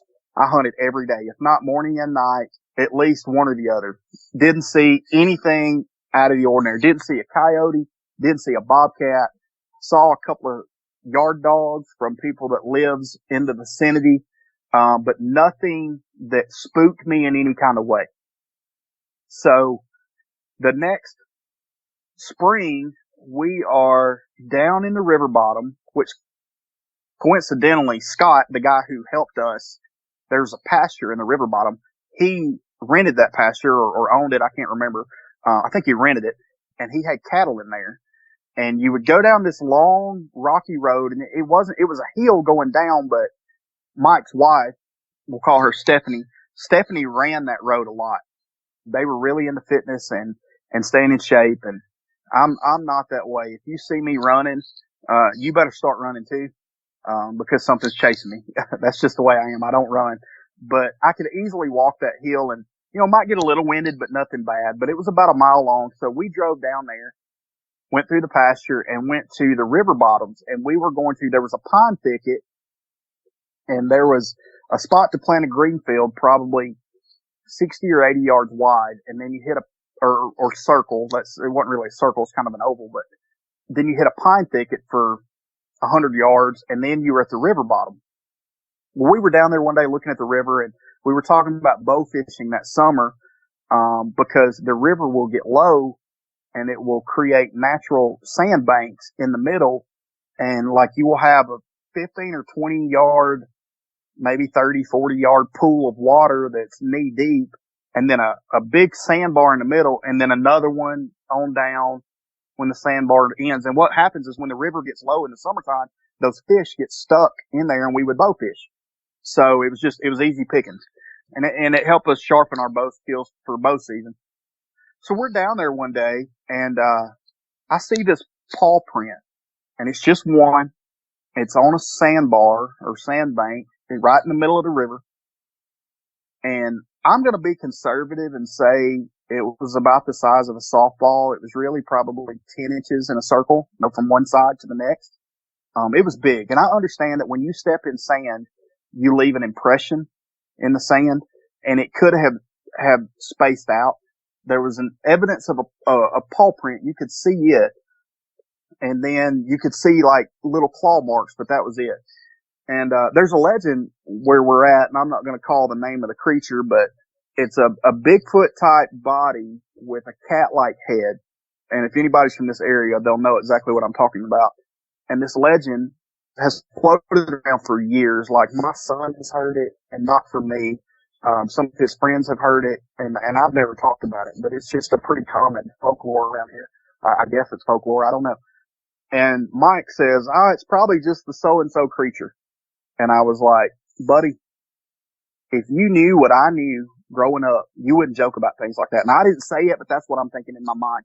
And they kind of laughed, and he said, it's probably just some sort of cat, some sort of big cat. And I'm like, Sean, we don't have big cats in Alabama.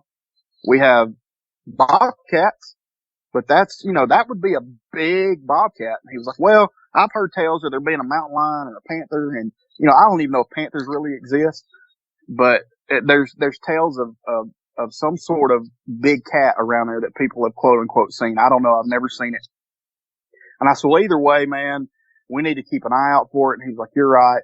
So we decide where we're going to set the blind up that summer, and we plant the field. And when fall comes around, we hunted hard. I mean, really hard in 2010. And none of us had been down to that bottom yet. And we had pictures on a trail cam. We had a fancy cam that would send pictures to our phone. So when it snapped a picture, we got an email, and we got pictures of big bucks. I mean, big rack bucks, 12 points down there on this field in broad daylight. I mean, like 10 o'clock, 9 o'clock in the morning, 1 o'clock in the afternoon, 3 o'clock in the afternoon, but never any pictures of them at night. So I said, well, you know what I'm going to do? Since it's been untouched since we set the blind and the green field up, I'm going to go down and I'm going to hunt this stand. So I go down there, and it's probably 4 o'clock, maybe 4 o'clock. It's about an hour before dark.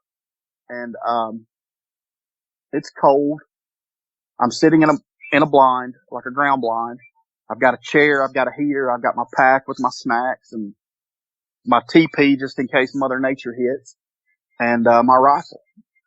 And I'm sitting there, and all of a sudden I hear just the most god awful scream. Like, it was close, Vic. I mean, like, it was closer than 100 yards, probably. It was close. And it sounded like a woman being murdered. Like, it was crazy. I mean, it made the hair on my neck stand up. Like, it was crazy. And then all of a sudden I hear a roar right behind it. And I instantly got sick to my stomach. Like the feeling, I don't know, have you ever been pulled over by a cop and you know you were speeding, he's got you dead to rights, and you're just instantly sick to your stomach. Like, you don't know if you're going to puke, or you don't know if you're going to poop. It's puke or poop time. It's one of the two. That's the way I felt. And then it hit me. I said, I know that noise. I know that noise. I said, there's no way. There's no way that can be the noise that I heard when I was a kid. But it sounded just like it, only a little more mature, a little raspier, but it was close. I mean, close. And I immediately got up. I got my rifle. I left my heater. I left my chair. I left my pack. I left everything. And I headed out the back side of the blind, which was facing, would have been facing north, out into the pasture. And as I'm going through the pasture, I'm getting my phone out and I'm trying to call Mike, and I get him on the phone. I'm like, man, did you hear that? And he's like, hear what? And he was probably a good 300 or 400 yards from where I was hunting, maybe 5.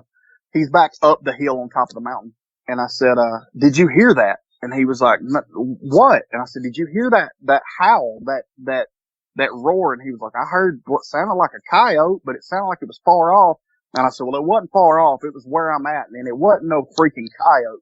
I said, did you hear both of them? He said, I didn't hear both of them. I just heard the one. He said, it sounded really long, but I didn't think much of it. You know, I hear coyotes all the time. I said, well, I'm out. I'm on my way out. And he made fun of me. He called me a sissy, and he said, oh, you're just scared. You're scared of the dark. You're in the river bottom. The so-and-so creature. That's what it was. And once again, in my mind, I'm like, dude, if you knew what I knew, you would not be joking, and you would get down out of that tree too. So I made it to my truck. I told him, I said, I'm at the truck. I'm going to the house. So I went to the house, and I didn't hunt the rest of that season. He would call, he would text, hey man, are you coming? Are you going to hunt today? No, I'm not going to hunt. I mean, just leave me voicemails. Hey man, I'm hunting. Are you coming? I avoided him, really. I'd seen at church, we'd talk, and I'd just tell him, man, I'm busy. I don't have time. I made up all kind of excuses. Well, fast forward to the spring of that year in 2011, we got hit by some hellacious tornadoes. We got hit back to back during the night and early in the morning. And it just so happened that tornado, I believe, was an F5. Don't quote me on that. It might have been an F4. Came through our area, and it wiped out part of our hunting property. It cleared a path probably 400 yards wide and every bit of a mile. And you got to understand, like, the top of the property was up on a mountain, and it kind of gradually made its way down. And there were some places that were real steep drop-offs. There were places that had some caves in it that I for sure wouldn't go. We had a running joke that if we ever wanted to hide a body, that let one of us know, and we would hide it in this cave, drop it in this hole. But it devastated the property, man. I mean, we had a lot of work to do, and he called me that afternoon, and he said, man, he said, did y'all get any damage? And I was like, no, we didn't. You know, we watched it, we saw it come across, but that was it. And he said, well, we got damage at the property, and I need your help. Can you come help me? And I was like, yeah, man, reluctantly, but I was like, yeah, man, I mean, this dude's my best friend. I'm like, yeah, man, I'll come help you. Just let me know what day. So we set up a time and a day to get started. So we went through clearing the roads, and there were some areas where trees had kind of fallen, and they fell really close to the ground that almost made like natural lines. We were able to take some brush and build up around them, and what we thought at the time was devastating actually turned out to be pretty good, because you could see a good long distance and you could see the deer coming through. We saw them when we were out there cleaning up, just moseying through. Like, you could see them hundreds of yards away. And with all the dead limbs and stuff, we're thinking, well, we'll for sure hear them if we don't see them first. So we made several little areas with little natural ground blinds and little small green fields that were probably 30, 40 yards in circumference. Some of them were maybe 80 yards. You know, we had 3 or 4 of them. So fast forward to that following hunting season, and I had built my nerve up. I'm going to go hunting. I'm going to spend some time with Mike. I'm going to get my kids out. My son loved to hunt. He was about 5 or 6 at the time. And I got my nerve up, but not that much. There was a big green field right behind his house. It was far enough away that it didn't spook the deer, but close enough that if I was in the stand, we had a tree stand, a solo stand, and we also had a ground blind set up. I was close enough that if it was getting dark and they flipped the light on, I could see the light come on and I could see them walk in the house. Or if they were on the back porch, I could hear them talking, but I couldn't necessarily make out their conversation. I just knew their voices, and if they were outside, I knew who was outside. If they were on the phone or if they were outside grilling or talking to one another or whatever, I would know they were out there. So I would never venture far from the house. So it would have had to have been mid-December, close to Christmas, maybe the week of Christmas. Now that I think hard about it after our conversation the other day, Vic, it would have had to have been the week of Christmas, because that's usually when ruts started, around the 15th or the 20th of December. That morning, Mike and I were going to go hunting. And he had sent me a text. And like I said, we didn't do that a whole lot because it cost money, but he sent me a picture about 3 o'clock in the morning, and it woke me up. And it was of this thing called the Rake. And if you Google search it, you can look up the Rake deer trail cam. And most people that are listening to this probably know the exact picture I'm talking about. But he sends me that picture, and he's like, "Hey, got this on the trail cam this morning." And I look at it, and I'm like, "I'm out. I'm not hunting." And he texts me back, and he was like, "Ha, ha, ha, just kidding. Just wanted to let you know I can't hunt this morning."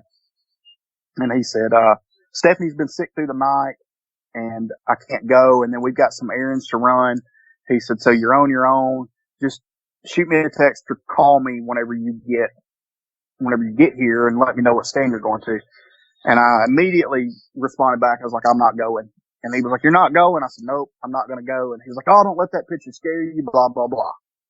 So I skipped the hunt. Now let me back up just a moment. When we were cleaning that property, Mike's wife liked to run a lot. So that particular Saturday we were working, she was running the road, and she would do this quite often. 3 or 4 times a week, probably, she would run this road. And it was about a mile down and a mile back to the river bottom.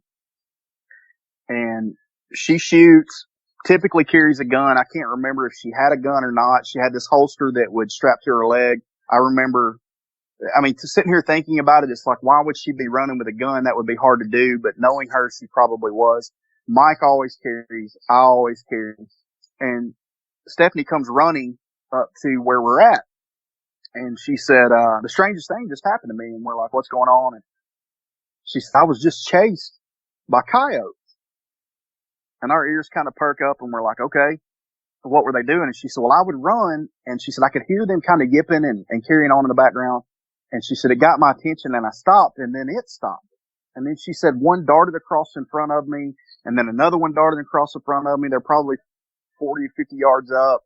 And I started running again, and they started running." Now, if you know anything about predators chase their prey. If something runs, it's the dinner bell, basically. It's time to eat. So in my mind, I'm like, why were you running? You shouldn't have been running. If you saw them, you should have just stopped, calmly walked, and made your way back up here.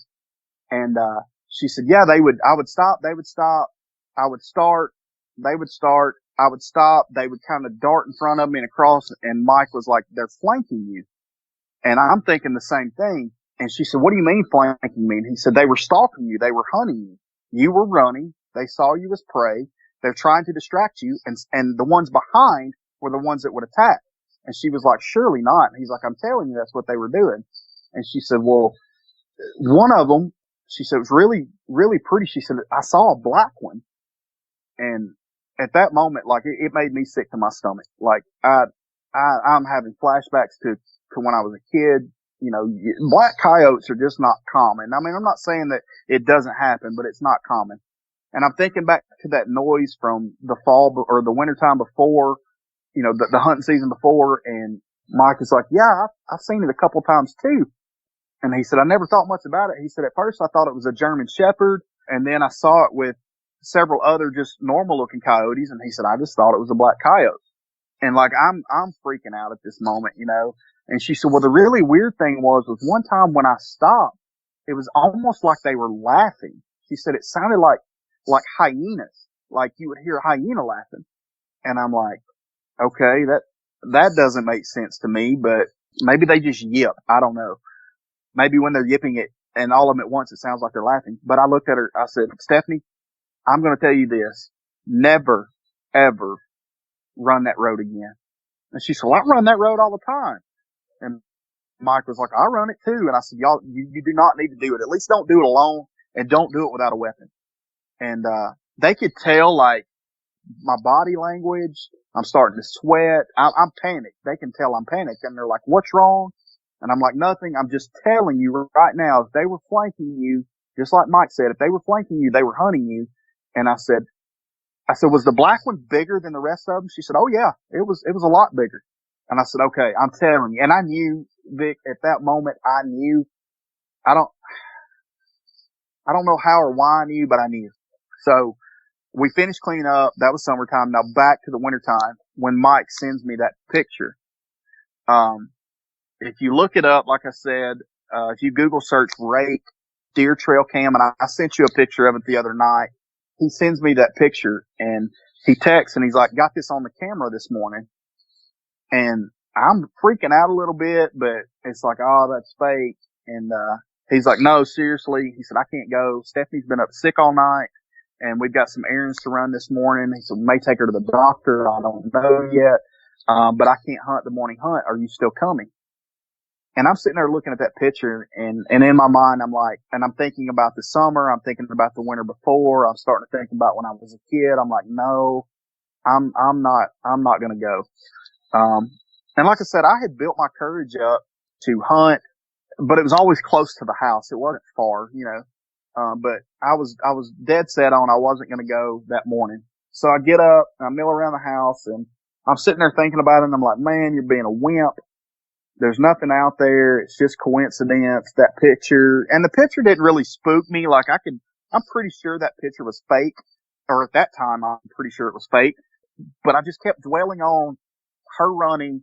She said they sounded like they were laughing and them trying to flank her. And that was just really playing on my mind. And I just sat there and I said, you know what? I'm not going to let this rob me of something I enjoy doing.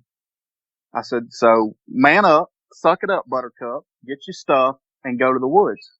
So I get to Mike's house and I call him. I'm like, and they're not back yet. And I'm like, hey man, I'm going to hunt this afternoon. And he's like, all right, I'll be home in a couple of hours. He said, I might try to go if there's enough daylight left. And it's about 2:00. I always try to be in the woods by 2:30 if I'm hunting the afternoon. And he said, I should be home, but if I'm not, then just holler at me before you leave and, be out by dark. And he said, definitely if you kill something, let me know, let it lay. We'll get the 4-wheelers. We'll go get it. And I was like, okay, man. So I get there and it's still playing on my mind. I'm still thinking. And I was like, you know what? I'm tired of this ruling my life. I'm tired of being scared. There's no way this thing is still alive some 15 plus years later.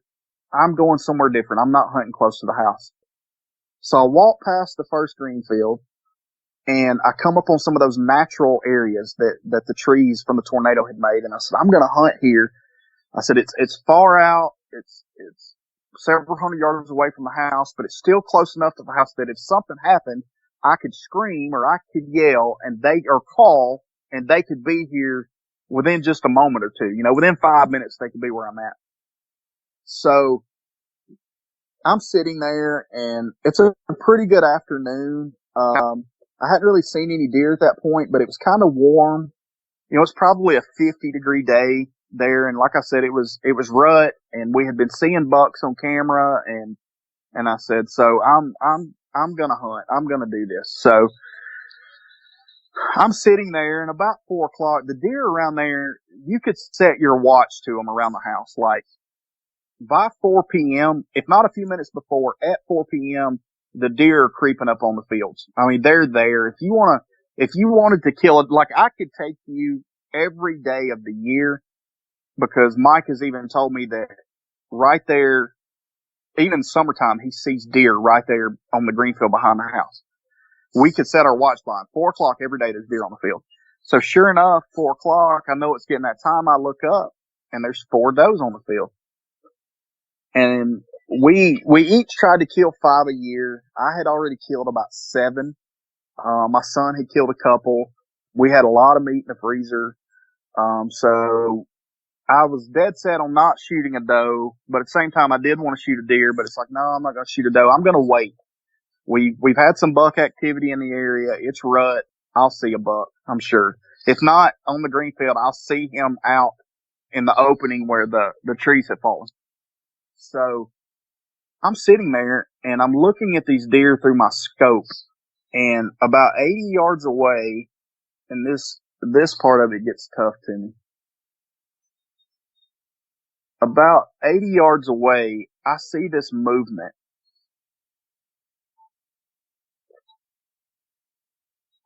And it's a shimmer, almost like light reflecting off of something. But it catches my eye, like my naked eye. I had pulled back from the scope and it catches my naked eye, and I was like, well, was that a flash of a tail? You know, did I get busted? You know, is a flag flying on a deer? So I began to scan the area, and that's when I see it, Vic. I don't know what it was.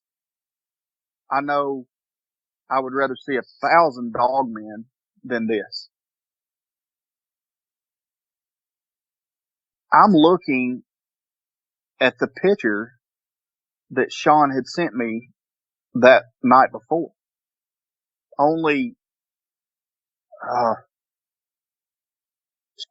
its eyes were different. Its nose and mouth its mouth was probably 6 or 8 inches wide, but real thin lip. 2 little, best I could tell, and I zoomed in on it.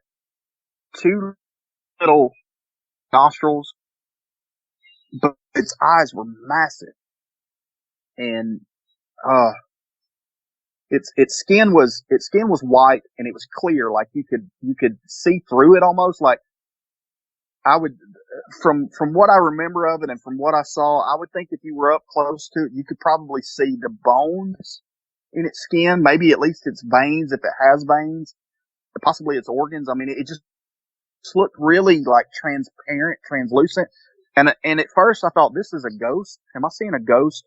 Are my eyes playing tricks on me? Is that a stump? And then it blinks. And the whole time it's looking at the deer, like it hasn't seen me. It's looking at the deer, but it blinked. And when it blinked, it was like, you know how crocodiles or alligators, when they blink, they have this skin that comes down over their eyes? Or when a shark goes to bite, it has this skin that comes down over it's an eyelid. But I know in reptiles, they have this sheath, so to speak, that they can see underwater, and it cleans their eyes. And it was almost, I don't know if it was cleaning its eyes, if it was adjusting its eyes. Ugh.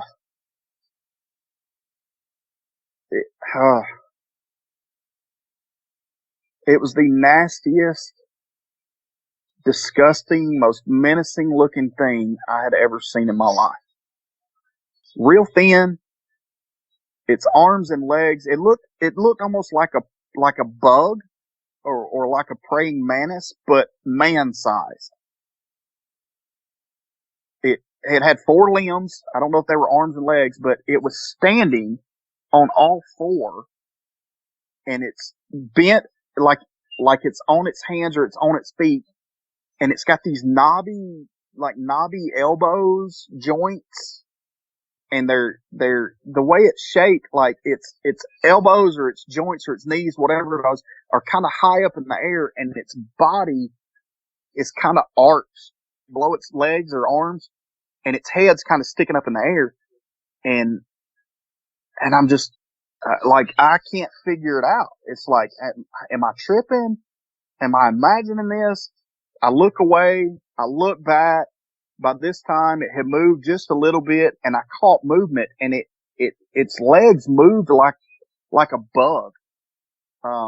Like it almost kind of like swung its leg when it walked, if that makes sense. Like, it's hard to, if I was there with you, I could show you the movement, almost like a swimmer when they're swimming on top of the water and they're coming over the top of their body, or over, from their body across their head and grabbing the water. That's almost how it stepped forward, and then it stopped. The deer lifted their head. It stops. It's still focused on them. It's still licking its eyes, cleaning its eyes, whatever you want to call it. And then I hear this noise that's about 20 yards to my left. And I'm thinking, this thing has got a partner. There's two of them. It's got me. It's distracted me, and it's got me. It's coming up on me. And as I look to my left, there she is. It's the alpha. I know it's her beyond a shadow of a doubt. I know it's her. Same build, same, her fur was a little grayer. Her hair, whatever you want to call it, was a little grayer than it was when I was a kid. But the only thing that didn't look familiar to me was her face. Her face, I don't know if you've ever seen the Thriller video by Michael Jackson when he turns into the werewolf in that video. But its face looked like that. She didn't have a long snout. It was kind of pushed back a little bit, kind of a stubby snout. These just teeth that you could see her, I guess her canine teeth, the bottom ones like protruding up the top of her lip, and then the top ones protruding down, almost like, kind of like a hog, like we discussed earlier. When the hog opens and closes its mouth, its teeth kind of go in between one another. And I've been told that's for sharpening. I don't know, but that's kind of how its mouth looked, but real short muzzle, standing about 6 feet tall. She's got an hourglass shape, like my stepdad had described, and what I would call breasts. Not a pectoral muscle, and not, anything just a great C cup or anything like that, but just kind of small, almost like she has nursed in her life, but breasts. And then standing beside her is another one, and it's jet black. And to me, it looked younger. It was taller, like to the top of its head, not including its ears, but to the top of its head. We went back and we'll get to this in a minute, but Mike and I went back, and there's a branch that its head was touching, and it was about 7 feet tall to that branch. And it's got a V-shaped torso. You can see pectoral muscles, but it was big. I mean, big, but it looked gangly. Like, it looked young, almost like a teenager, kind of. And she looked older.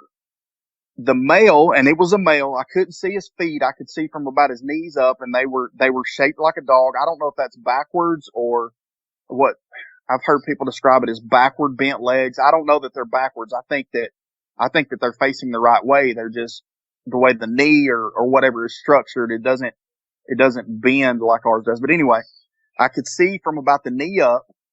Its waist was considerably skinnier. They both had tails. His tail was longer than hers, and they both had hands. And I mean, hands like, oh, you ever seen a raccoon's hands? It's not like a raccoon's hands, but how their thumb, a raccoon's thumb is long. It almost looked like they had 5 fingers.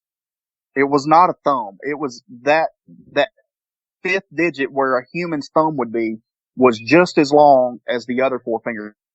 And I mean, this thing's 20 yards from me. I mean, like, it's staring dead at me. And I mean, I can see her feet. I can see her legs. She's pretty muscular, but not like ripped up bodybuilder muscular, but you can tell they're in shape. And the male is intent on it's looking past the deer. And at this point in time, I'm seeing white flags from the deer. Their tails is what we call them. We call it a flag.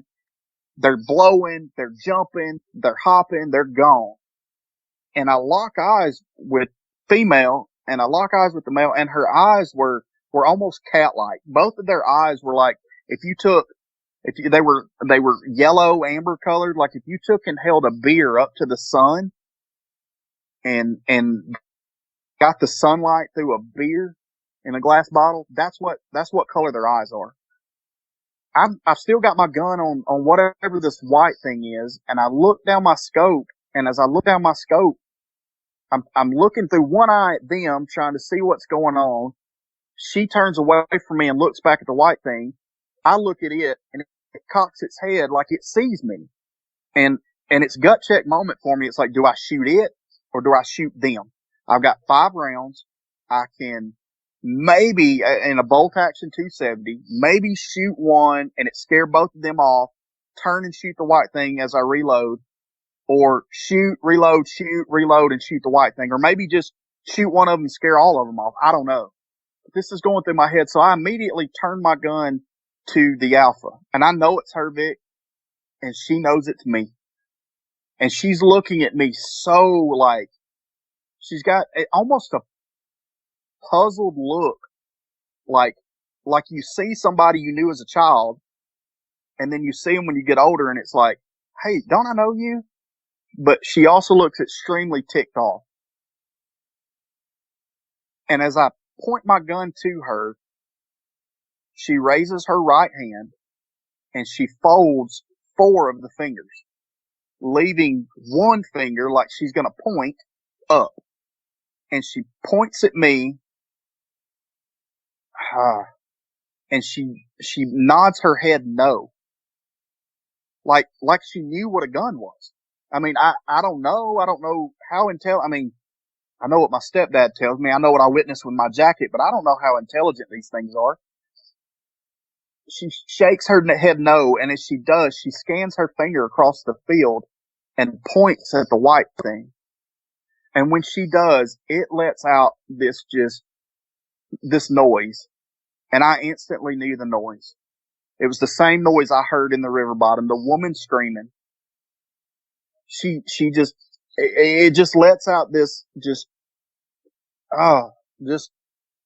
blood curdling, like, I've got chills thinking about it right now.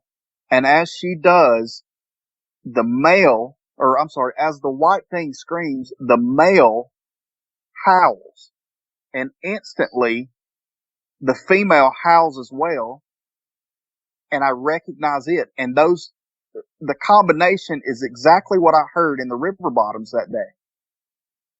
And I instantly get sick, but not like I did before. My head started hurting. I got nauseated, like the noise. And I don't know if the noises they were making affects humans. I don't know. I've never felt like this before, but I got dizzy and I guess I passed out.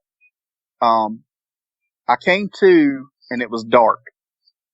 Now it might have been 4:15 by that time that all of that had happened and transpired. It might not have been that late, but I know it was dark outside. So it was a good 45 minutes or an hour that I was passed out, that I was out. I was asleep.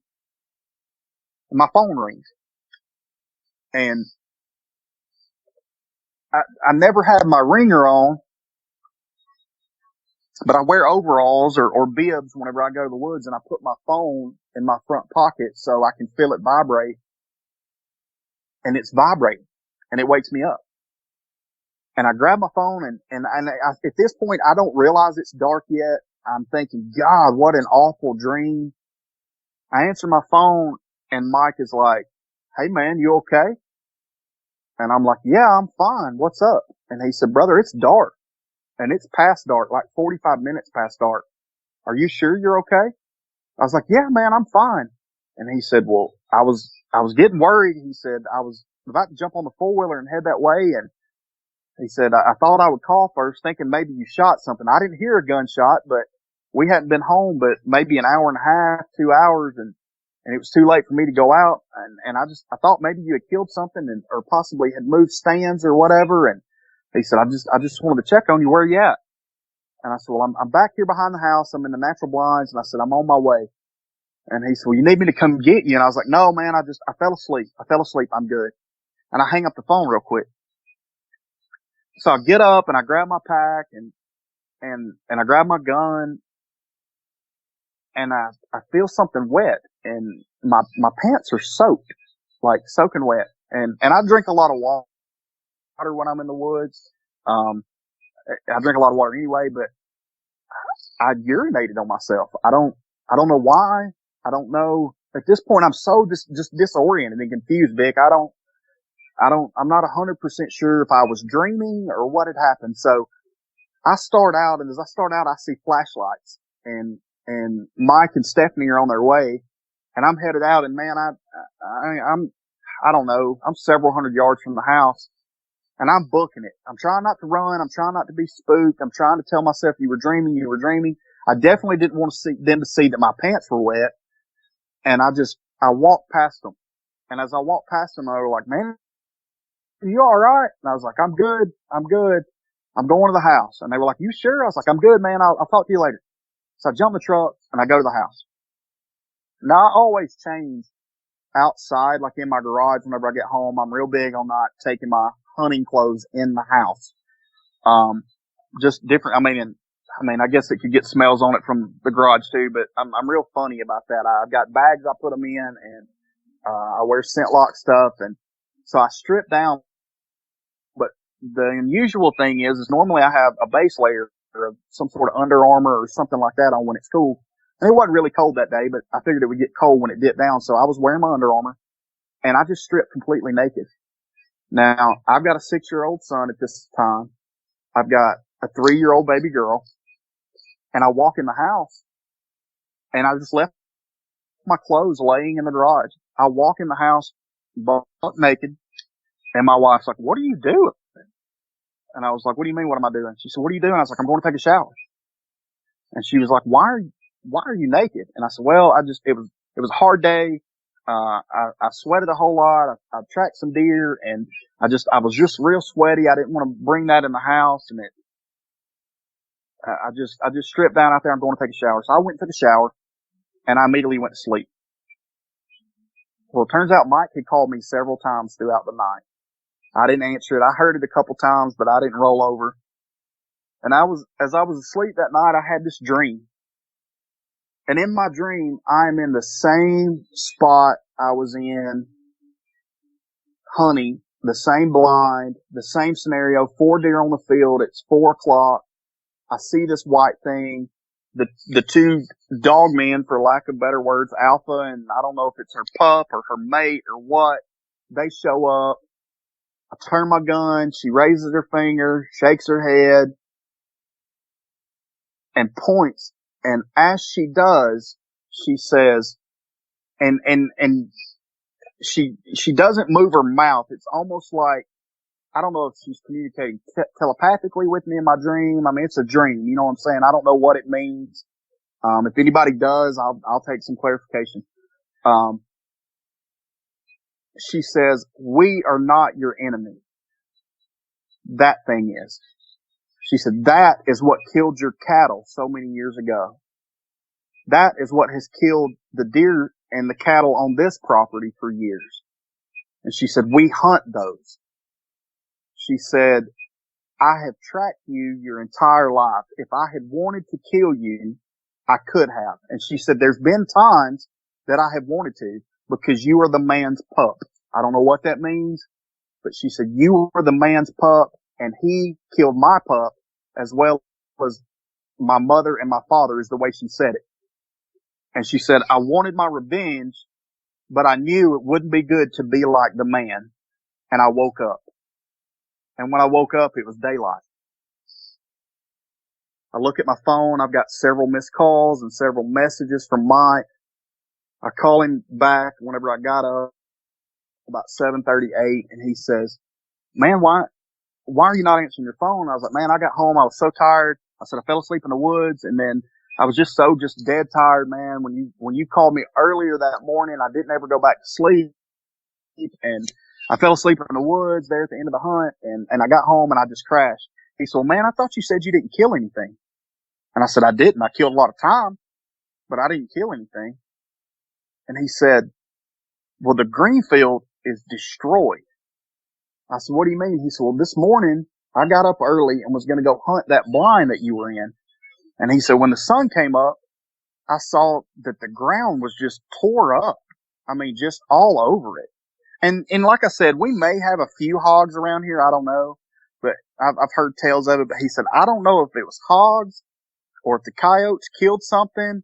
He said, "But there's this blood on the field." And he said, "But it's not like normal blood." And I said, "What do you mean it's not normal blood?" He said, "You just got to see it." And I was like, "Man, I'm not coming. I got things to do. I'm not coming." He said, "Man, please come over here and look at this. I need to know what this is." So reluctantly, I get my clothes on and I head over there. I grab my rifle. I grab my pistol. I drive instead of walk. I drive back down the road to where that field is. And he's there. He's on his four-wheeler. And the field is just like, I don't know, there was a fight. You could see that there was something happened on that field. I mean, there was plugs of grass pulled up. The dirt was all tore up. And there was, I don't know if it was blood, Vic. It was dark, not like deer blood or, you shoot a deer in the gut and it's dark red. It was like darker red than dark red, like almost black red, dark cherry, black red. And I put my glove on and I reached down and stuck my finger in it and kind of rubbed my fingers together. And when I did it, it was sticky. Now I don't know if it was sticky because it had been there for a while, it had been there overnight, but it was thick and it was dark, and almost black. In the light, you could catch red shimmer, but it was disgusting and it was everywhere. And Mike was like, "Man, I don't know what happened out here, but whatever it was got slaughtered, man. There's something big." And I was like, "Yeah, Mike, there is." And that let me know, I might have had a dream that night, but that let me know when I was in the green field that I wasn't dreaming. So I walk over to where these things were, and sure enough, there's a couple of prints. And they were faint. If you didn't know what you were looking for, or if you weren't looking for something, you would have probably missed it. But you could see almost like pads, not like a heel. And when I saw the alpha, or what I think was the alpha, she wasn't standing on a foot. It was almost like a dog foot, but almost kind of bouncing. Does that make sense? Like she doesn't have a defined heel touching the ground. One thing I did leave off about the way they look, their arms look like they would be longer than their knees, but they never like dropped their arms. They were kind of bowed, like almost like they had their arm up, bent at the elbow and kind of limp wristed, if that makes sense. Both of them just their arms just kind of hanging, both arms hanging, their fingers kind of dangling. They had claws, but they weren't like super duper long or anything like that. Like you could see them, but their fingers, oh my God, their fingers were just, I feel like I got pretty long fingers. I'm 6'2". Their fingers and hands were twice the size of mine. So Mike says, "Hey man, I don't know what this is, man." And I said, "Look, dude, I got to go. I got to go, man. My wife has got some stuff for us to do with the kids. I've got to go." He was like, "Well, okay, bud, you sure you're okay?" And I was like, "Yeah." He was like, "Well, I think I'm going to hunt the rest of the day." And I was like, "Mike, do me a favor, man. Don't hunt today."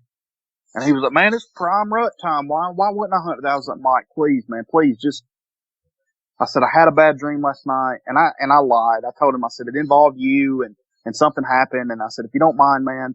And I said, "It probably just had to do with you calling me through the night. And I was thinking about you." I said, "Please do me a favor. Just don't hunt today." And he was like, "Okay, man, that's cool. I won't. I got some things to do anyway." So we went back to the house and that was it. I didn't tell anybody anything up until my kids and I joke about Bigfoot and things like that. And even though I believe they could be out there, I was sharing an encounter that I had when I was a kid that I didn't share tonight. But if you ever want to know it, I'll tell you. With my son and my cousin's son, which is my second cousin, but they're real close. They're about the same age. They're born about the same time. They're a year apart. And his father and I were really close growing up. Like, I don't have any biological brothers, but I consider him my biological brother. Like, I was at his house 7 days a week, or he was at mine 7 days a week. It's just the way we were. We were inseparable. He had a brother. We were all three real close. But I was telling them a story about something that I had seen when I was a kid, and I had mentioned earlier that if you asked my mom and my sister, they would tell you the same story almost verbatim. And we got on the subject of Bigfoot, and that's how I ran across Dogman encounters. And when I did, like, I was shook to the core. Like, I thought for sure that my stepdad and I were the only two people that had ever seen this. I didn't know what to think, so I started listening, and there's a viewer named Brandon that the first encounter I'd ever heard was a viewer. I think his name was Brandon in upstate New York somewhere. And he comes home and there's scratches on his house. His wife's talking about his cattle being pinned up, and he and his neighbor, I think his neighbor's name was Gene. I've listened to the story a couple times. They take off an ATV and they come up on this dog man. And what he's describing is not exactly what I saw, but it's what I saw.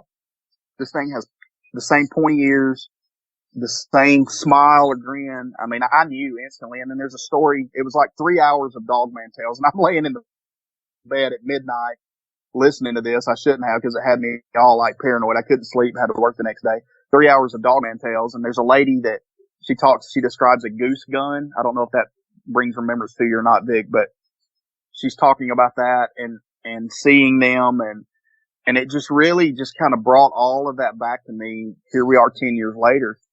And, I haven't talked to Mike.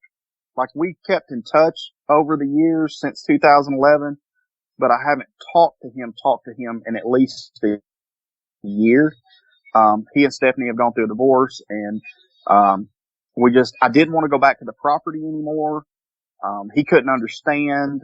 We didn't really have a falling out, but I pretty much told him, hey, look, dude, anything down there that's hunting related, stands, blinds, you can have them. I'm done hunting. And he's tried to convince me several times to not give up. And man, I don't know what happened. I don't know what you saw. I don't know what you experienced. Did something happen? And I always just kind of like put him off. And it's like, no, Mike, nothing happened, man. I just lost my passion. I've chased bucks for years, and I've had my opportunities, and I've let them walk, because we try to be conservationists. We try to be conservative in what we shoot, 8-point or better outside its ears. I've let some deer. I've never killed a buck. I've shot at a couple when I was younger. I've let some bucks go that I probably should have killed, being that I've never killed a buck. But in my mind, I'm thinking they'll be bigger next year. So I'm gonna let them go. And I just told him, I said, man, you know how that is. I've chased them and chased the bucks, and have never got to a place to where I felt comfortable shooting one. And I said, I've just lost my drive, lost my passion. So in doing so, he and I kind of lost contact. Like I said, we would talk every now and then, and as texting became more readily available, he'll text every now and then. I'd text him. Well, about a month ago, I ran into him in a local grocery store. And it's the first time I've seen him. I'd heard about he and his wife splitting up, and he's got his boy there with him. I haven't seen his boy in years. He was just a couple years old at the time, and I'm talking about how big he is, and do you remember me? And he's like, no, Ryan, I don't remember you. And I used to be at your house all the time. Me and your dad were inseparable, especially during hunting season, and we're catching up.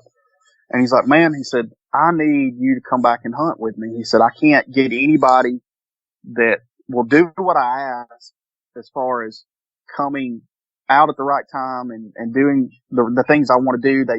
They won't come help me work. They won't help me plant, but they all want to hunt, but they won't put the time and effort in. And I was like, well, man, I said, let me think about it. Hey, so I'll tell you what, he said, little Mike and I have been going fishing and bow fishing a lot. He said, it's getting that time. The river's getting down. There's some good spots. Let's go. And I was like, man, I don't know.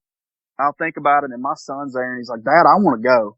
Now he's really got into wanting to hunt the last year or two. And we've gone some places that I know I feel are safe. There's houses around, like in people's backyards that have a good bit of property, but the woods are close to their house and they've got blinds set up. We'll go sit in those, but we won't, I won't take him deep in the woods. Like I'm out. It's not happening. I'm sitting outside in the dark right now. I'm going to make it happen though. We don't stay till dark. We don't go until the sun's up. That's just the way it is. Even though every time I've seen these things, they've been in the daylight, which is crazy to me because I'm so scared of what's out there in the dark, but I'll go out in the daytime. So Mike and I are talking and my son's like, well, Dad, I just got my bow and I really want to shoot at something that's moving, something other than the target that's in the backyard. And I was like, okay. So we go buy him a bow fishing rig and we get set up. And the first weekend of this month, which is June, I call Mike up and I'm on a Friday night and I'm like, hey man, we're going to come tomorrow if you're not busy and we're going to bow fish. And he was like, excellent. He said, little Mike and I had planned on going anyway. Let's do it. So we get there 9, 10, 11 o'clock in the morning. We eat. And, after we eat, we head down the road to the river bottom. And I'm getting a little spooked, but I'm trying to put it in the back of my mind. I'm not thinking much about it. We get down to the river and we're just having a good time, man. We're shooting fish. All but my son, he's missing everything he shoots or shoots at. And, we've shot a couple of fish and like I say, we eat what we shoot. We don't believe in shooting something if you're not going to eat it, if there's not a purpose behind it. We don't just do it for sport. We don't trophy hunt. We don't trophy fish. We catch and release, or even to the point if we foul hook a fish and it gets in its gills and it's bleeding, that's automatically, no matter what size, it's a keeper. We're going to take it home. We'll fillet it. We'll eat it because it's going to die. And I don't want its life to be lost for no reason, just because I'm out having a good time. You know what I mean? So, like I say, we've shot a few fish and thrown them up on the bank. And my son is probably 15 yards to my left. Mike and his boy are probably 15 yards to my right. And we're in this S bend in the river. The way the S bend is the way it runs, there's land behind us, but it's almost like the land in front of us is behind us because of the way the river runs. But if you take a step back, you get up on the bank, you're on the opposite side, if that makes any sense to you. I'm trying to describe it. But so we're in this, I don't know, 50, 60 foot pocket between two sandbars, and we hear this splash. And I didn't think a lot about it because I've got my eye on a fish, and I look at Mike and he's doing his thing. And all of a sudden my son says, Dad. And it's kind of low, and he's, like I say, 15 yards away from me. Dad. And I'm like, what, son, what? And he says, wolves. And I had to process what he was thinking for a minute. I said, wolves, what does wolves mean? And I look up, and there they are. There's 4 of them. They've got us dead to rights. There's one below Mike and his boy, one directly in front of me, one directly in front of my son. And the way the river turns, the 2 on the end, the one that's beside Mike is kind of behind them the way the river turns. One in front of me, one in front of my son. And the way the river turns again, it's kind of behind my son, like off his left shoulder. And I'm looking at these things, and Mike, about that time, he looks up and he sees them too. And we're both carrying pistols. I've got a 40 cal Smith & Wesson, and he's got a 1911 45 on his side. And I see him reach for his pistol, and I said, don't. And when I said that, the one in front of me stood up. And it was male. I didn't see what we call the alpha. I just see 4 jet black wolves. And I sent you some pictures last night of some wolves or wolf/dogs that are on all 4s. That's what they look like, but massive. They're 5 foot tall at their back, 4.5 foot tall at their back. I mean, they are massive. Every bit of 300 pounds, 250, 300 pounds, I would estimate. I mean, they're bigger than me. I'm 220 pounds, 6 foot 6'2", and their backs, where they're standing, look like they would hit me in the chest almost. And the one that's in front of me stands up, and as he stands up, he reaches up with his hand, not his paw, but his hand, and he grabs a limb right at the base of where it connects to the tree and just props up and just kind of hangs there. And he's looking at us. And Mike, I see out of the corner of my eye, even though I had said don't, pulls his pistol out. And when he did, they all showed their teeth. They didn't growl. They didn't howl. They were close enough to hear them breathing. I mean, heavy, labored breathing. And that one's just standing there chilling with his hand on this branch, just kind of almost swaying back and forth. And while the other ones, I'm catching glimpses out of the corners of my eye. My son's making his way toward me. Mike has grabbed his boy and pulled him in close. I can see their teeth, and the one in front just kind of grins. He wasn't showing his teeth, Dick. He smiled like, I've got you. You're bait. You are dinner. I've got you right here, right now. And I look over at Mike, and I'm like, put the gun away. Don't move. I know what these are. And he's like, you know what they are? And he's raising his voice, and I'm like, Mike, just calm down. Don't move. Just don't move. My son's crying. And then all of a sudden, the one that's standing up roars. And we get that same, all four of us have the same experience as what I had the night that I saw the alpha, the male, and the white thing. As it roars, we get sick, like dizzy, nauseated. My son actually throws up. Mike's boy's crying. My son's crying. And as soon as that happens, which seems like an eternity, it was just a matter of seconds that it all happened. It's like time, it's almost like, I don't know if you've ever been in a car wreck. I was in a car wreck when I was a teenager. And as I remember back, I don't remember being knocked out at the moment, but as I've gotten older and think back to that moment, it's almost like time slowed down. I can remember everything about that wreck, but it's all in slow motion. That's the way this is. It's like time actually stopped, almost slowed down. And I'm moving, looking, everything else is kind of frozen with the exception of the Dogmen or the Coyotes or Wolves, whatever they are. My son is even, when he's moving towards me, is moving real slow, which in reality, he says he ran to me, lets out this roar. We get sick, time's slowing down. As we come out of it, we look up and they're gone. Just gone. We never heard them. The way that they would have come in, they would have had to come down an embankment, like come down almost, it's really a bluff, but it's a gradual, steep bank, but gradual coming down. And surely we would have heard them crunch something, a branch or leftover leaves from the fall. I mean, there was still foliage, like dead leaves still on the ground. There was a lot of green foliage. You could see, like the trees were growing out of the banks and the branches were high. You could see up that hill, and we never saw them. We never heard them other than that splash. Now, I don't know if one of them had jumped the crossing and landed in the water. I don't know. I don't know what the splash was. We make it back to the truck. I take my son home.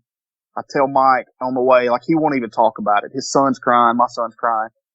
And the only thing he would say is, I didn't see what we saw. Those were coyotes. He'd tell little Mike, those are coyotes. Those are coyotes. Those are coyotes. Wouldn't talk about it. And I said, let me take my son home. I'll be back. When I get back, I'll tell you what happened. So I get back and I said, come on, we got to go back down to the river. He's like, I'm not going back down there. I'll sell this place. I'm going to sell it anyway. It's up for sale. It's done. It's said that I'm never going down there again. I'm like, Mike, come on, man. Let's go down there. So we go back down there, and where we were at, where the splash came from, was in the same area we were in. And you could see the bottom. There were no sticks floating. There were no logs. There were no rocks in the bottom. It was just sandy, silty bottom with fish. Could have been a fish that jumped. I don't know. I don't think so, though. I know my son hadn't shot. Mike hadn't shot. I hadn't shot. His son doesn't have a bow. He just goes. So I think they threw something in the water to startle us. I don't know, but we looked, didn't see anything. I go to that tree and I raise my hand up to where it was. Like I said, I'm 6'2", and its head is almost at that branch. It's got its arm up on it easily, and I can barely touch it with my fingertips. So it was a good 7-8 feet off the ground, and its head's nearly touching it. And when they stand up, they're not standing upright. They're kind of hunched over, almost humpback-ish, and their arms are constantly just kind of draping in front of them. Their hands kind of limp at the wrist, and we can't figure it out. So since I talked to you earlier this week, I called Mike and I asked him, I said, man, I'm going to do this show. I'm going to tell our story. I don't know if the guy's an expert, but I know he's got over 250, 300 accounts at least on his website, and I'm going to try to get some answers. Do you want to come and talk to him? And he was like, no, I don't, those were coyotes. I sold the house. He said, I had somebody who was interested in it. I made him a deal on it.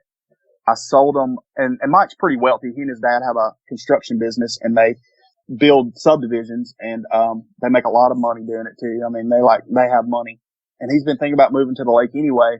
And he said, I sold the house. I had a guy. I told him I'd make him a good deal on it, but the only stipulation was he couldn't hunt the property. I'm going to keep the property. I'm going to sell the 2 acres, which his house sits on the backside of his 2-acre house place, which was, his grass that he mows. He said, that's the only thing I'm selling, and I'm going to high fence from the road all the way across the front of the property to the river bottom.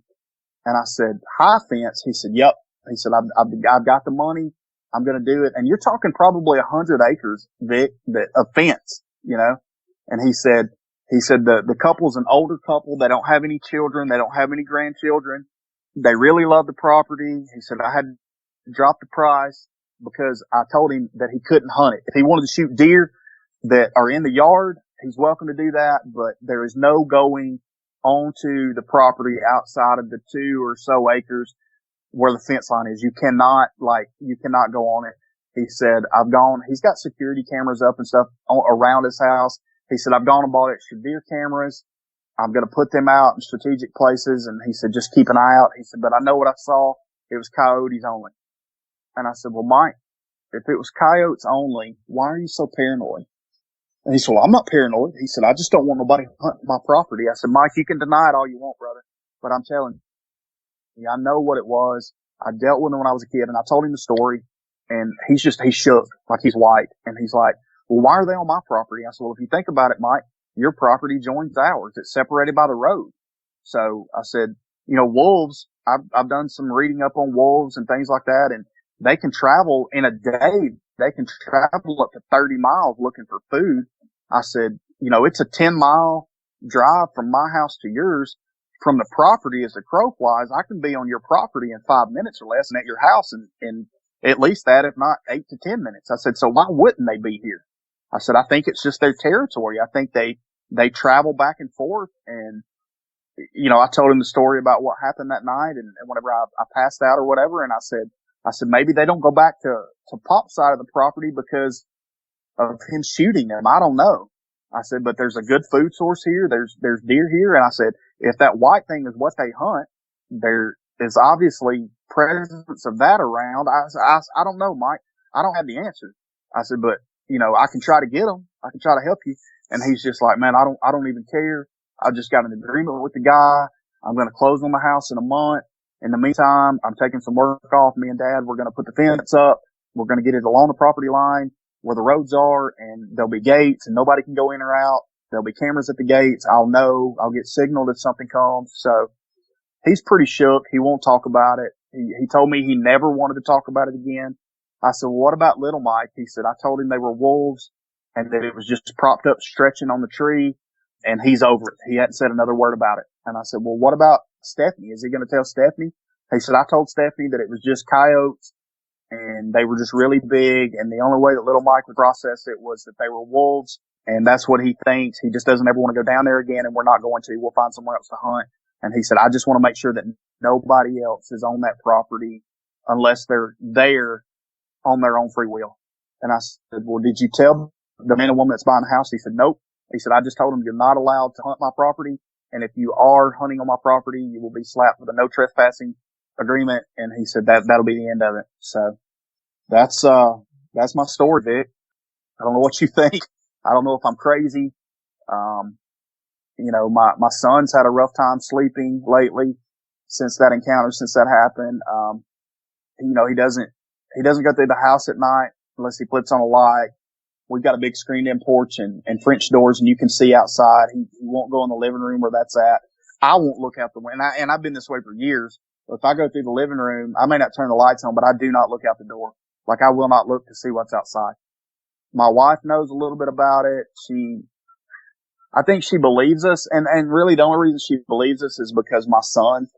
But she's still convinced that maybe we didn't see exactly what we saw, even though I told her the whole story. And like I said, my stepdad, Pop, he's since passed away. He passed away about 4 or 5 years ago. There's nobody to back my story up when I was a kid, and she's got a story that it's far-fetched, but it's not supernatural or anything like that we make fun of her because there's no witness to it other than her dad. And her dad's kind of crazy. So, we make fun of her, and she's like, well, you say I didn't do what I did, so there's no way this happened to you. So, I really don't know what she thinks. I know it's in the back of her mind. I know she wants my son to get over it, but I guess time will tell. I know a little rough sleeping the past couple of nights for me, just, I guess, anticipation of doing the show, the recent encounter, us talking about it, brings up a lot of emotions and a lot of what ifs. Did I really see what I saw? No, I know I saw what I saw. Is this thing really real? Should I tell more people? Do they need to know? Just a lot of questions. Am I doing the right thing? And man, I love people. Like, I believe people, I believe we're there to help one another, and I believe in doing the right thing. My granddaddy always told me, he said, son, he said, the right thing is the right thing. No matter how much it sucks, no matter how much it hurts you, no matter how much it hurts the other person, the right thing is the right thing, and you'll be able to sleep at the end of the night. So that's my big struggle is the right thing to tell people and get ridiculed and not worry about it, or is the right thing to just remain quiet and see if anybody else has had any encounters? To my knowledge, I don't know. Other than what I read on Facebook today, I don't know if that's what it was. That's what I think it was. Like I said, it's within, 5 miles of here, so it's a good possibility, but I don't know. I don't know, man. That's every thought, everything I can recall, everything I can think of. Like I say, I got a lot of questions, man. And I may never have answers to them. You know what I mean? I may never have answers to them, but if I don't, I know the Lord's on my side and I'm good to go. My family's on my side. They don't think I'm crazy, whether they fully believe. I know my son does. I'm not telling my 2 girls ever unless they encounter it themselves, and hopefully they won't. But yeah, that's it, man. It was last weekend, Saturday night. I had been feeling at this point that I'd prevailed, not thinking much about the situation anymore.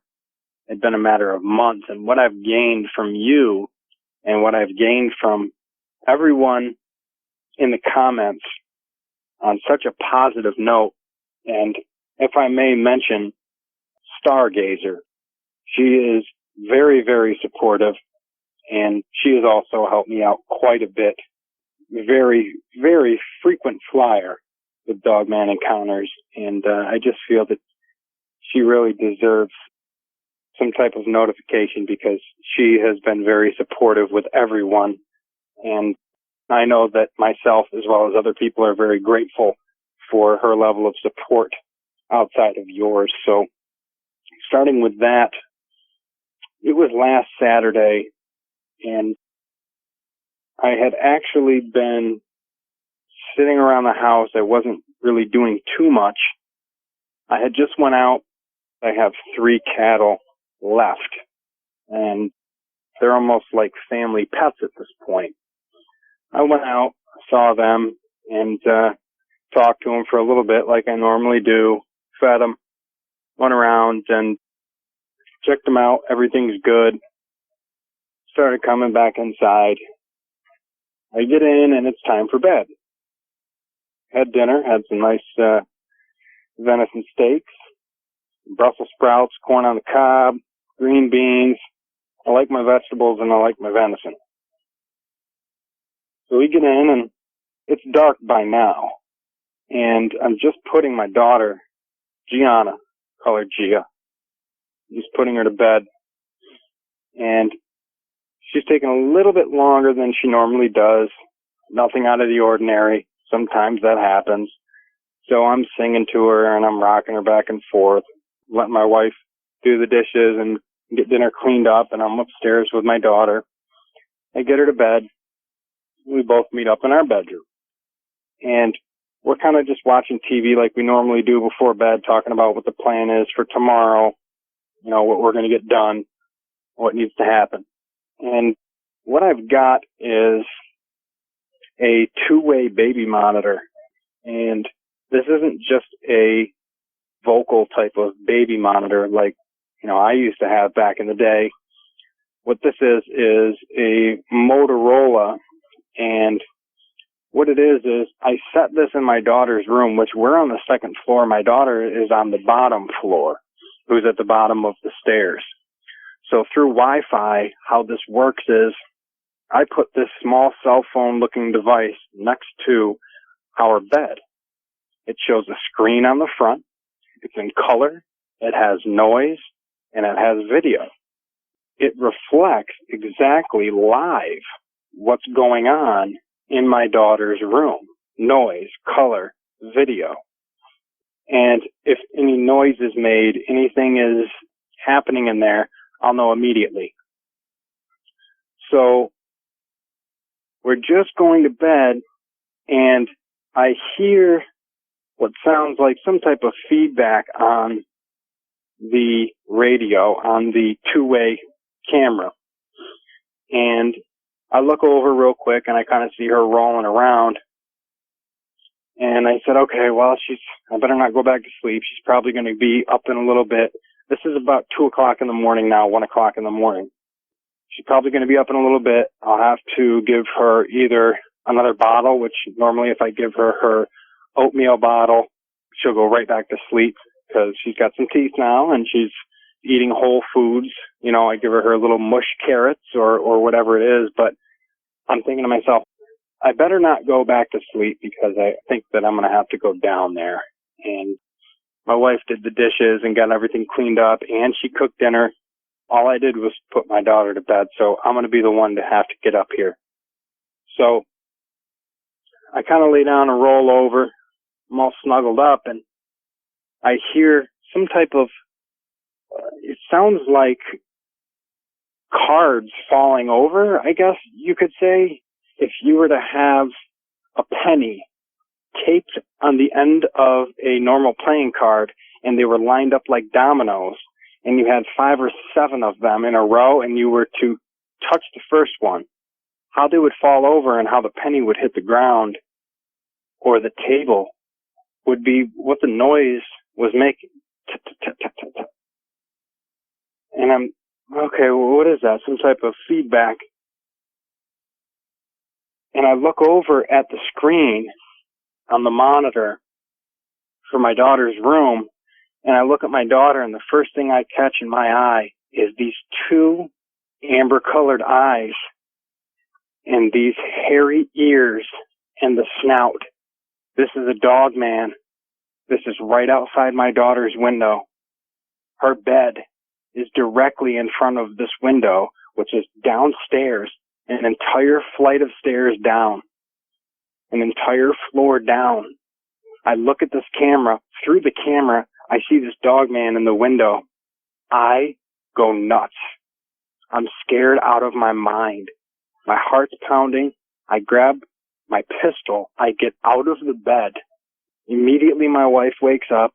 What are you doing? What are you doing? I run downstairs. As soon as I run downstairs, I'm trying to be as quiet as possible. I don't remember at the time, even though it was a matter of days ago, I don't remember if I was being as quiet as I possibly could have. I would like to have think that I was. I don't know if I was because of the adrenaline rushing through me. All I thought about was getting down there as quickly as possible because I don't want this Dogman reaching through the screen. The window is open. You crank the crank and it opens at a 45-degree angle. I don't want this Dogman reaching through the screen, grabbing my 6-month-old daughter and pulling her out of the screen. I'm watching this on my camera, I'm seeing this Dogman outside the window, and I see this grin on its face. My fear is that it's going to grab her and it's going to take her out of the window, smash its claw through the window, and pull her out. I immediately grab my pistol and I go downstairs, what I think is quietly. I get down to the door and I smash the door open real fast. As soon as I do, immediately I'm looking into the window. For less than a second, I see him. I see the same type of Dogman that I had seen previously in the woods with Gene. The tall ears, the tassels at the top of the ears, the snout sticking out in front of it, its bright white teeth. Its mouth is not open. Its teeth hang freely on each side of its mouth. This creature doesn't have to open its mouth to reveal its teeth. I have had more than one encounter with this creature. I'm starting to slowly get more familiar with it. I open my daughter's room, which only has a nightlight in the very corner of Tinkerbell, mind you, so it's pink and white. And I see this pink and white reflection bouncing off of the screen, which also has a shine to it. And I see the Dogman on the other side of this. And all I could do at that point was yell, ah! And scream. At that point, now I've got my wife up. Now my daughter's up. Dogman immediately ducks down, and he's gone. All I could see was from his left and right shoulder, from the lower part of the neck up. I could see his snout, his teeth were hanging out, his ears were sticking up, and I could see the tassels on top. That's all that I could see of him. Now, mind you, this is on the first floor, but this window is 9 feet up in the air, okay?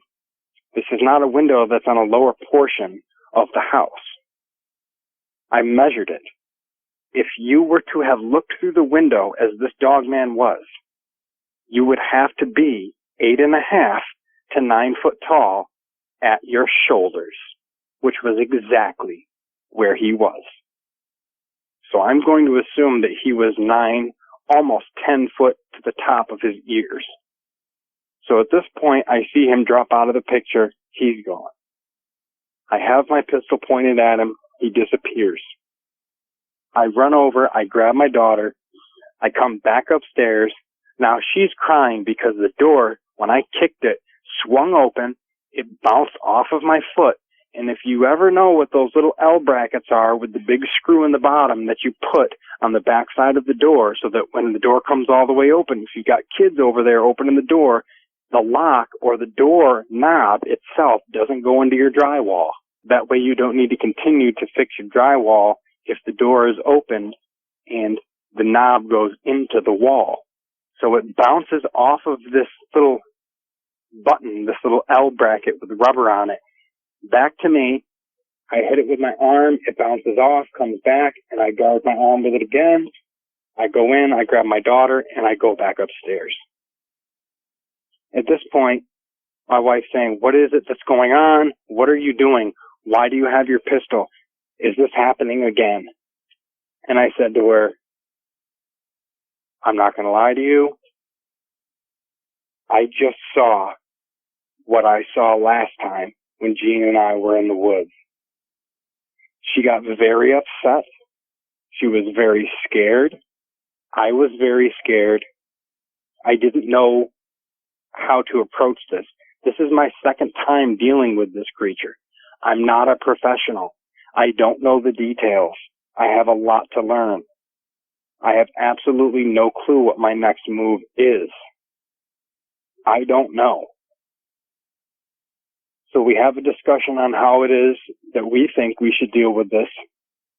My daughter is sleeping in the very middle of the bed. My wife's on the left. I'm on the right. We have a fairly large California king bed, and it's very difficult to touch each other, even if we're all sprawled out. So you won't wake up if somebody kind of bumps into you anything like that. But I always do have my dog Maya, who sleeps at the very end of the bed. She's a black and white pit bull. Gets along great with my entire family. Never any problems. Extremely protective over my daughter. But she always sleeps at the end of my bed. I have a level of security with her here. I won't even let her sleep downstairs. I have her come up here. She enjoys it. But if something happens, there's noises, somebody hits the front door, something's going on, she'll immediately jump up. It'll wake us up, or she'll bark. She'll let us know what it is that's going on.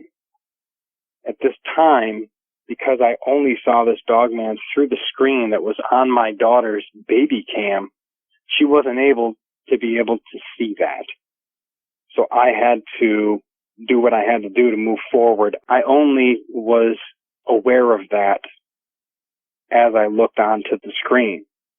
So now I'm at the point to where my wife and I are having a conversation of how this is back. What do we do?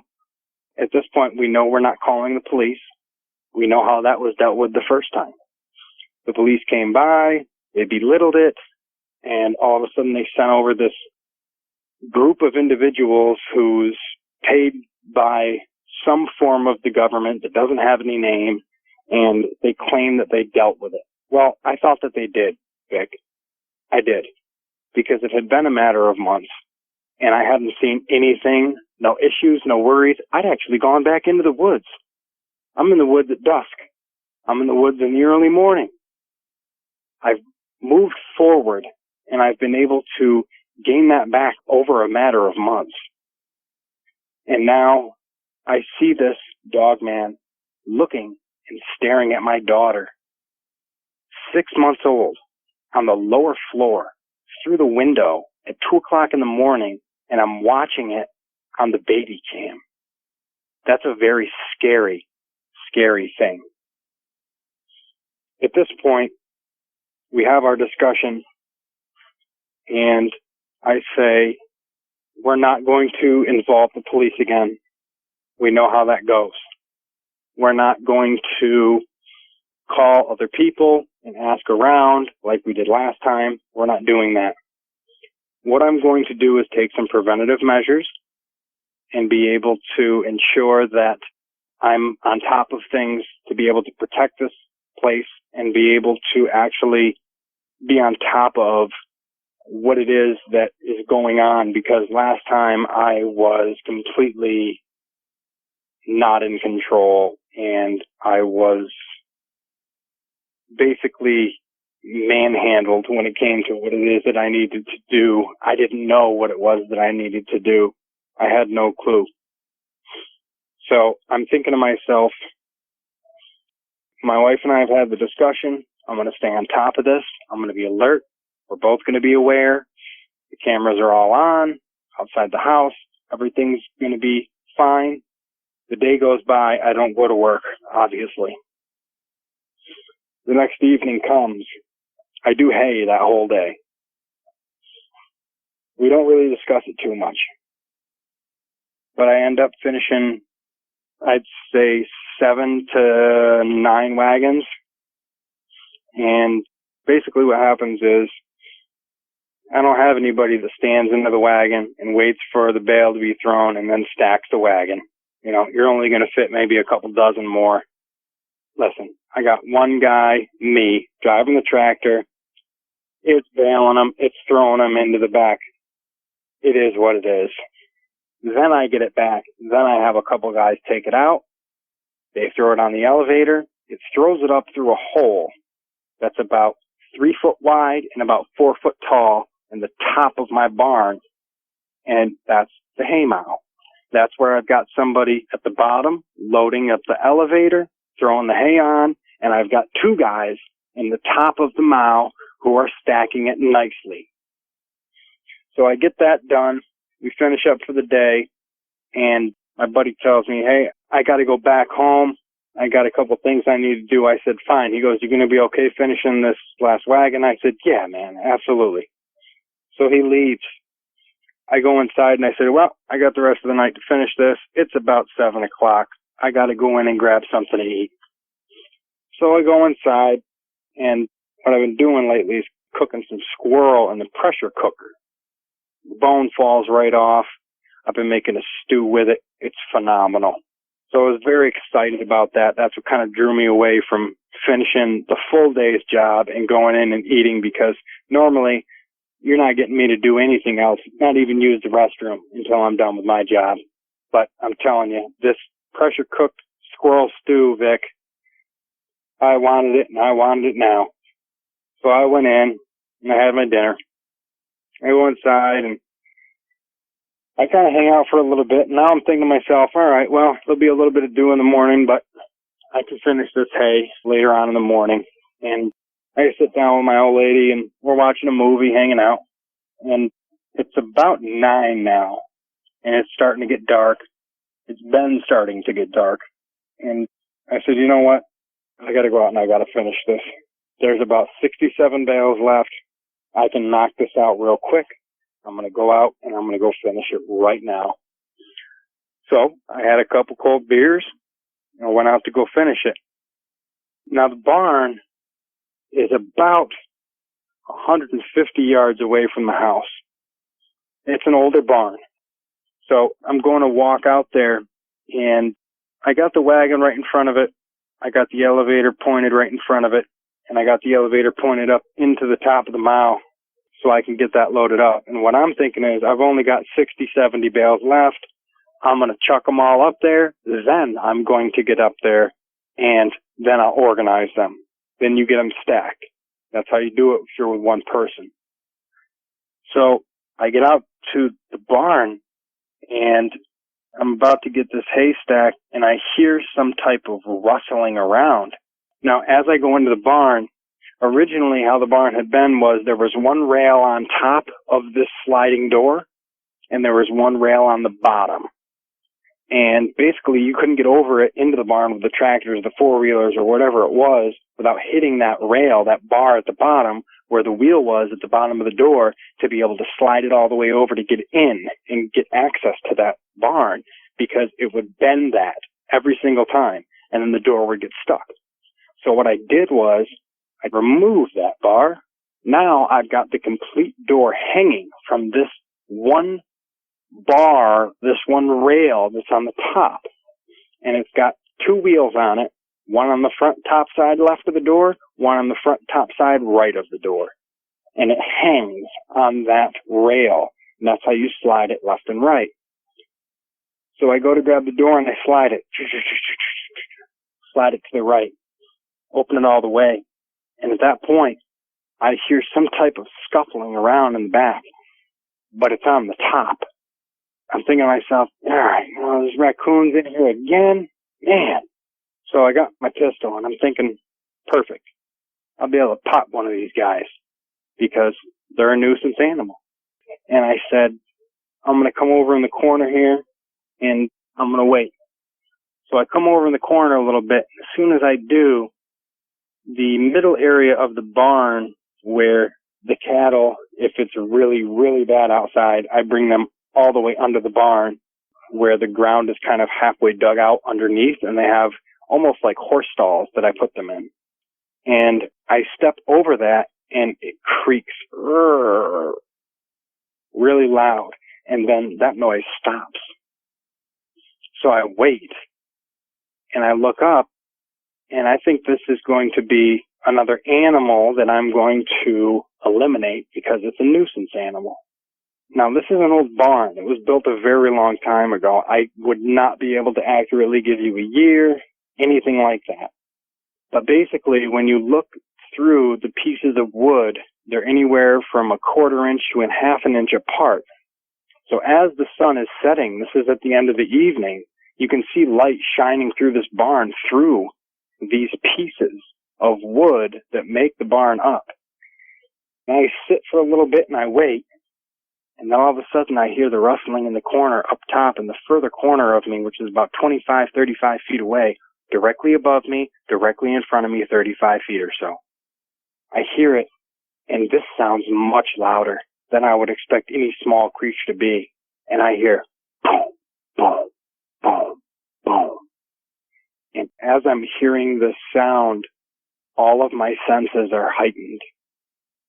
My hearing, my sight, everything. And I hear boom, boom, boom.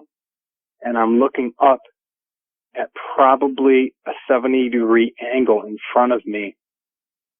And I can see the light shining through the middle of these boards which make up the old barn's structure. Dust is falling between these boards as this creature is stomping above me, but in front of me. Boom, boom, boom, boom. I hear it creaking, stomping.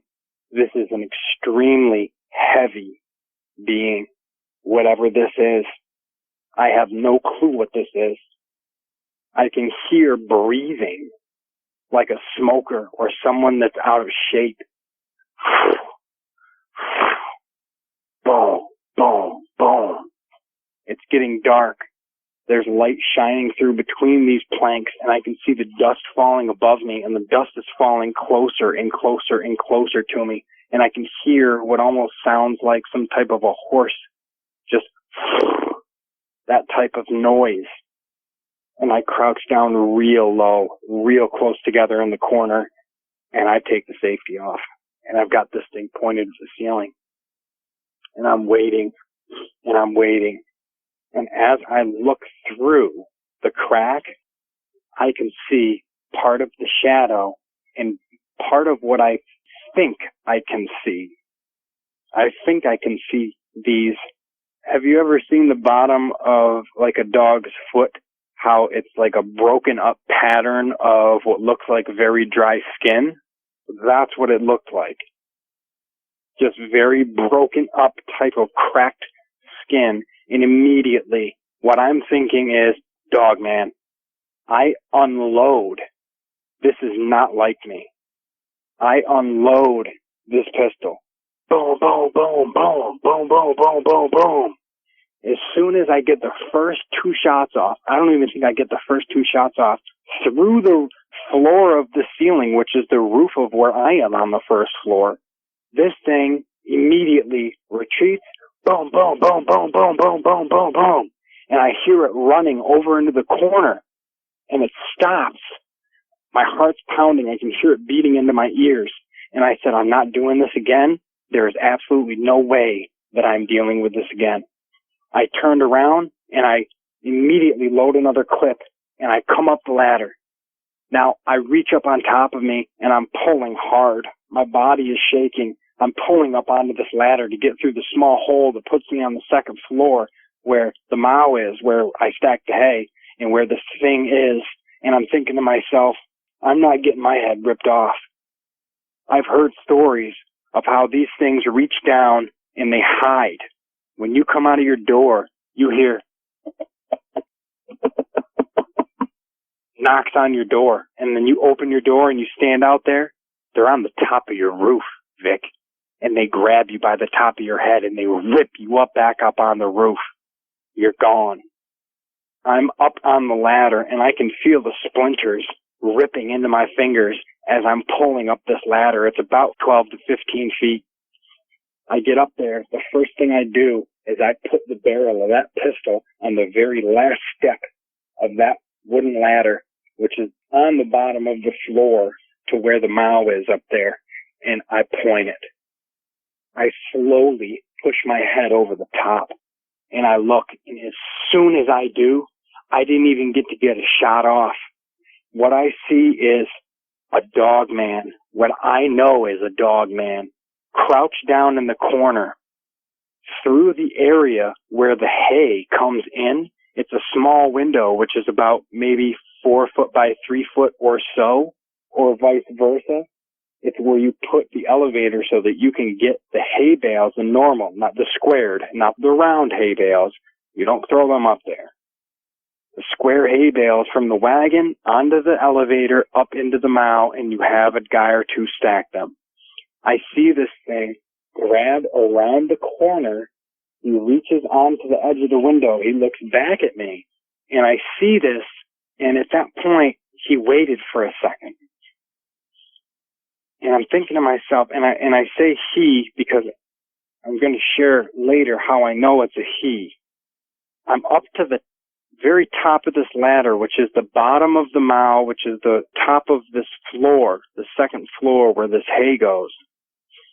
The first time I've had this encounter, the immense fear that I felt, this primal fear, where I would have done anything to execute this creature, where I would have done anything to eliminate this situation. My perspective on this being in general was, it creates fear, it wants you dead, it wants to scare you. You are not at the top of the food chain anymore. And as I climbed up that ladder, I felt the splinters ripping through my hands. I've got my left hand every 2 steps on the ladder, and I can hear my gun that's in my right hand, my pistol, clacking on each one. Click.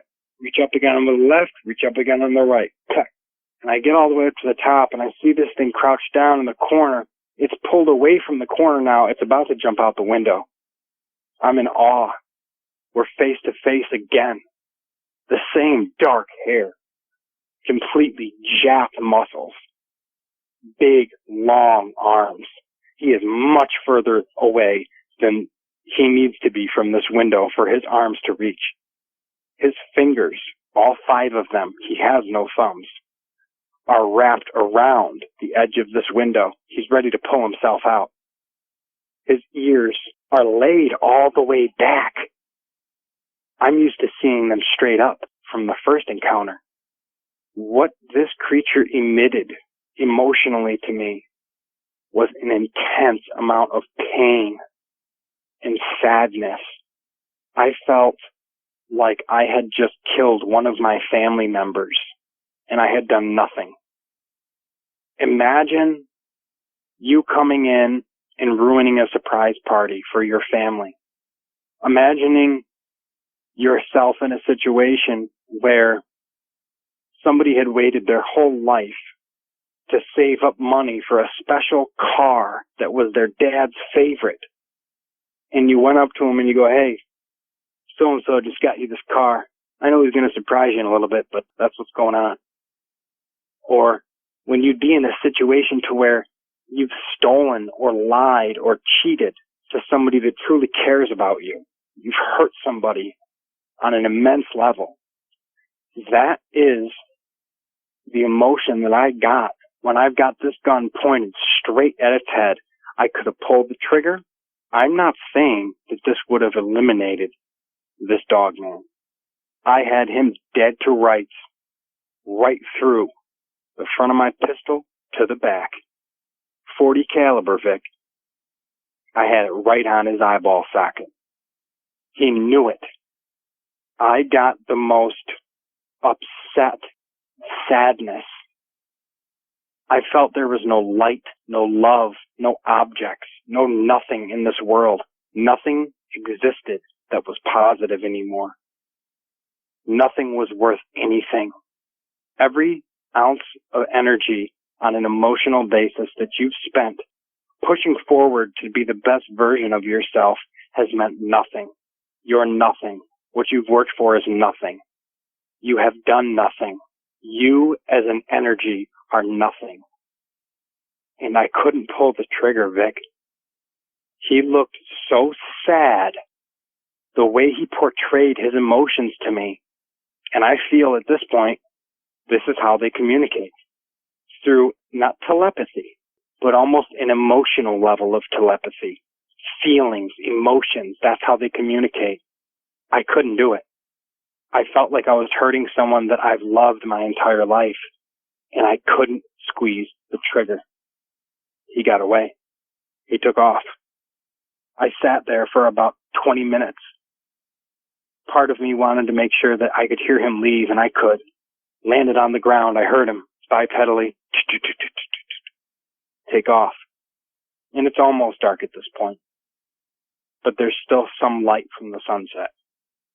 I heard him take off, and then I heard him going through the cornfield. I heard the husks of corn just... and I heard them fade away. And at this point, I'm thinking to myself, what did I just do?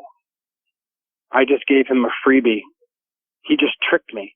Or did he reveal himself to me? oh my God, I have finally learned how to defeat this creature. Now I've got a cockiness, I'm in my ego, and I'm thinking, I don't have to fear these creatures. Look what I've done. We've shot him the first time. Now he's came back up again. I had him dead to rights right in front of me. And he was scared of me. And I let him leave. Now I'm feeling like, you know what? We as a society, we as humans, didn't climb to the top of the food chain this whole time to eat leaves. Now I'm feeling on top. I'm getting a little cocky here. So I go inside. This is about 30 minutes later. 15 to 20 of it, I'm sitting there, head just over the top of the bottom floor of the mow, and my gun still pointed out the window. I don't know what's happening, but I feel defeat at its expense on my behalf. I'm in a positive mindset. I'm thinking to myself, this is great. I've done it. I can't wait to share this with someone else who doesn't know how to defeat this creature. It's an emotional standpoint. Prove yourself. I've got it. Boy, was I wrong. I left the barn and I walked back inside, and I've got this tremendous amount of pride that I'm feeling. I feel that I've found out what its low point is. And I've done research, and I've never heard of it doing something of this nature. Little did I know it was playing me. And I was soon to find out over the next 2 nights how it was.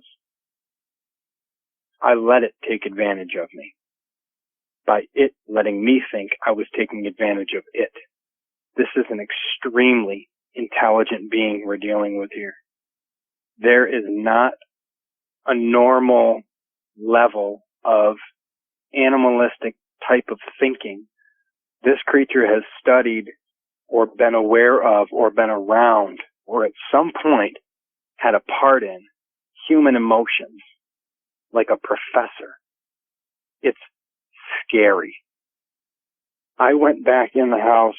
I explained to my wife, this is what happened. I did see it. She goes, don't tell me that's what I think it was. And I said, it was.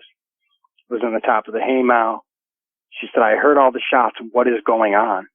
I said, I shot through the floor. I didn't exactly know what was going on. All I know was I saw the pads of its feet through the cracks in the top of the ceiling, which was the floor of the mow. I saw the dust falling through. I heard the level of weight that consisted when it walked, boom, boom, boom. And at that point, I unloaded. Now, I wouldn't be able to give you accurate information if I was to know if I hit this creature or not. But by the time I got to the top of that ladder, I saw it and it emitted such a sadness, like the entire world was over and everything you had ever hoped and dreamed of was ripped and stripped from you. I feel I prevailed on a mental state with this creature. And I almost had a intention of like a notion of bragging to my wife. He's gone. He's not coming back. I dealt with him. You don't got to worry about that anymore. It's done. We're not calling the police. We're not calling these secret people. It's done.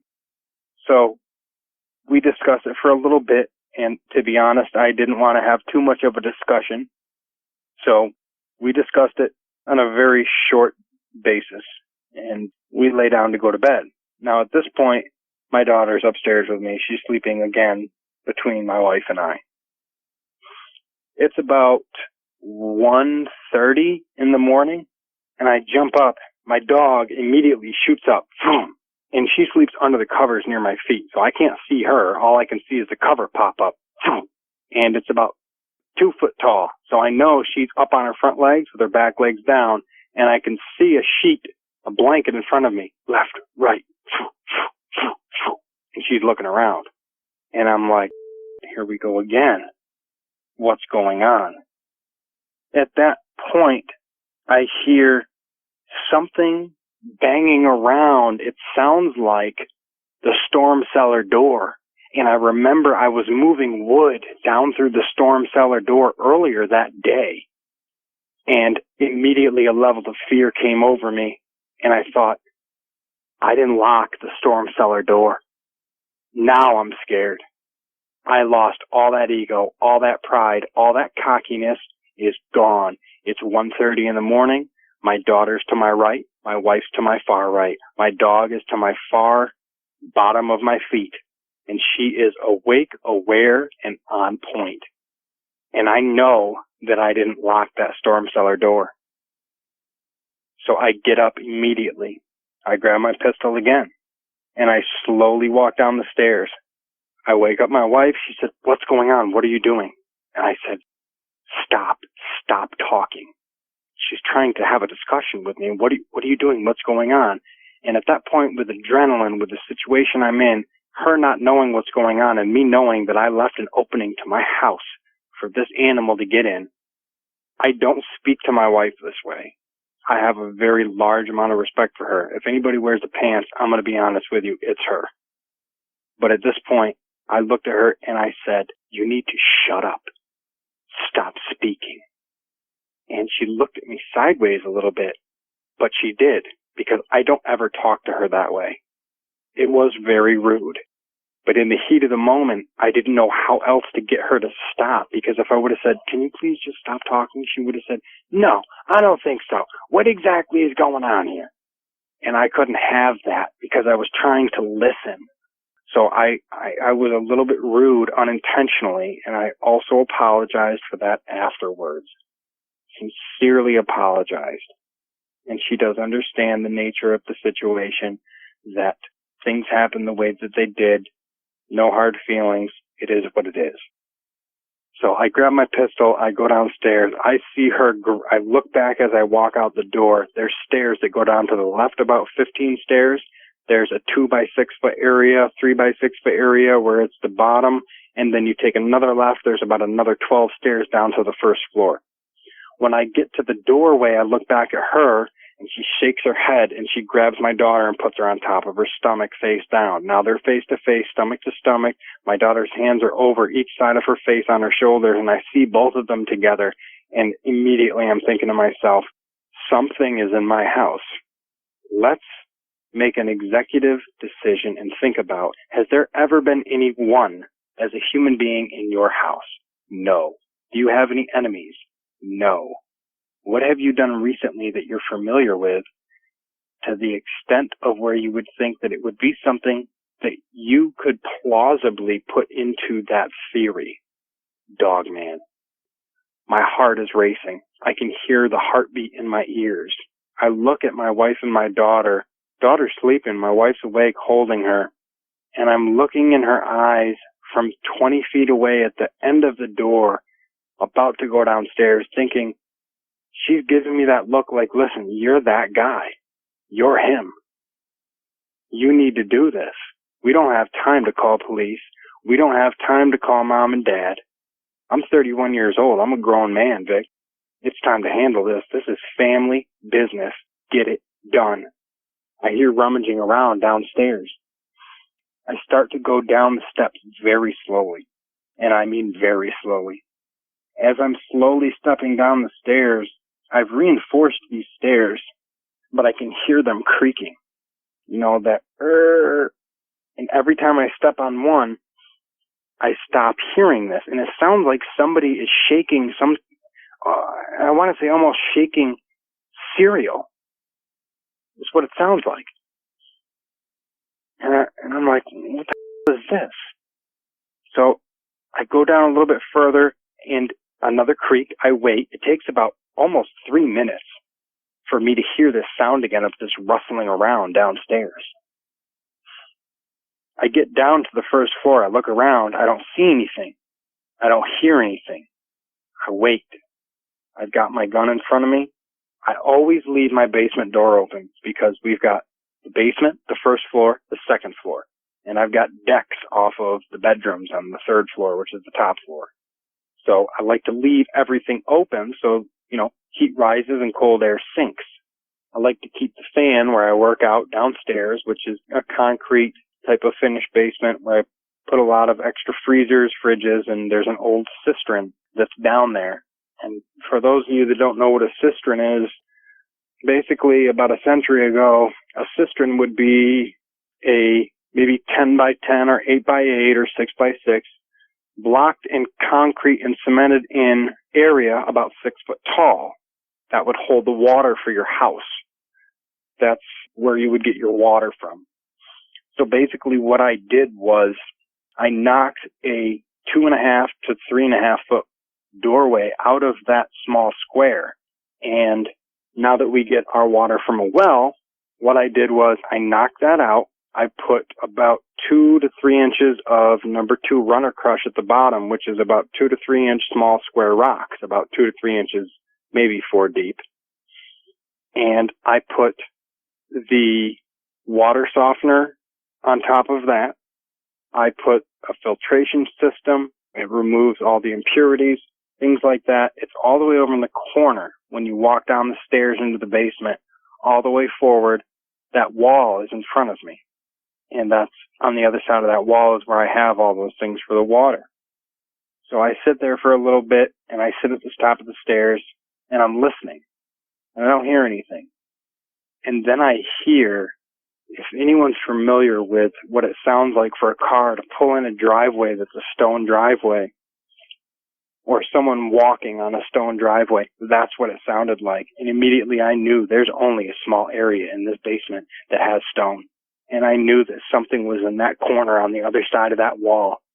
I can kind of see that the storm cellar door was closed, but the door to the basement, before those 5 steps that go out to the storm cellar door, was cracked open, so I could see the light from the moon. Because if you remember, if you're from the area, last weekend was a bright night, and I could see it crack through there a little bit.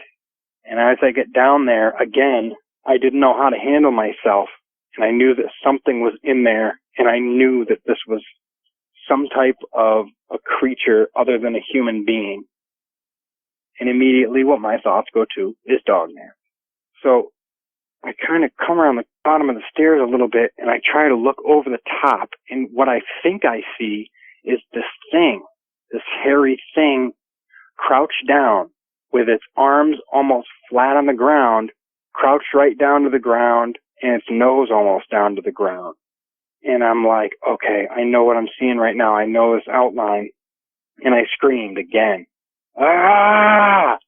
And I'm like, I'm going to rush this thing. That's all there is to it. It's me or them, and it's going to go down now. So I run up to this thing. I didn't even get 2 steps. This thing reaches out its arm. I see it extend it. Now, from its elbow to its shoulder, it looks like a normal human length. From its elbow to its wrist, it's an extremely extended portion of its arm. I see the fingers, the nails, in the light that's shining through. It rips this door open. I hear it bounce off the wall. Boom! And I hear it run up and out of the house, up the stairs, and I see the silhouette. I see the ears. I see the body, but it's very crunched. It's very smushed down. But I can see the hairs on it, and I can smell the disgusting smell of wet dog garbage, and like if you're sweating and your clothes have moisture or rain on them, this is what this smells like. And I see him go up the 3 or 4 stairs, whip the door open, boom, boom, boom, goes up to the top, and I'm thinking, okay, I'm not going to shoot. I'm downstairs. I'm in my house. We're not doing this. Goes up out of the stairs, and I hear the bipedal noise again. Takes off. So I stand there for a minute. I don't know what's going on. So I slowly walk over, and I feel like it sounds so stupid, I feel like some type of an agent. I run up to the corner, and I got my gun up facing to the ceiling. And I quick point it over to the side again. And then I run over to the other side, point my gun up, point it over to the front again. Like I'm some type of spy or agent. I probably looked like an idiot. But he's already gone. At this point, I go up, I grab my door that closes like a mouth almost, and I pull it down. I put the 2 bolt locks. I slide them out, slide them up. Now both sides of the storm cellar door are closed. I come back down. I shut the main door to the basement. I go over and I shine my light because there's only one light bulb that's down there right now. I click that on and I see pressed down. It doesn't look like legitimate dog footprints. It just looks like almost rectangle with points on it, about 9 inches to 10 inches long, which could have been longer with the nails. But I see them, and I see the corner of that area where the cistern is, where I have all of the rocks pressed down in the corner, like there was an extreme amount of weight in that area. I never pushed or hand-tamped those stones. So now I know what's going on. I know what I saw. I go back upstairs again, and I'm thinking to myself, I need to tell her the truth. I go up, I talk to my wife. It's now, I would say, 2:45 in the morning. I tell her I saw what I didn't want to see down there. I chased it away. It's gone. And she said, was it what I think it is? And I said, yes. And she said to me, and I'll never forget, Vic, I've been with her for a very long time. We've never had any issues. No, drama, and cheating, and, drunken going out here, not coming back on time, nothing. We've been great. We may be annoyed by the way each other chew our food, but we've never had an issue with anything like this. And she looked dead in my eyes when I got back up to that bedroom, and I grabbed my daughter off her and held her close to me. She looked straight in my eyes and she said, if we don't move, I'm leaving you. And that really hit me hard. This creature has put something on my family. Maybe in the olden days they'd have called it a curse, but that's not what it is. I've never seen this type of demeanor from my wife, such a level of untrust and insecurity. And I made that decision right then and there, and I said, okay, we'll move. We're done. Now I'm giving up 192 acres. My family's left me. Splitting wood, having cattle, farming, having my own property to hunt on. When the person you care about the most in your life looks at you and tells you that you've been given an ultimatum, and if you were them, if you don't have the strongest love for that person and they don't reciprocate that strongest type of love, you're going to stay.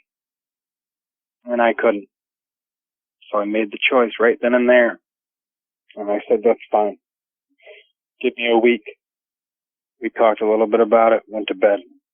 I was agreeing on moving, and I thought that everything was done, and I had no idea what I was getting into. And this is when it really started to get serious, because obviously now he's in the house, which is a huge thing. I've never dealt with that. And also, which is another huge issue, there's also 2 of them now, and I've never dealt with 2 of them. So these are the most serious parts of my encounter. Me, my grandmother, like 4 of my cousins, and my uncles. Every summer we'd go off camping and fishing. My uncles like to run trout lines on a creek called Flint River. It's called Flint River, but it's really just a glorified creek, a fairly large creek. It runs through a place called Paint Rock Valley. They like to go down there and set up trout line and along Flint River. And pretty much throughout the night, every hour or so, they'd go out in the boat and check their trout line. Well, one summer down there, my grandmother was with us, and she heard something off in the distance that sounded like a baby crying. She turned white as a sheet, and she grabbed everything we had with us camping that would burn. Paper plates, plastic spoons and forks, those solo cups, everything. And she had that fire raging. She sent us and herself out. We gathered everything else that would burn, every leaf, every twig, every stick that we could use to make a fire. Pretty much dragged everything back as far as the light could reach. And she got that fire raging. To me at the time, it was well over head high. It looked to me like it was going all the way up into the treetops. And she pulled the truck with the wagon right on up there close to the fire, as close as she could get it without worrying about the truck. And everybody piled into the truck. And she sat there with a double-barrel shotgun. And directly we heard something coming closer and closer, and it never did come into the firelight. It stayed out far enough just to be nothing more than a shadow amongst the trees. But she kept her eyes on it. She never let her eyes go off of it. It looked to me like she didn't even blink. And it was making noises like low growls and stuff like that. And we heard snapping and popping, kind of like wet joint popping sounds out there. And it seemed to shift from one side to another, like it was stretching out. And then it stood up. When it stood up, my grandmother lowered that window a crack, and she let it have it with that double-barrel shotgun. And that thing was loud inside that truck. Seemed like it was going to make all of us go deaf. But the thing fell over, and it commenced to screaming. Then it jumped right back up and took off. We didn't see it again that night. And when my uncles came back, she gave all of them a pretty good cussing. And they loaded everything else up and left. Well, the second encounter happened in '92. I was 12 years old at the time. I don't remember exactly where it was. I only remember it was in the southeast Tennessee region. The area was full of low-lying hills, pastures, and fields, separated by woods, forest with a few creeks, and a bunch of cow pastures had ponds and stuff in them. And there was a ranch-style farmhouse up there. My three eldest uncles took me on up there with their dogs. They had three big old dogs. They were mixed bred between a coonhound and a mastiff. And my youngest of my elder uncles was the one that tended to be in charge of breeding the dogs. Well, three big old male dogs they'd keep up there with us. And we went inside this ranch house. And it looked like people were still living in the ranch house. They had just kind of vacated the area. I don't know if they did that because they had a deal with my uncles to come in there and try to clear something out that had been messing with their cattle or what, but we went in there and they were gone, and my uncles unloaded the truck and took the dogs, and they took a tiller and a bunch of huge traps that looked to me like bear traps, and some shovels and some of those spiral stake spikes that you twist into the ground for dogs. When this all started, I kind of thought they were just going to stake the dogs out. They didn't do it, though. They just brought the dogs right on inside the house. And every time when they'd go outside, they'd take the dogs with them. And they'd kind of spread the dogs out. Two of them would go off and hold the dogs, and one of them would be working. And they'd plow the ground up underneath the windows. And a pretty huge arc going out around those windows. You know, all the ground underneath the windows. And then when they got them plowed up, they commenced to digging. They kind of scraped off the ground that they had plowed, and then they would dig into the solid ground underneath that, about 2.5 feet. Then they'd twist these twist spikes in that ground. And kind of hard to twist them in there. I remember them having to use sticks to stick into that loop on top of the spike and twist it to get a better grip. It was kind of hard clay. They attached a length of logging chain onto the spike. And they attached that to that bear trap thing. And then they'd fill it back in, and they'd set the bear trap down on top of the ground, right about the level of where it's hard. And then they'd put that plowed earth back up on top of it, nice and gentle, so you can't see it, and the whole thing looked normal. And they'd plant some sort of little bush or something around. I think it was just some sort of ornamental thing that they picked up to make it look like they had just plowed it up and turned it into like a little manicured thing to plant something in next to the house.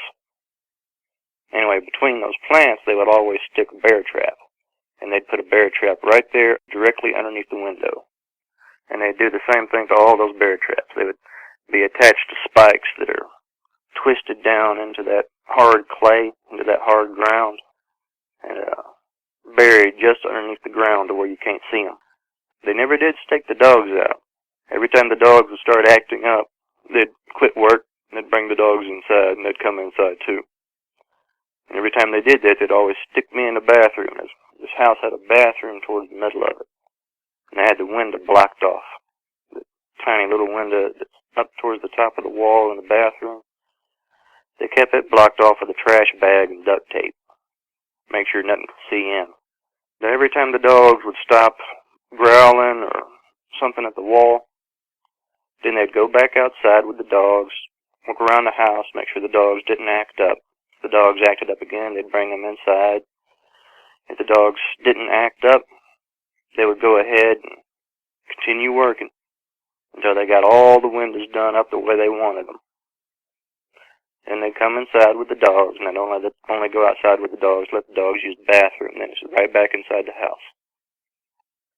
Well, one night, or rather I should say early morning, because I remember it was just starting to get light over towards the horizon. We heard the awfulest screaming and yelling on the side of the house right about where a window was. And something thrashing up against the house, and the dogs were... Before this, the dogs had already started, growling and like they was following the wall. But the dogs didn't bark. They didn't bark unless they got something up a damn tree.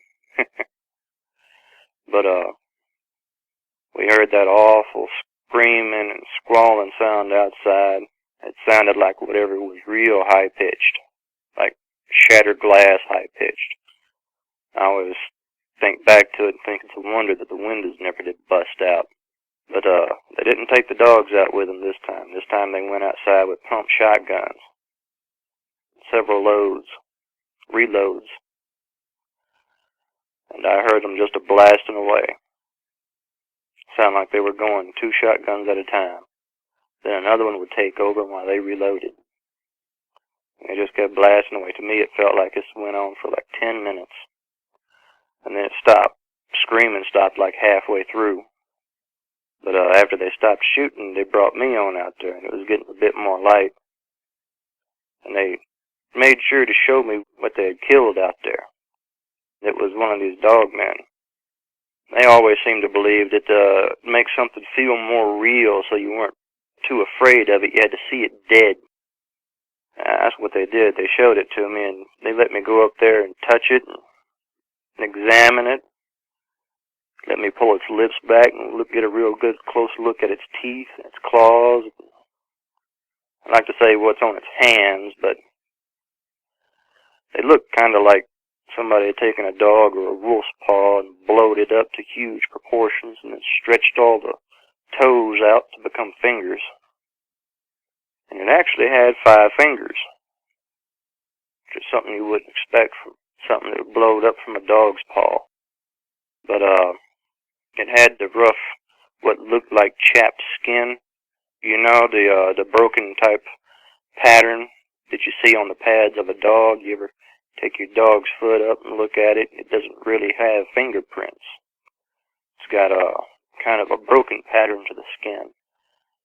Its fingers and the pads of its hands kind of looked like that.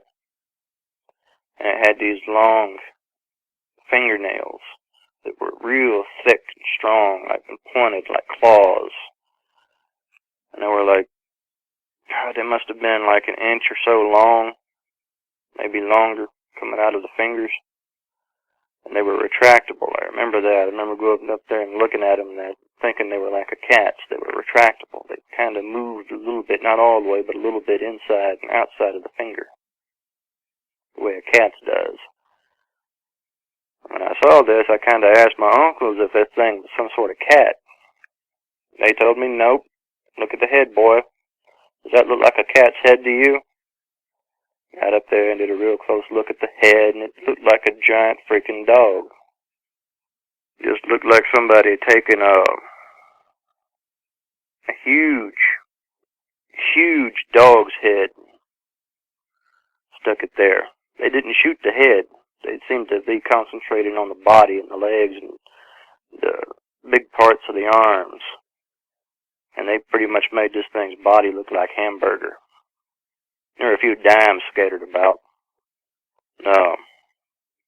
This thing's teeth, I got a real good close look at its teeth, felt of its mouth, its lips. Its lips were like a dog's. They kind of, how dogs got these lips that are, able to go up and down a little bit higher than a human's. They were like that. But its teeth weren't like a dog's. It had canine's teeth the way a dog did, but the teeth weren't like a dog. The dog's teeth kind of are rounded. They're softer edged. They're not as sharp. Dog's teeth don't really have real hard, sharp points on them. But these things did. Both the uppers and the lowers had sharp points. It looked kind of like they were self-sharpening against themselves or something. The ears had little spikes or tufts of fur coming out of the top of them, and they were pointed. But they weren't pointed exactly the way a German Shepherd's were. They were kind of curved a little bit inward from the top. And the eyes were an amber colored. They looked kind of like somebody had shined a light through a glass of beer. The way the beer kind of lights up a little bit, and it's got that kind of amber color to it. The claws on the feet looked just like really huge dog paws. But the claws didn't seem to be retractable on the feet. And I don't know if it's just because of death or what, but two of the toes seemed to be curled upward. I don't know if anybody's like this, but they ever try to stretch out their toes when they got bare feet, how two of the toes sometimes seem to curl upwards a little bit better than the other three. That's the way this thing's feet did. My uncles made sure I got a real good close look at this thing, felt of it. When I finished examining it, they brought out machetes, and they went to hacking it apart. Cut its arms, its legs, its head, and chopped its body up. They kind of strolled the body out through the woods, and across the fields, things like that, and they left him there. When I asked them about that, they said they needed to do that to make sure other ones didn't come into the area. After that, we left. I never really went back to that spot, or I'm not even sure I'd be able to find that house again. Like I said, I was 12 years old. I didn't know exactly where it was. I wasn't keeping track of road signs or anything like that. All I knew, it was in somewhere in southeast Tennessee. I work up at the hospital in Huntsville City. And I worked the third shift in the ER. And it was 8:30 when I was getting ready to go to work. I like to get going a bit early, about an hour and a half or so early. I like to stop, give me something to eat, take my time, and everything else. Well, it was about 8:30. That's when I like to get started. It was during the summer. And I saw something that I thought was a cow, a fairly large calf. It didn't look quite like a full-grown cow. It kind of looked like a juvenile, And it was walking along the wood line because the guy in front of me owns a pasture. He's got his pasture out there, and his pasture is part field and part wooded area. And this thing was walking right there on the border between the woods and the pasture. And like I said, at first I thought it was a small cow, a calf or something. As I got to watching it, it seemed to be slinking, like what you'd imagine a tiger or a lion or some sort of big cat would look like when it's moving. And a slinky spine that's kind of just taking its time, leisurely walking along. And then it got to the fence row, this barbed wire fence. And it did something peculiar. It stood up, and it stepped over the fence. And it stepped over the ditch. It's a fairly steep ditch, but it's not that big. I, as a grown man, can pretty much hop all the way across it. And it stepped across that fence. Then it went onto all fours again and went right across the road and off into that wooded area right there beside my house. I just calmly stepped back around the truck, went back inside the house, told my mother inside the house not to let the dogs out, because we both got trailers right there on that same lot. And she's got a little Chihuahua and a large dog that's a mixed breed between a wolf miniature chow and a husky. I told her to keep the dogs in tonight, that I saw something go across the road. She didn't make nothing of it, so I went back outside, climbed in my truck, and I went to work. There ain't been no incidences in the area of pets going missing, or at least not that many. Every once in a while, every few months or so, you'll see some billboard or poster or something like that going up at one of these convenience stores or at Grinders down there about a pet going missing or something like that, but not that often, not a whole bunch of them. It's not like crowded like you would expect it to be if one of these things is in the area, the way my uncles taught me. That's what gives me the feeling that they're just kind of swinging through. I went on to work, and I didn't think much anything else of it. It wasn't until a few months later that my mom told me that she's been hearing something out around the pond. Every time I've gone out there around the pond to investigate, I haven't seen anything or heard anything that she seemed to be talking about. Since I work at night, that's when she said it was happening. I didn't really get any first-hand experience on that, so I didn't find any footprints or anything like that. There's a few areas that I saw trails where something's come through and dug up in the ground and things like that, but nothing more. That's pretty much the end of that, and she said she ain't been hearing that noise out there lately. So whatever it is, I guess it moved on. If you've had a Dogman encounter of your own and would like to speak with me, whether in private or on the show, please go to dogmanencounters.com and submit a report. I'd love to hear from you.